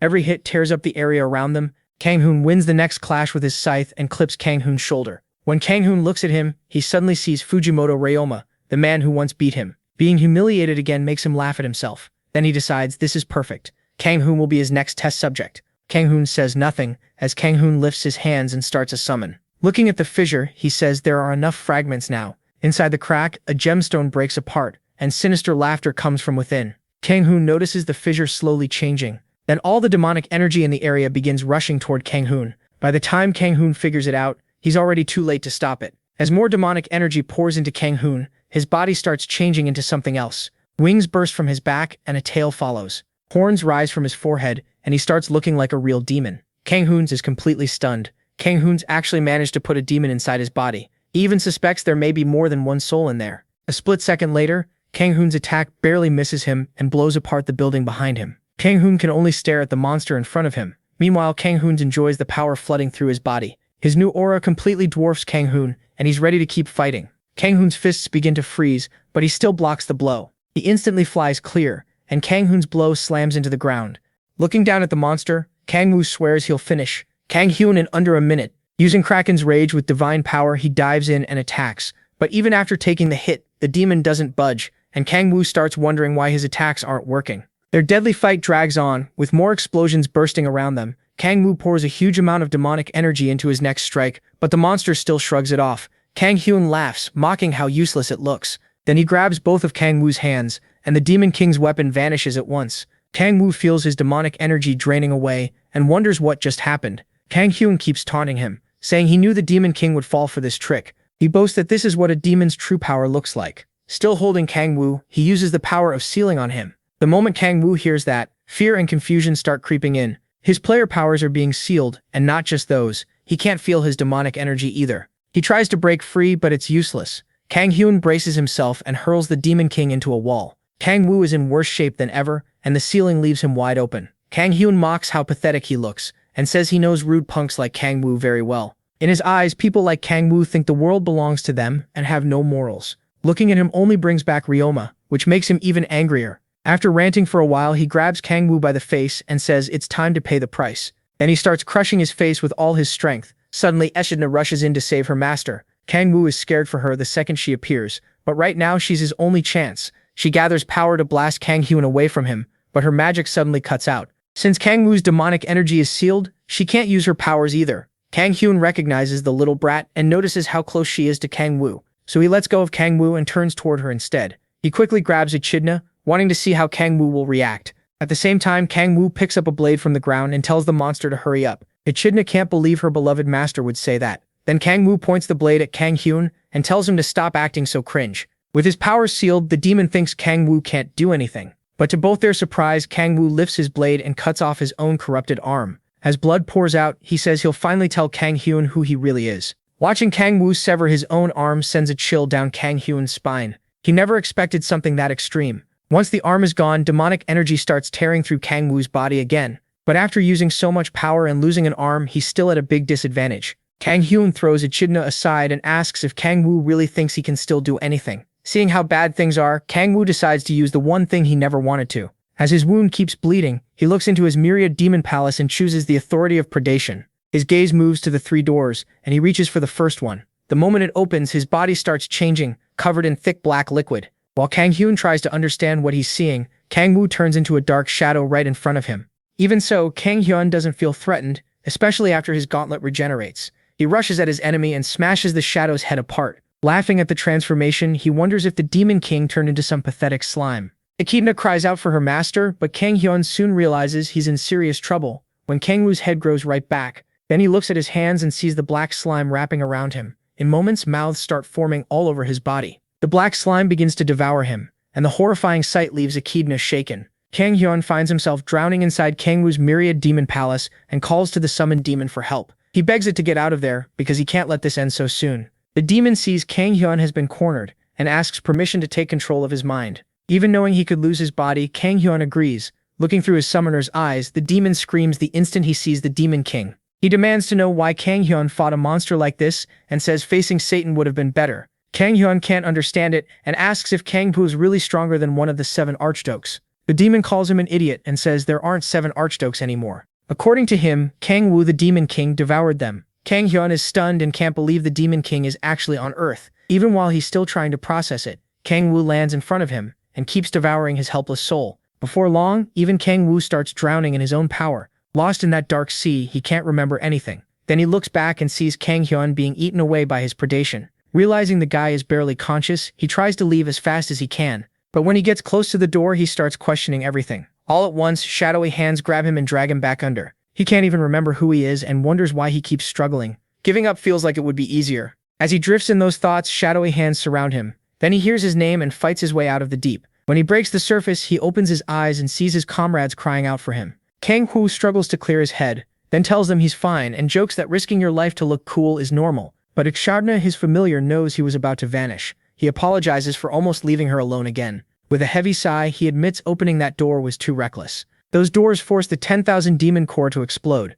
He avoided that method even in hell, because if he slips up, it can devour him. As he comforts Solaz and Echidna, he swears he won't do it again until he can control it. More than that, he can't die and leave his precious family behind. He promises to protect them no matter what. Afterward, the system tells him the demon from the 8th hell has been defeated. His level is still locked, but his demonic energy rises by 5, and he also gains the authority of sealing. Looking at the message, Kang Hyun sees his demonic energy stat has passed 100. That's the minimum needed to be a world ranker, but Echidna still gives him a proper scolding for making her worry so much. Sola puts her hand on his bandage and heals his wounds with magic. Kangwoo is amazed by how well it works, and she tells him she's reached her 5th awakening. 3 days after the ISU station incident, Kangwoo finally gets some well-earned rest. After sleeping for 4 straight days, his body recovers enough. Echidna jumps with joy the moment he walks into the kitchen. Sola and Young also notice him, and she asks if he's okay. He says the sleep did the job, then asks what Young is doing at their house. Sola explains that Young has been coming by every day to check on him.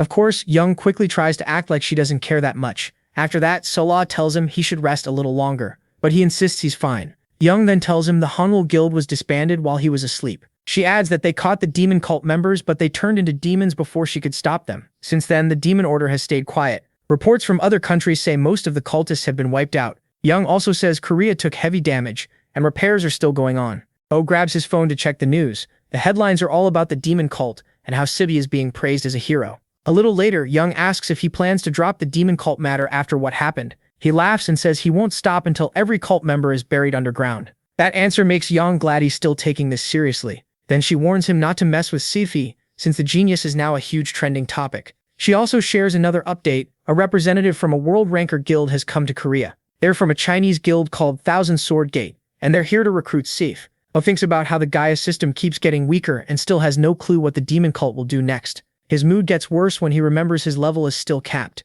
Since he can't level up, he starts thinking about the best way to sharpen his skills. Then he thinks of City and wonders if the martial god's descendant can be useful to him. Later, at the Red Rose Guild headquarters, City is happy to see him. While they talk, a crowd of City's fangirls is losing it over him. City says all the attention has made hunting hard lately, and he doesn't like how things turned out. He says he doesn't deserve to be called a hero, since O was the one who solved the ISU station incident. But the protagonist tells him to enjoy the spotlight because he has no interest in being the one everyone watches. To him, attention is just a pain if it gets you nothing. After that, the new hero asks why MC called him over. O says he wants Sai to teach him martial arts. They head straight to a training room to start. When Sai asks what weapon he mainly uses, he says he just grabs whatever fits the situation. Then he brings out his arm blades and asks if those will work. Sik ignores that and hands him a sword instead, since most of his techniques are built around one. Alfie takes the sword. Sika begins by showing the basics of the sleeping dragon sword style. He suddenly rushes in and swings his sword, releasing the 8th form of the dragon sword style. The strike explodes and smashes through the training room wall. Once the dust clears, Sika says he used the 8th form first to catch Ope interest. Then, completely serious, he says the technique is actually very easy. After that, he tells the demon to just copy his moves, but the protagonist has no clue how that's supposed to help. Sita still insists that he'll definitely pull it off. O thinks this guy is crazy, but he tries the technique anyway. Sidis tells him he's putting in too much force and starts fixing his stance. Even so, MC just keeps flailing the sword around. After wearing himself out, he asks if learning this had been easy for C. When Sidis says yes, O realizes how dumb it was to ask a genius for normal advice. Annoyed, he throws the sword down and gives up on martial arts. Sidi grabs him and begs him not to quit, but he can't stand how badly this guy is missing the point. Sidi says he isn't good enough, and the protagonist tells him it's actually the opposite. Since the sword style isn't working, the prodigy offers to teach him the psyche style instead, saying it should be easier. Using his all-seeing eyes, O studies Sida's body and decides to give it a shot. He sits down and meditates, drawing up the demonic energy inside him. As he does, he activates Ruler of Demonic Energy and gains finer control over that power. After a while, the system tells him he has learned the Celestial Dragon's psyche style. During the meditation, he also creates a demonic energy stone and gets a clue about the final condition for the extreme demonic energy body. When O sees that, he turns to C, who has no idea why he's suddenly so excited. Overjoyed, MC blurts out that he loves him. C lights up like an excited puppy. The system window then reveals the last clue. He has to make a demonic stone of a certain size. That catches O off guard, and he wonders if it's the same kind of stone the demon cult used. After checking its energy, he finds the power is a little different from the demon order's version. To him, it's like comparing an Americano to an espresso, similar, but not quite the same. He turns to the test dummies and decides to try out his new power. Walking over, he charges up a punch and slams it into the dummies. The hit blows their heads clean off. Sidis T is stunned and can't understand how O is already using the psyche style so well. After testing it, he figures out that one attack uses about a third of the demonic energy stone. Sidis rushes over to praise him, and the protagonist says the psyche style is way easier to learn. He tells Sidis the technique helped him a lot. The stone is smaller than he hoped, but he's sure it will grow if he keeps training this skill. Then he uses it again while standing, which makes Sida panic and try to stop him. But O is completely fine, leaving the swordsman confused. He'd heard using the technique without sitting properly could cause chi overflow. Still, MC has no problem at all, and for him this is much easier than controlling the 10,000 demon core. That makes him even more eager to make more demon stones. Sita says this is the best method he knows for now, though there are others he could learn by drawing more power from the martial god. OP says, that's enough training for one day, and suggests they hit an S-rank gate next time. After that, they leave the training room and head outside. Cetus tries to take the train, but the demon tells him to get in the car. While they drive away, O offers to buy Cita a car. Cita politely refuses, saying he already helps with his mother's hospital bills, but he insists, since having a car would make things easier for both of them. Hearing that, Cita gets emotional and stares at the protagonist a little too intensely. Then MC senses a strange power outside. He spots two big men standing near a building. He quickly gets out with Cita, and the swordsman asks who they are. The man with the scarred eye introduces himself as Nam Goong Jin from Thousand Sword Gate. He says the Sword King wants to see Cita, and orders him to come along. Cita's shocked and asks if he means Chain on Mu Jin. The moment Goong Jin hears the Sword King's name, he warns Cita not to say it so casually. Then he tells the genius to be quiet and follow him. He adds that a plane is already waiting. O immediately stops him and steps in front of the bald brute. He asks Goong Jin where he learned Korean. The big man instantly gets irritated by his attitude, but the protagonist calmly warns him not to talk so casually. Fuming, Goong Jin demands to know who he is. O says he's Cita's brother. The brute assumes he means Yong, but MC says some bonds are stronger than blood. That hits Cita right in the heart. Then Goong Jin tells him to move, saying he doesn't care about him. The protagonist pushes him further by saying he doesn't care about the Sword King either. A heavy aura pours out of the brute as he warns O to watch his mouth. Then he tells Cita come quickly if he doesn't want MC getting hurt. That only makes Cita angry, and he warns Goong Jin not to talk to his brother like that. Seeing both of them refuse to budge, Goong Jin decides to teach them a lesson. But before he can draw his sword, O stops him and warns him not to try it. The protagonist says that if he does, he won't be going back. Still, Goong Jin only gets angrier when he feels himself being pushed around. As he steps back, the man yanks out his sword in rage. He mocks O as just a player from a small country, but he's about to regret that. The protagonist instantly rushes in and crushes the man's hands. As Goong Jin screams, he realizes even he can shake with fear. MC, meanwhile, makes a note of the Thousand Sword Gate name. Then he asks Sia if there's a good place nearby for kimchi stew. He decides to feed Goong Jin a proper meal before sending him back peacefully. So they go to a restaurant where O orders 10 bowls of kimchi stew. After beating some sense into the Chinese players, he tells them to eat and says he's letting them off because he's in a good mood.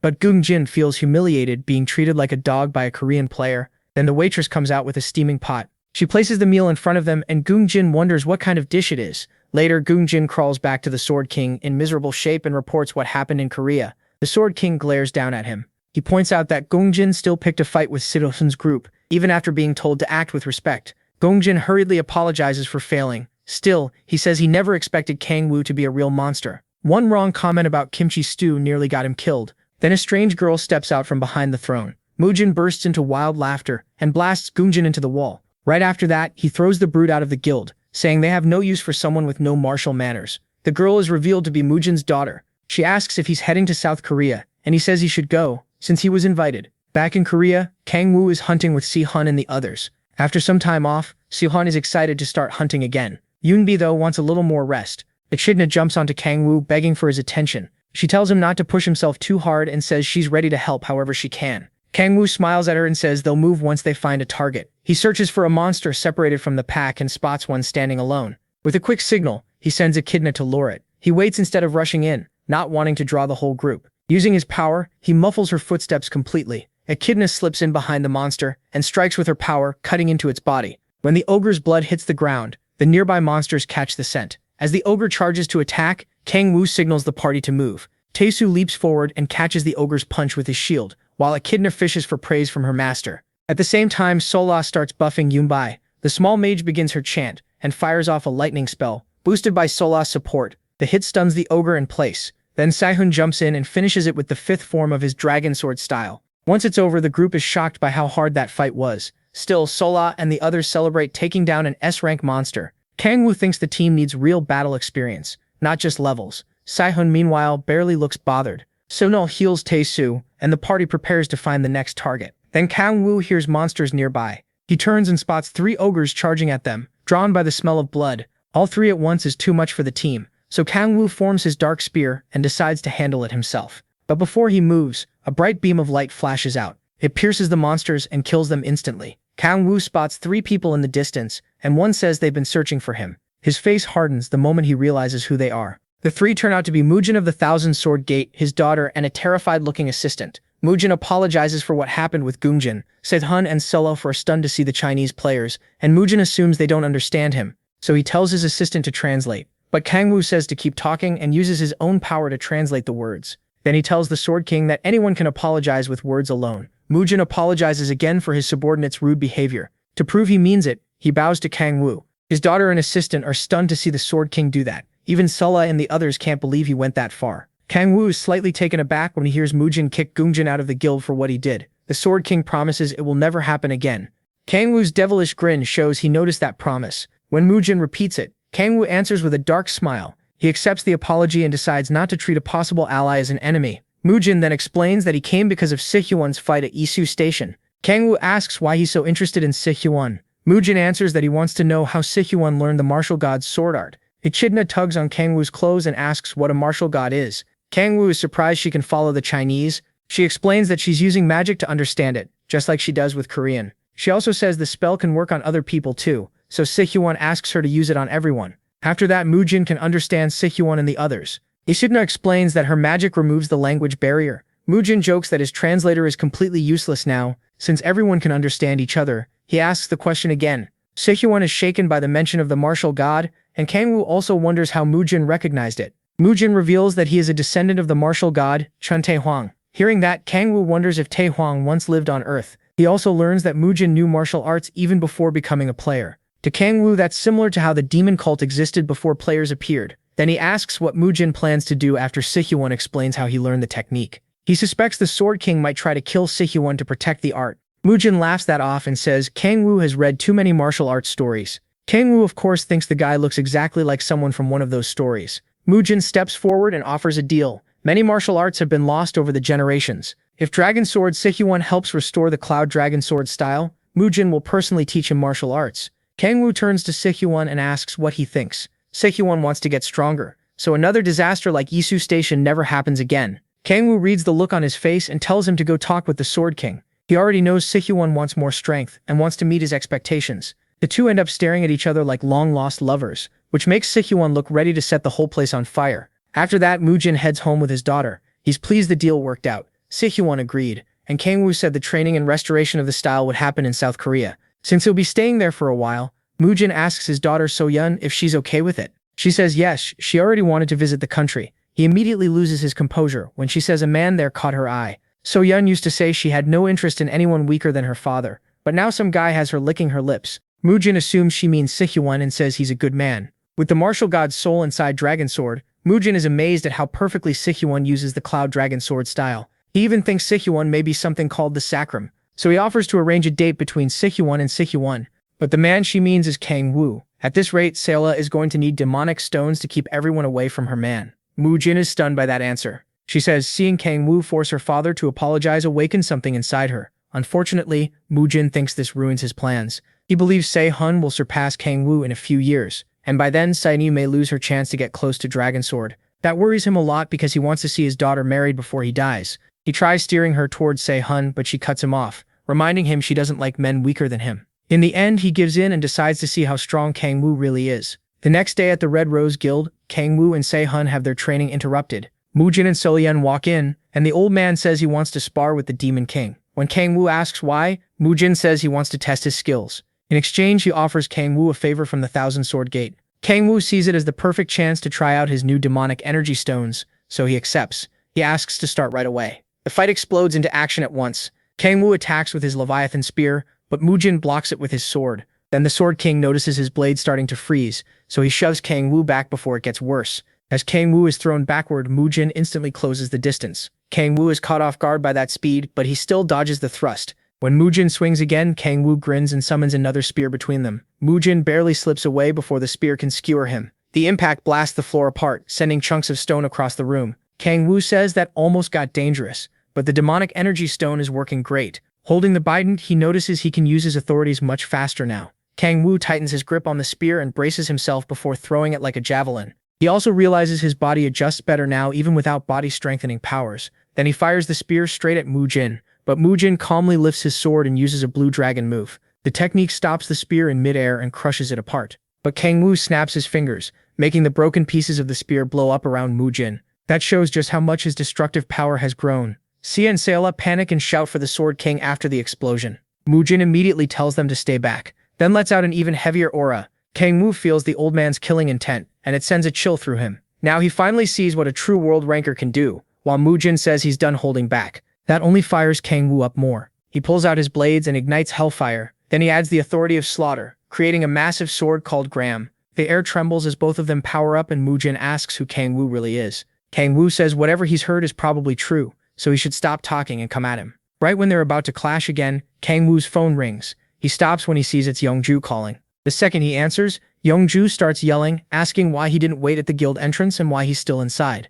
Still annoyed, she says Captain J just got back from Japan and needs him to take her to the Huai squad's base. She even threatens to take his car, so Kang Woo has no choice but to agree. Seeing the bad timing, Mu Jin tells him to go. They can settle this fight another time. As Kang Woo heads out, the Sword King is clearly upset. They can't finish. Still, Sorrel and C can't stop thinking about how strong Kang Woo is. Mu Jin decides to delay his plans until he learns who Kang Woo really is. The pressure he felt from the Demon King was like a dark sea ready to swallow everything. Later, at the Huai squad headquarters, Kang Woo breaks into a cold sweat when he hears the word succubus. In the meeting room with Youngju and Huai, Captain J explains that Japan's demon order is trying to summon one. He then confirms the demon's name, Lilith. Hearing that, Kang Woo is dragged back to some very bad memories of that monster. A little earlier before the meeting, Jay introduced himself as the first squad captain of Huai. After greeting each other, they sat down and began the meeting. As Kang Woo takes his seat, he looks over at Jay, who's said to be on the same level as Kang Yoon. At the same time, Jay apologizes for not being there during the South Korea incident.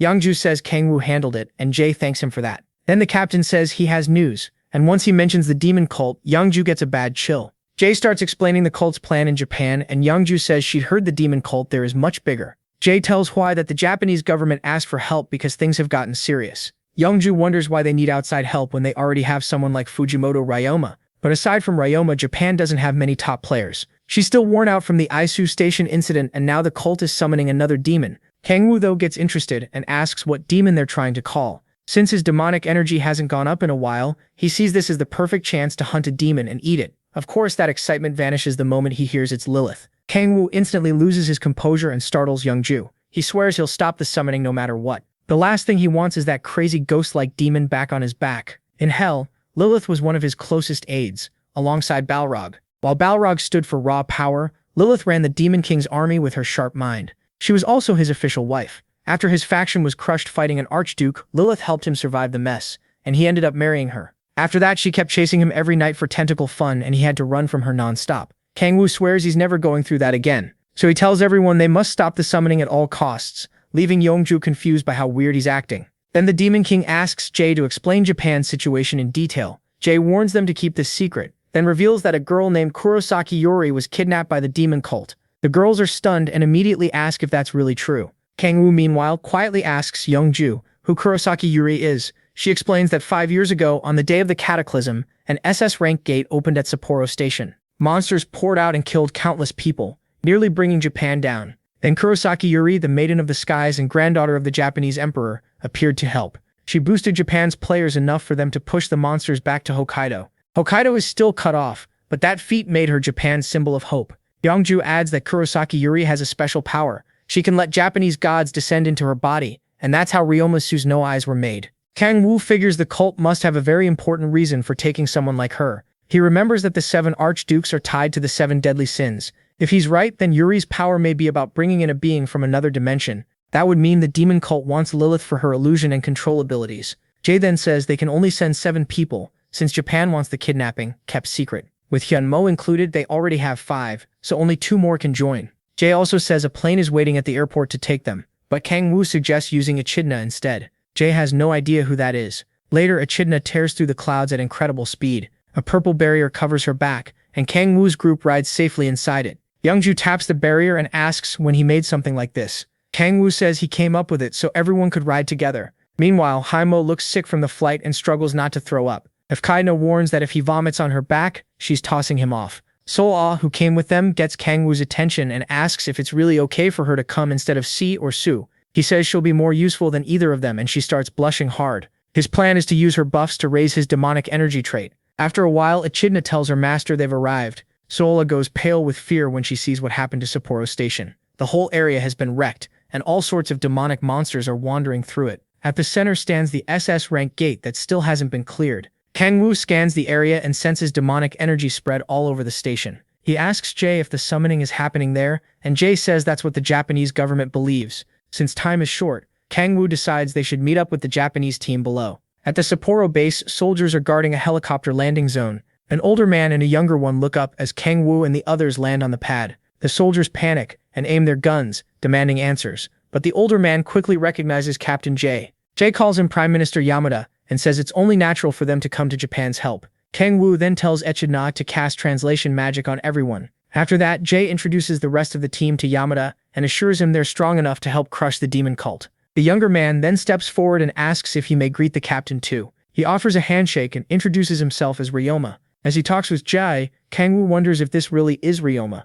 He quickly notices Ryoma's Susanoo eye. After that, the ranker comes over to greet him. But Kang-woo skips the small talk and asks about the plan since they still don't know where the summoning will happen. A virtual map appears behind Ryoma, and he starts laying out the strategy. A little later, a swarm of demonic beasts starts tearing through the area. Echidna charges her magic and strikes the monsters, dropping them one by one as they gasp for air. Kang-woo and Sella stand off to the side watching the others fight. Among the beasts, he spots a demon golem from the second hell and a Kerberos from the third. As the battle goes on, he wonders how the cult is controlling them. Youngju then calls out, asking why he's making everyone else do the hard work. At his request, Sella uses her buff magic on him, and his stats jump hard. Kang-woo was right, the buff worked really well. He quickly mixed two authorities to try it out. Then he fired a massive blast of flames at the monsters, almost roasting his own teammates too. As the creature burns alive, Hanju throws up a guard against the shockwave from Kang-woo's attack. But instead of relief, she just stares at the couple and asks if they've both gone crazy. Kang-woo ignores that and tells Sella she's perfect for this. She agrees if he keeps hitting this hard, wiping out the monsters should be easy. Even so, something still feels off to him. He thinks back to Ryoma's plan. The team was supposed to split in two to handle the demonic beasts, and with the Korean players there to confuse the demon cult, they planned to use that opening to sneak one person into the ritual site. When Hyunju asked if that person would go alone, Ryoma said yes, and made it clear he wouldn't send the captain into that kind of danger. He said he'd do it himself. That made Kang-woo feel like Ryoma was trying too hard to play hero. He was so caught up in that thought he missed Sella warning him that Hyunju was coming over. Then an explosion erupts from a nearby rooftop. Hyunju panics at once, and Kang-woo blames Ryoma for making such a flashy entrance. The Demon King uses his observation power to find Ryoma. Once he spots him, Kang-woo wonders if that's where the ritual is happening. As Ryoma keeps moving around and cutting down monsters, Kang-woo starts finding it odd that none of the demon cult members have shown up in all this chaos. Then it clicks. He figures out where the summoning is really happening. Hyunju and Sella immediately ask what he means. Kang-woo merges two of his authorities and slams the ground.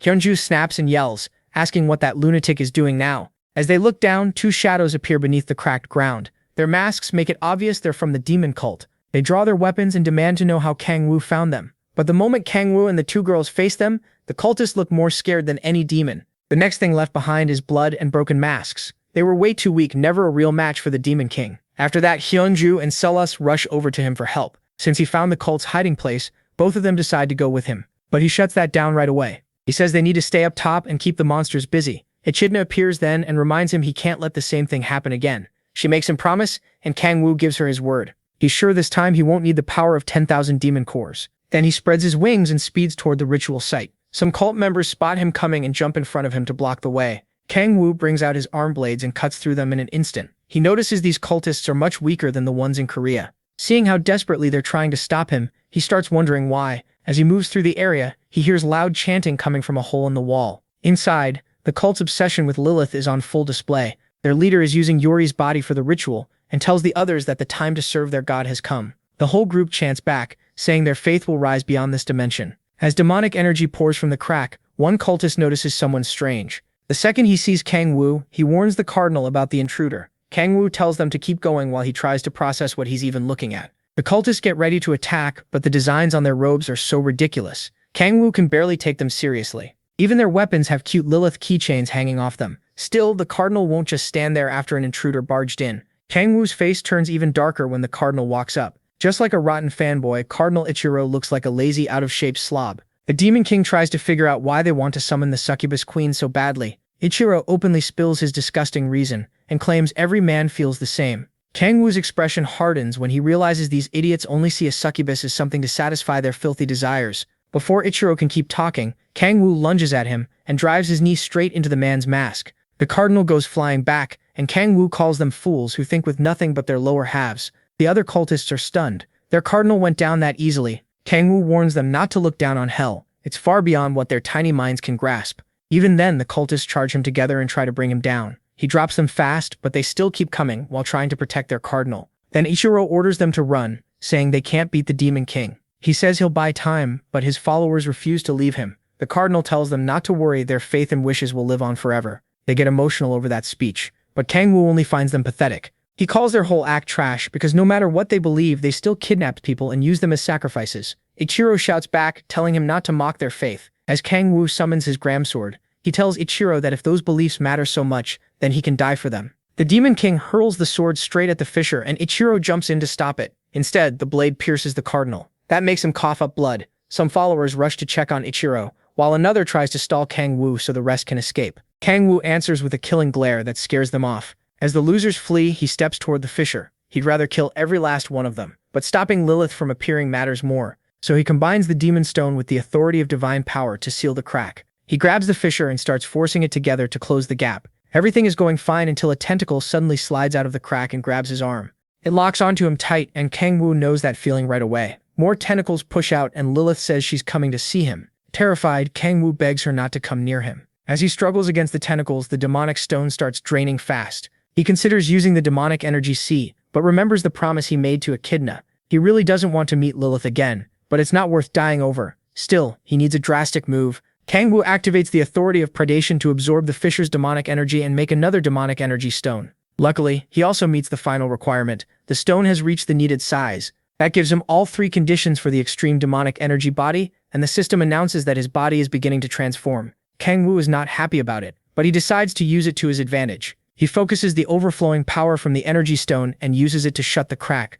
Once he succeeds, the backlash slams him into the ground. The Demon King lies there gasping after the brutal struggle. When the change finishes, the system says all his stats went up by 5 points, but Kang Woo doesn't notice any major change in his body. Then another system message appears telling him he unlocked his 6th awakening trait. That gets him excited, because now he can finally check what this 6th trait does. His status window shows an SS rank skill that lets him create gear using the power of an authority. But to make myth rank equipment, he needs material of the same rank. Right now, though, the best thing he has is only legendary rank. Then he looks back at Kurosaki Yuriti and starts thinking about a myth rank item. Walking to the table, he wonders if her possession ability could make one. He remembers she created Ryoma Sasano's eyes, so for now he decides to save her and think about the rest later. Suddenly the ceiling explodes and Ryoma drops down through it. He asks Kang Woo what happened and why he's there, since that area wasn't assigned to the Korean team. Holding Kurosaki Yuri in his arms, Kang Woo answers that he came to save the kidnapped maiden. Ryoma takes that as Kang Woo leaving his post without permission, but Kang Woo says this is exactly the kind of chaos Ryoma wanted him to create.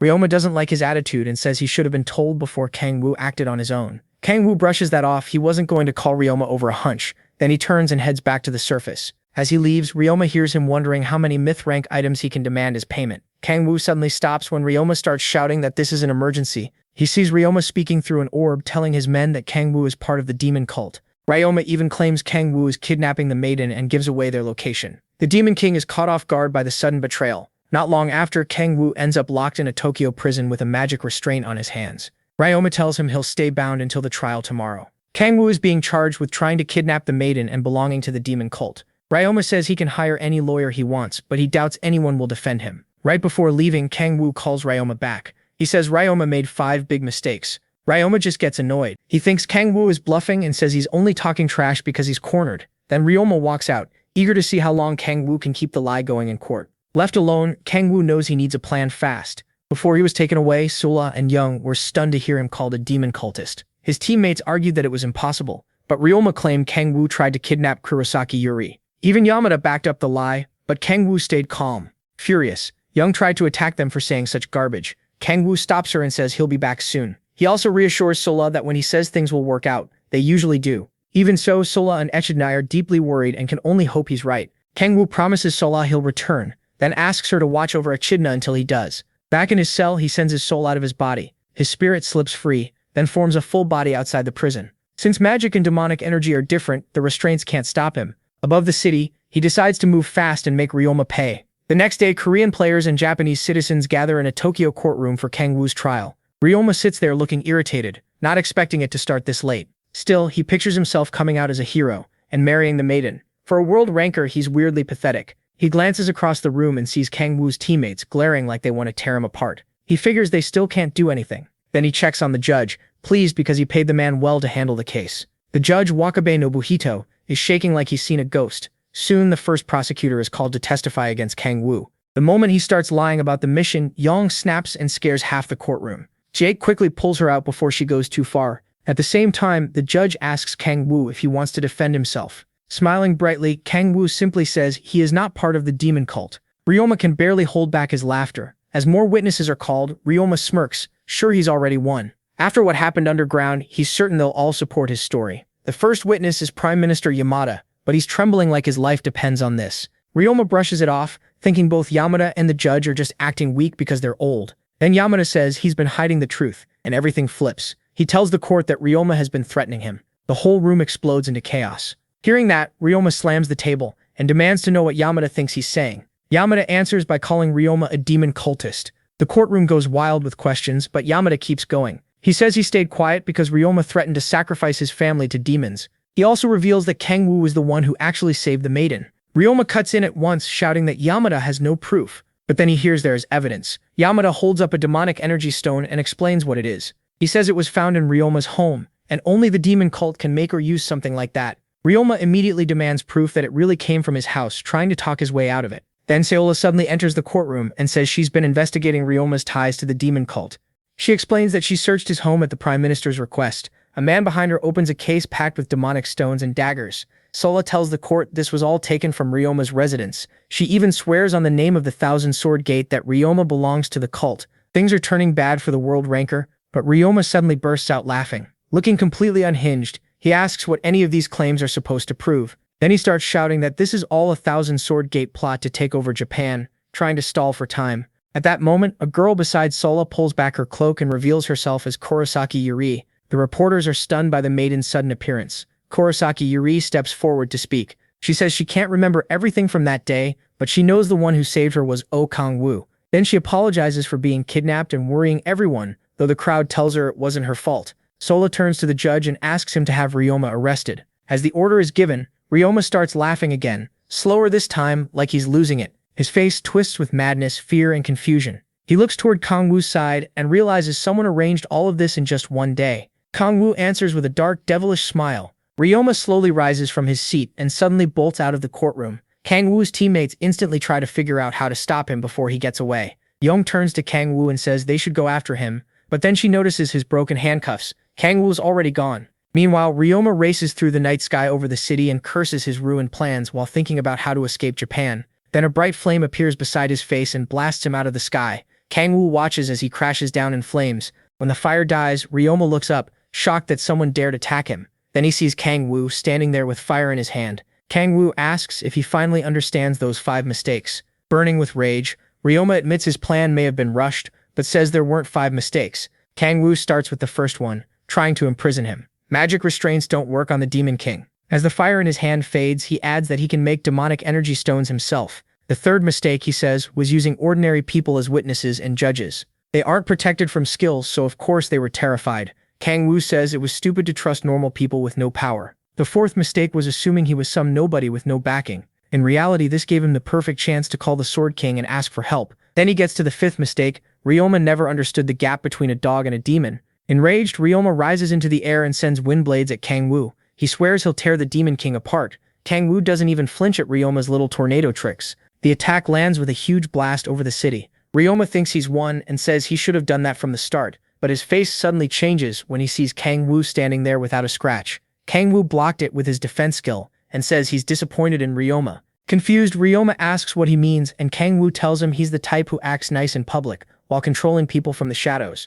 He says Ryoma's fake mask came off way too easily and his methods were cheap. While Kang Woo keeps explaining this, Ryoma charges up another attack. He pours in more power as Kang Woo mocks him for being slow-witted. Ryoma throws down another tornado and yells at Kang Woo not to judge him. After using that much power, he's clearly worn out, but Kang Woo appears behind him and points out how easy he is to read. Ryoma ignores him and rushes in blindly. Kang Woo charges too, and they collide in a massive explosion. They keep trading blows, shooting through the air at insane speed. The fight looks straight out of an anime battle. They keep circling a tower as they clash, climbing all the way to the top, not taking it seriously at all. Kang Woo casually asks if the city has any good sushi spots. Ryoma is furious at being mocked and can't believe Kang Woo's making this much of a joke out of him. He summons a storm of tornadoes and sends every one of them at Kang Woo, swearing he'll give him the most painful death possible. Kang Woo dodges them all with ease and laughs. He even admits Ryoma is stronger than the enemies he's fought so far. Still weaving through the wind attacks, he jokes that he'll take Ryoma out for sushi after this. Then Kang Woo slips behind him, ready to strike, but Ryoma activates Susanoo's eyes.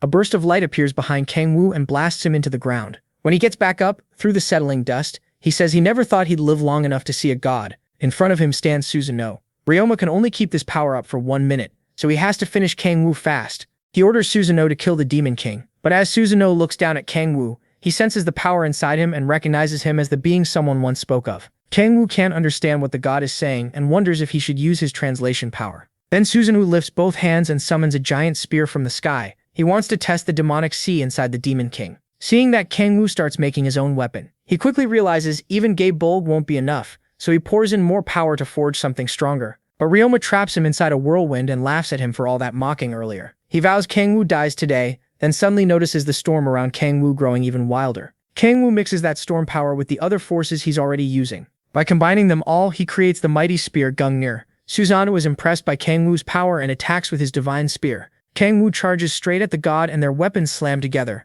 The clash sets off a huge blast and a light that spreads across the whole city. Kang Woo's girls reach the area and spot the bright glow in the sky. At the same time, Kang Woo is barely holding on against a god's strength, and each second leaves him more injured. As his blood spills out, he notices it's black. That makes him wonder if his demonic energy fused with his blood when he got his extreme demonic energy body. Since the energy is packed so tightly, he decides to blow it up. That move lets him push back the god and crack the divine spear. Susanoo feels fear and says the prophecy was true. Then the Demon King pierces the god and defeats him. After that, Ryoma drops to the ground and cries for help. He suddenly looks like an old man, and his body slowly fades because Susan drained his life in magic power. While he hopes Kurosaki Yuri can restore him, Kang Woo floats above the broken fool. He reminds Ryoma that calling down a god comes with a huge price, then mocks him as he lies there helpless. When Ryoma keeps insulting him, Kang Woo burns off his hand. Then he tells him none of this would have happened if he hadn't tried to kill an innocent person. With that, Kang Woo decides to take Ryoma's myth-ranked item. Ryoma begs to live and promises to have Kurosaki Yuri give Kang Woo a myth item instead.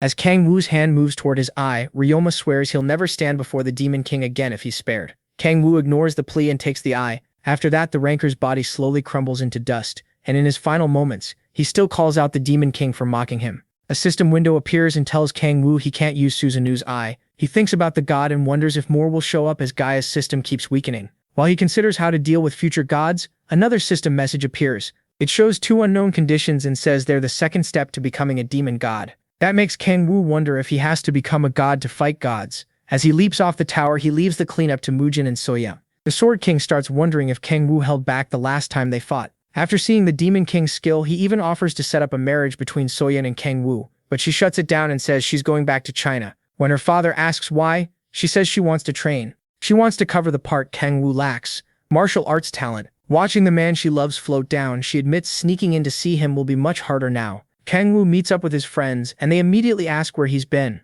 Yeonju is clearly furious that he left without telling them anything. She also scolds him for not saying Ryoma was part of the demon cult. Trying not to meet her scary eyes, he says he only found out recently, even though Ryoma was never in the cult. Kang Woo tries to calm Yeonju by saying everything worked out, but that only makes her angrier. Shiola steps in to calm her before she burns the place down with rage. Still, she tells Kang Woo they were really scared things would go wrong. Kang Woo gets nervous when he sees how upset Shiola is. She looks close to tears. Then he suddenly hugs her and calls her his darling. Her whole face turns red. He tells her he wants to go back and eat his favorite food. As the two slip into a sweet little moment, Yeonju is ready to snap, and poor Echidna gets squished between them. While Kang Woo holds his girl close, a thought crosses his mind. He can't figure out why Kurosaki Yuri helped him when he never used his power on her. It also makes no sense that she said she regained consciousness. He would have noticed that. His thoughts get cut off when Yeonju pinches his cheeks. She tells him to come with her because she knows a good sushi place. While Kang Woo struggles through the pain, she drags him along and tells the others to follow. Meanwhile,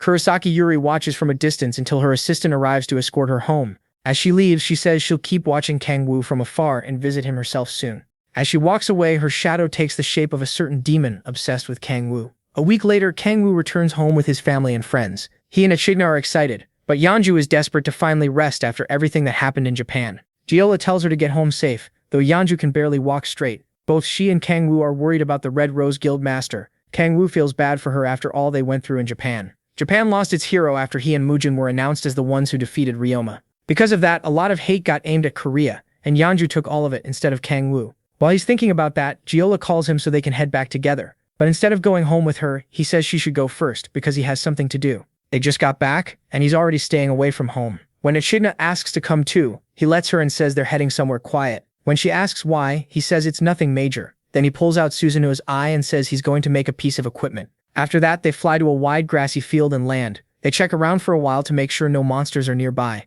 Then Kangwoo opens his status window to look over his skill. He reads about his 6th awakening trait, which lets him forge equipment using the power of an authority. The more authorities he adds, the stronger the item becomes. Kangwoo thinks back to when he made Gungnir and confirms his current limit is 4 authorities at once. Using more than 1 authority makes the cost jump fast. 2 need 4 times the energy, and 4 needs 16 times the amount. Since he's not fighting right now, Kangwoo thinks he might manage 5. Echidna then asks if she can help with anything. He tells her to keep people and monsters away so he can focus. Echidna happily runs off to set up a barrier. After that, Kangwoo decides to practice a little and start with what he knows best. He activates the demonic art of creation. Black flames rise around him, markings spread across the ground, and the fire gathers into one point as a ductile furnace is formed. With no materials at all, Kangwoo tries making equipment from his powers alone. Using the power of 3 authorities, he creates a Gaibolg spear, but this version is only unique rank. Kangwoo quickly sees it's weaker than the spear he directly makes with his authorities. He tests it on a nearby boulder. After smashing the rock, he figures the spear only holds about 20% of the original power.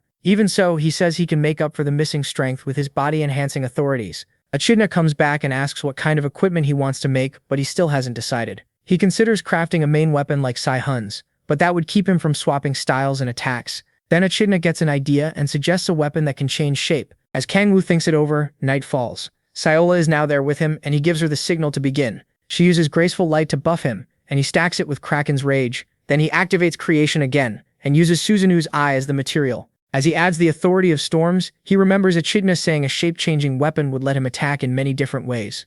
Kangwoo adds a 5th authority and meets every condition. The system tells him a myth rank item will be finished in 10 seconds. As he struggles to hold on until the countdown ends, he wonders if myth rank is really the highest. He also wonders if he could make something like the dimensional rift he once created with the Archduke's equipment. Right before the timer reaches the final second, Kangwoo forces in even more power and adds the authority of predation, changing the conditions. Saola and Echidna grow uneasy from the aura pouring out around him. At the same time, the system announces that a transcendent rank item is being created. A blinding light bursts across the field, and the girls shout for Kangwoo while covering their eyes. The light floods the whole area until it finally fades away. The girls look up in shock, and Kangwoo stares at his new equipment too. A strange mystical object floats above the water, and the system names it the Key of the Demonic Energy Sea. More system messages appear. He's mastered the demonic art of creation, so he can't use that skill anymore, and his demonic energy goes up by 2. When Kangwoo reaches for the key, the engraving process begins. Checking the status window, he finds out the item gets stronger once certain conditions are met.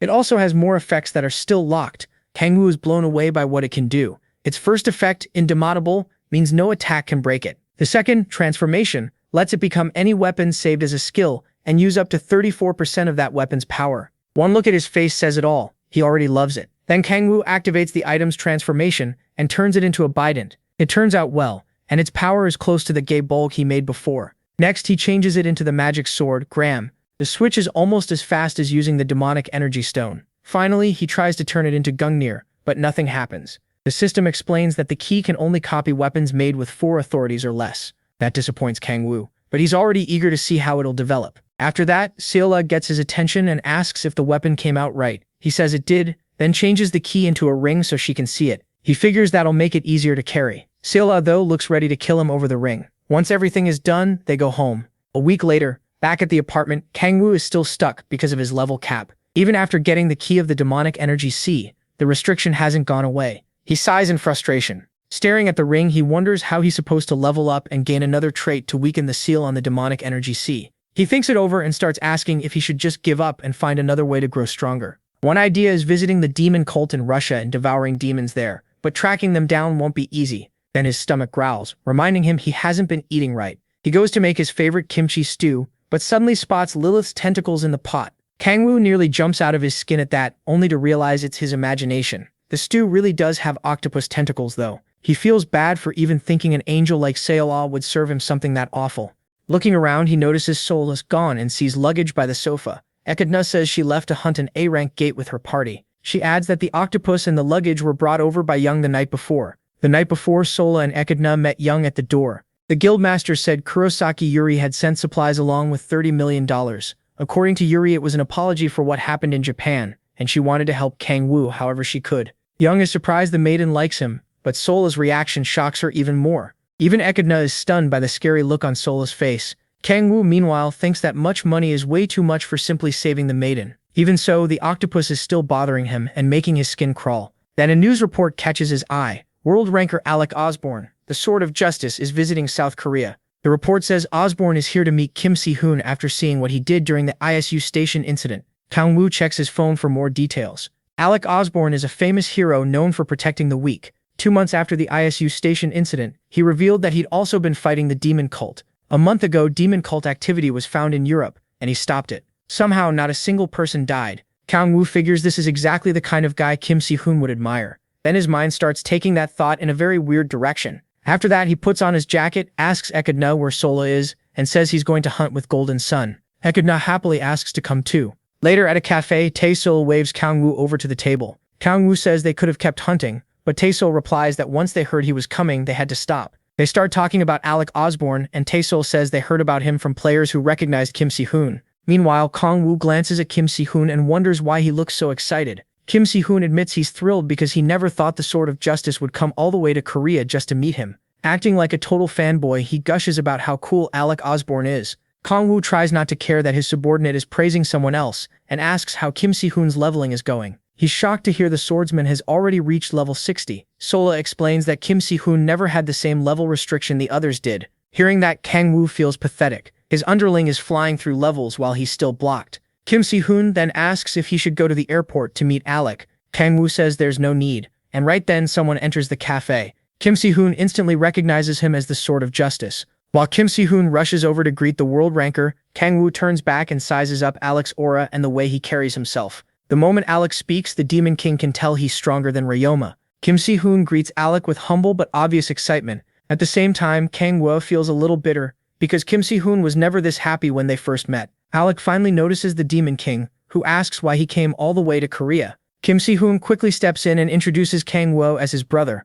Alec notices the women too, but only Seola really acknowledges him. When he asks to be introduced, Kangwoo cuts in and asks why he came to see Kim Si-hoon. Alec pulls his attention back and says Kangwoo has every right to be cautious since he hasn't explained himself yet. Then he turns to Kim Si-hoon and asks if he knows about beings called guardians. That word instantly grabs both Kangwoo and Kim Si-hoon. Kangwoo remembers Kim Si-hoon saying the Gaia system chose him as a guardian. Alec then reveals that he's one too, meaning Kim Si-hoon isn't the only one. Kangwoo asks if Alec came to recruit Kim Si-hoon to save the world with the other guardians. Alec admits that's exactly why he's here. He wants Kim Si-hoon to join an organization called Guardians. They may not be well known, he says, but they are humanity's best hope. He promises Kim Si-hoon that if he joins them, he won't have to feel that same despair again. He means what happened at ISU Station. Since those demonic monsters used to be human, Kim Si-hoon felt helpless and crushed while fighting them. Alec believes that if they become stronger, they can save everyone. He says they'll reach a point where they can subdue people without harming them. When Kim Si-hoon asks how that's possible,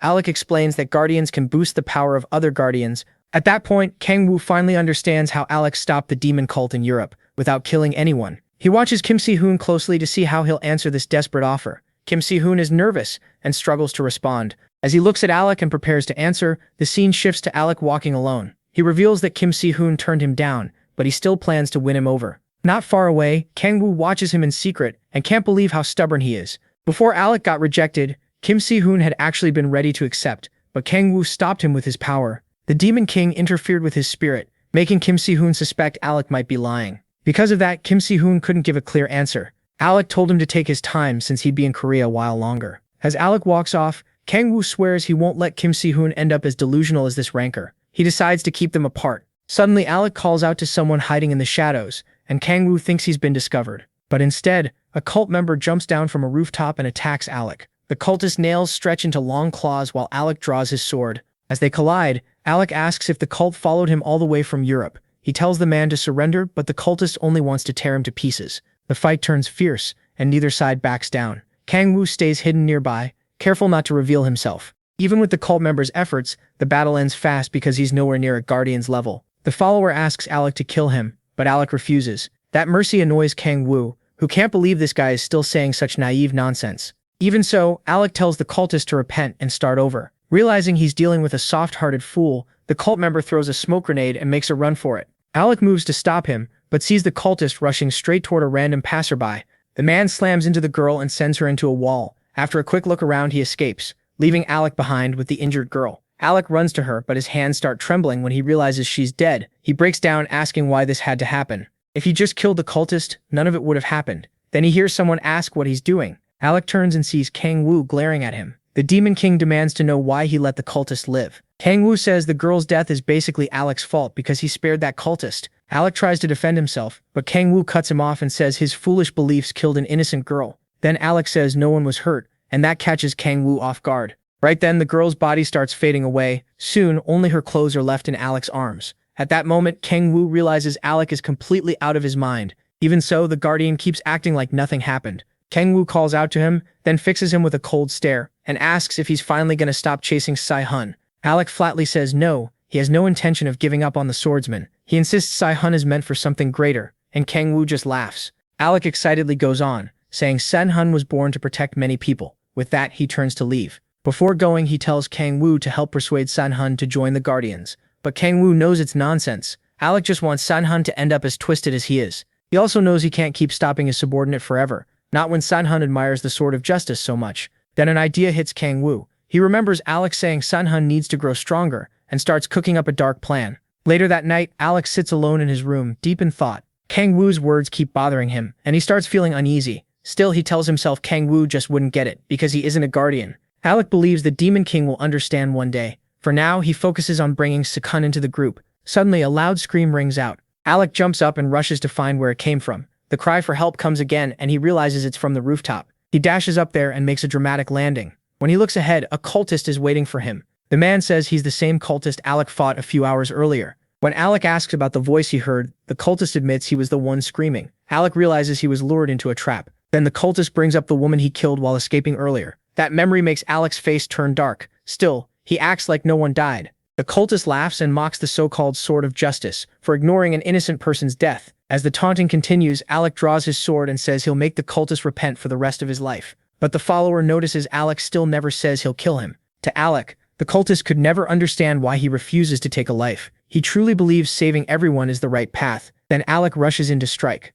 The cultist only points at his own neck, telling Alec to go ahead. In the end, Alec can't bring himself to kill him and slams into the wall instead.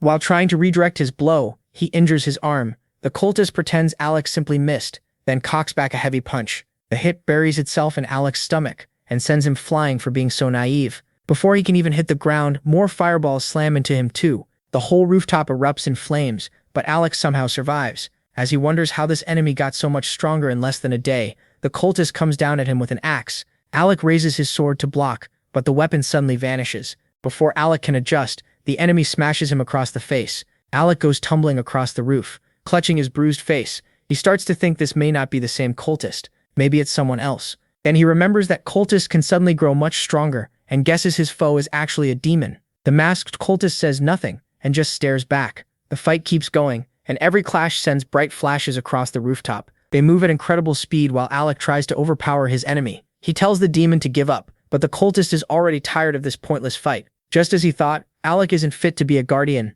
Earlier, before this fight, the cultist had been resting alone while planning another ambush on Alec. Then the wall beside him suddenly exploded. Thinking Alec had found him, he got up, ready to fight, only to freeze when he saw Kang Wu instead. The Demon King is puzzled when the cultist mistakes him for one of the Guardians. He starts asking about the Guardians, but the cultist refuses to talk, so Kang Wu turns his ring into a demonic glove and gets ready to beat the answers out of him. Kang Wu lunges forward and drives his hand straight through the man's chest. Even then, the cultist thinks the protagonist Kang Wu is stupid for stepping into his range. But when he tries to use his claws, his hands return to normal, and he feels his demonic power draining away. Looking down, he sees Kang Wu's claws sucking out that energy. Then Kang Wu asks if he's ready to talk. The cultist stays stubborn, so the Demon King jams a hand into his mouth and uses subordination on him. Even so, the cultist somehow resists. Left with no other choice, Kang Wu burns him from the inside with hellfire. Then he pulls his hand from the cultist's torn mouth. The man collapses, screaming in pain. At last, he agrees to talk. Kang Wu orders him to share everything he knows about the Guardians, but the cultist says Kang Wu should already know more. That only earns him another threat from the Demon King. The cultist finally says the group is called Guardian and has fewer than 10 members. He also reveals their leader is a woman whose power lets her locate Guardians around the world. So that's how Alec found Kim Si-hoon. When Kang Wu asks about the rest, the cultist admits Alec is the only Guardian he knows. After giving up that information, he begs to be spared. MC says he might return the man's life for something else. Trembling, the cultist looks up as Kang Wu asks what he can offer. Terrified, he decides to tell him everything he knows and starts spilling every detail while Kang Wu listens. After a while, Kang Wu says none of it is new, but thanks him anyway. The cultist asks if that means he'll be spared, only for Kang Wu to say there's no reason for that. As panic takes over, the cultist realizes this was the plan from the start. The last thing he sees is the Demon King burning him alive.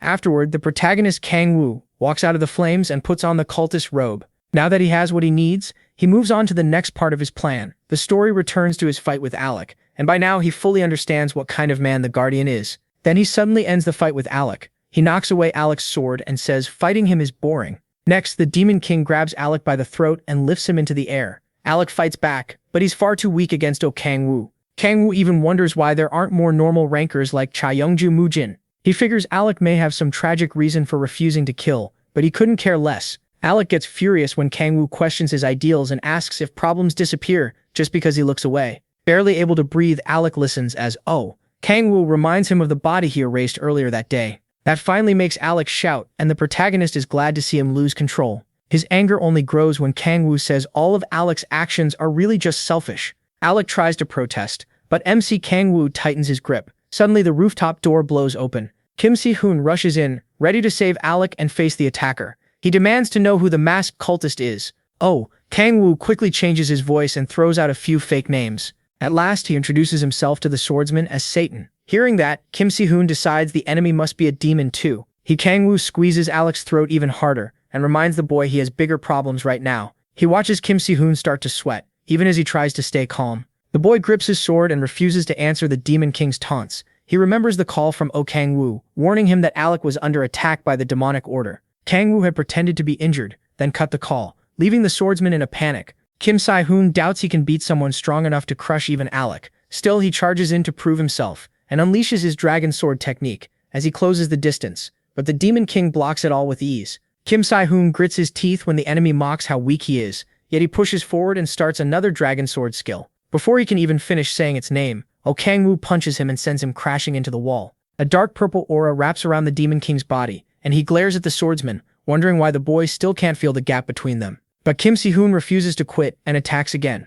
Kang Wu asks why he's trying this hard for Alec, who means nothing to him. Kim Si-hoon keeps swinging with everything he has, and the protagonist enjoys every second of it. The fight keeps going, and his demonic aura blocks Si-hoon's blade. Kang Wu can tell his subordinate is far better than Alec. Si-hoon isn't trying to hold back or capture him anymore. Every swing is meant to kill. At last, he lands a small cut on Kang Wu and cracks the mask. Kang Wu uses the purple power under his feet to shove Si-hoon away. Then he strikes back at the swordsman, but Si-hoon dodges right before the spears can hit him. The gifted boy aims for Kang Wu's blind spot, but the Demon King blocks it with ease. He keeps circling and attacking again and again, but Kang Wu stops everything. As he defends, he thinks about what Sim-hun still lacks. Sim-hun steps in for another blow, and the Demon King crushes him without trouble. Kang Wu grabs him by the face and hurls him into a wall. Sim-hun coughs up blood and his eyes lose focus. Even then, Kang Wu says his effort wasn't bad and keeps mocking him. Sim-hun is tired of hearing it, but his fear gets worse when Kang Wu says he wants the fight to keep going. The Demon King starts draining Alec's life force while praising Sim-hun's resolve and spirit.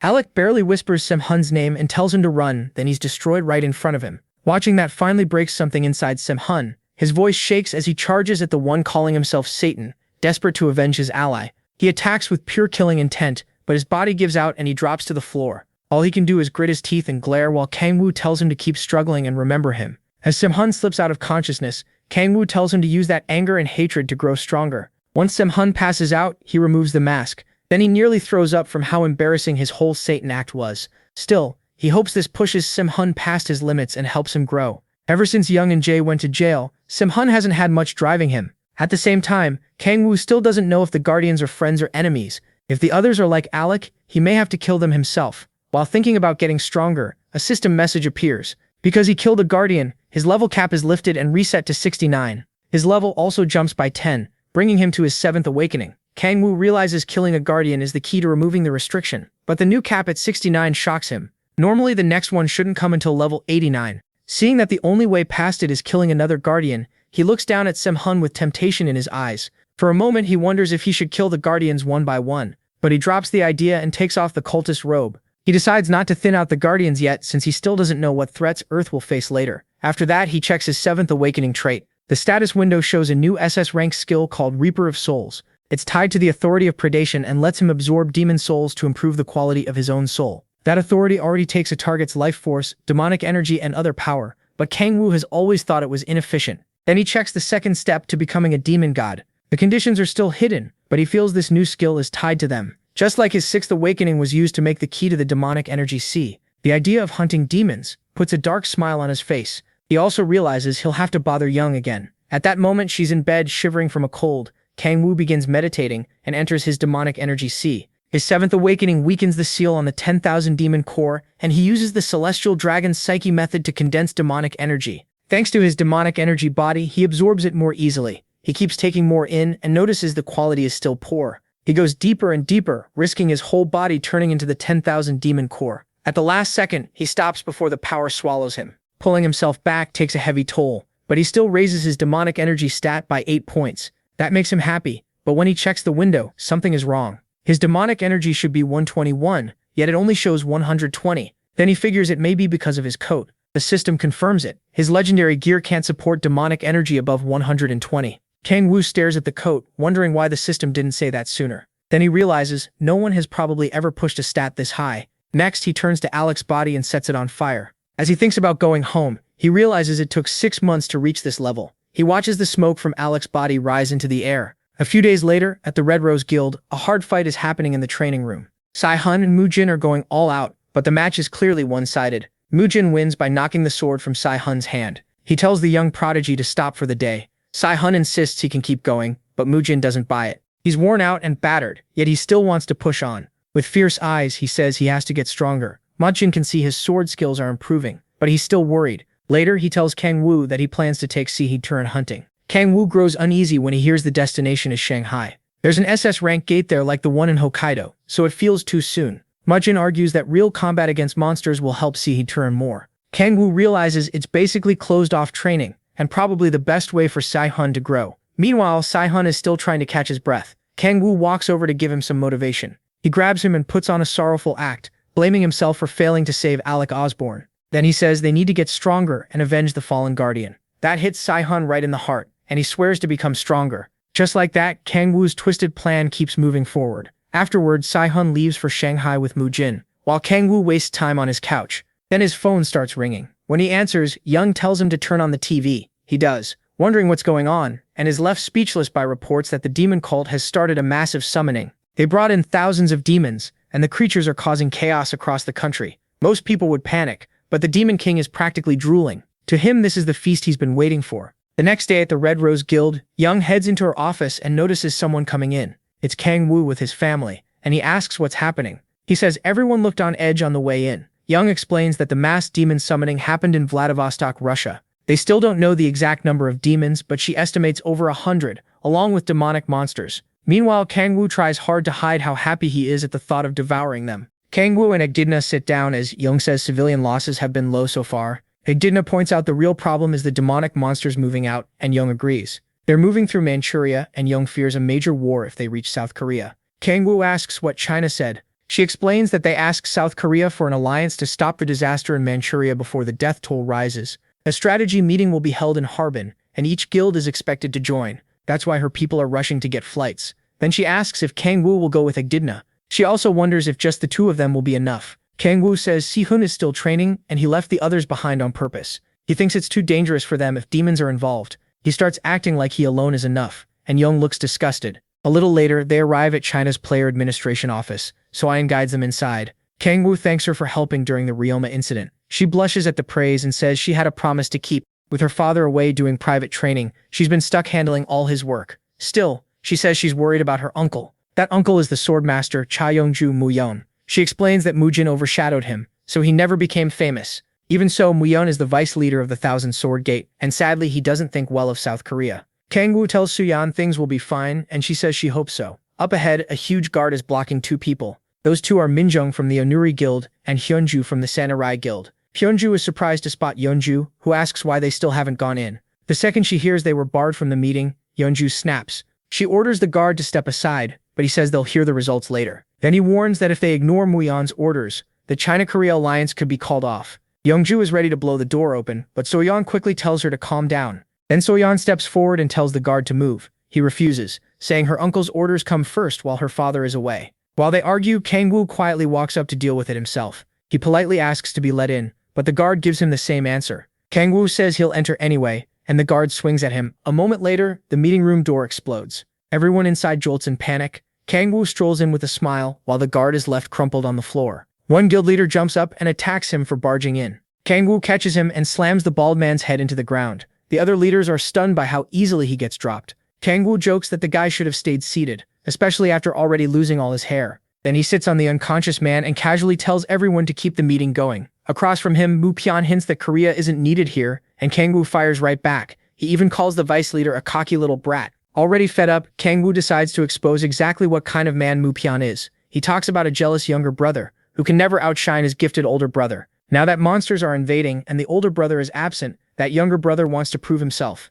As he says it, Kangwoo flicks a pen into the mat behind Mupyeon, barely cutting his cheek. Then he adds that this little brother is pushing other forces to the back so they can't earn any credit. Kangwoo calls Mupyeon a fool, trying to escape his brother's shadow. That hits Mupyeon right where it hurts. He insists Kangwoo knows nothing, but Kangwoo says he had him figured out the moment he opened his mouth and people like him are boring. By then it's obvious the vice leader is furious and barely holding himself back. Kangwoo tells him to continue the meeting and stop wasting everyone's time. A little later, troops are gathered outside. Yeonju is about to speak to them, and Kangwoo wonders why she's so tense. She snaps that it's all because of him. Earlier, after he provoked Mupyeon, the vice leader lunged at him, swearing to shut him up for good. He tried to kill Kangwoo, but before his sword landed, Kangwoo threw a pen into his face and sent him crashing across the table. Since working together was clearly impossible, Kangwoo said both sides should fight separately and go their own way. Mupyeon ended up unconscious on the floor, unable to argue back. Yeonju complains because she thinks he should have finished what he started. Now she's stuck leading a huge force and doesn't know how to handle it.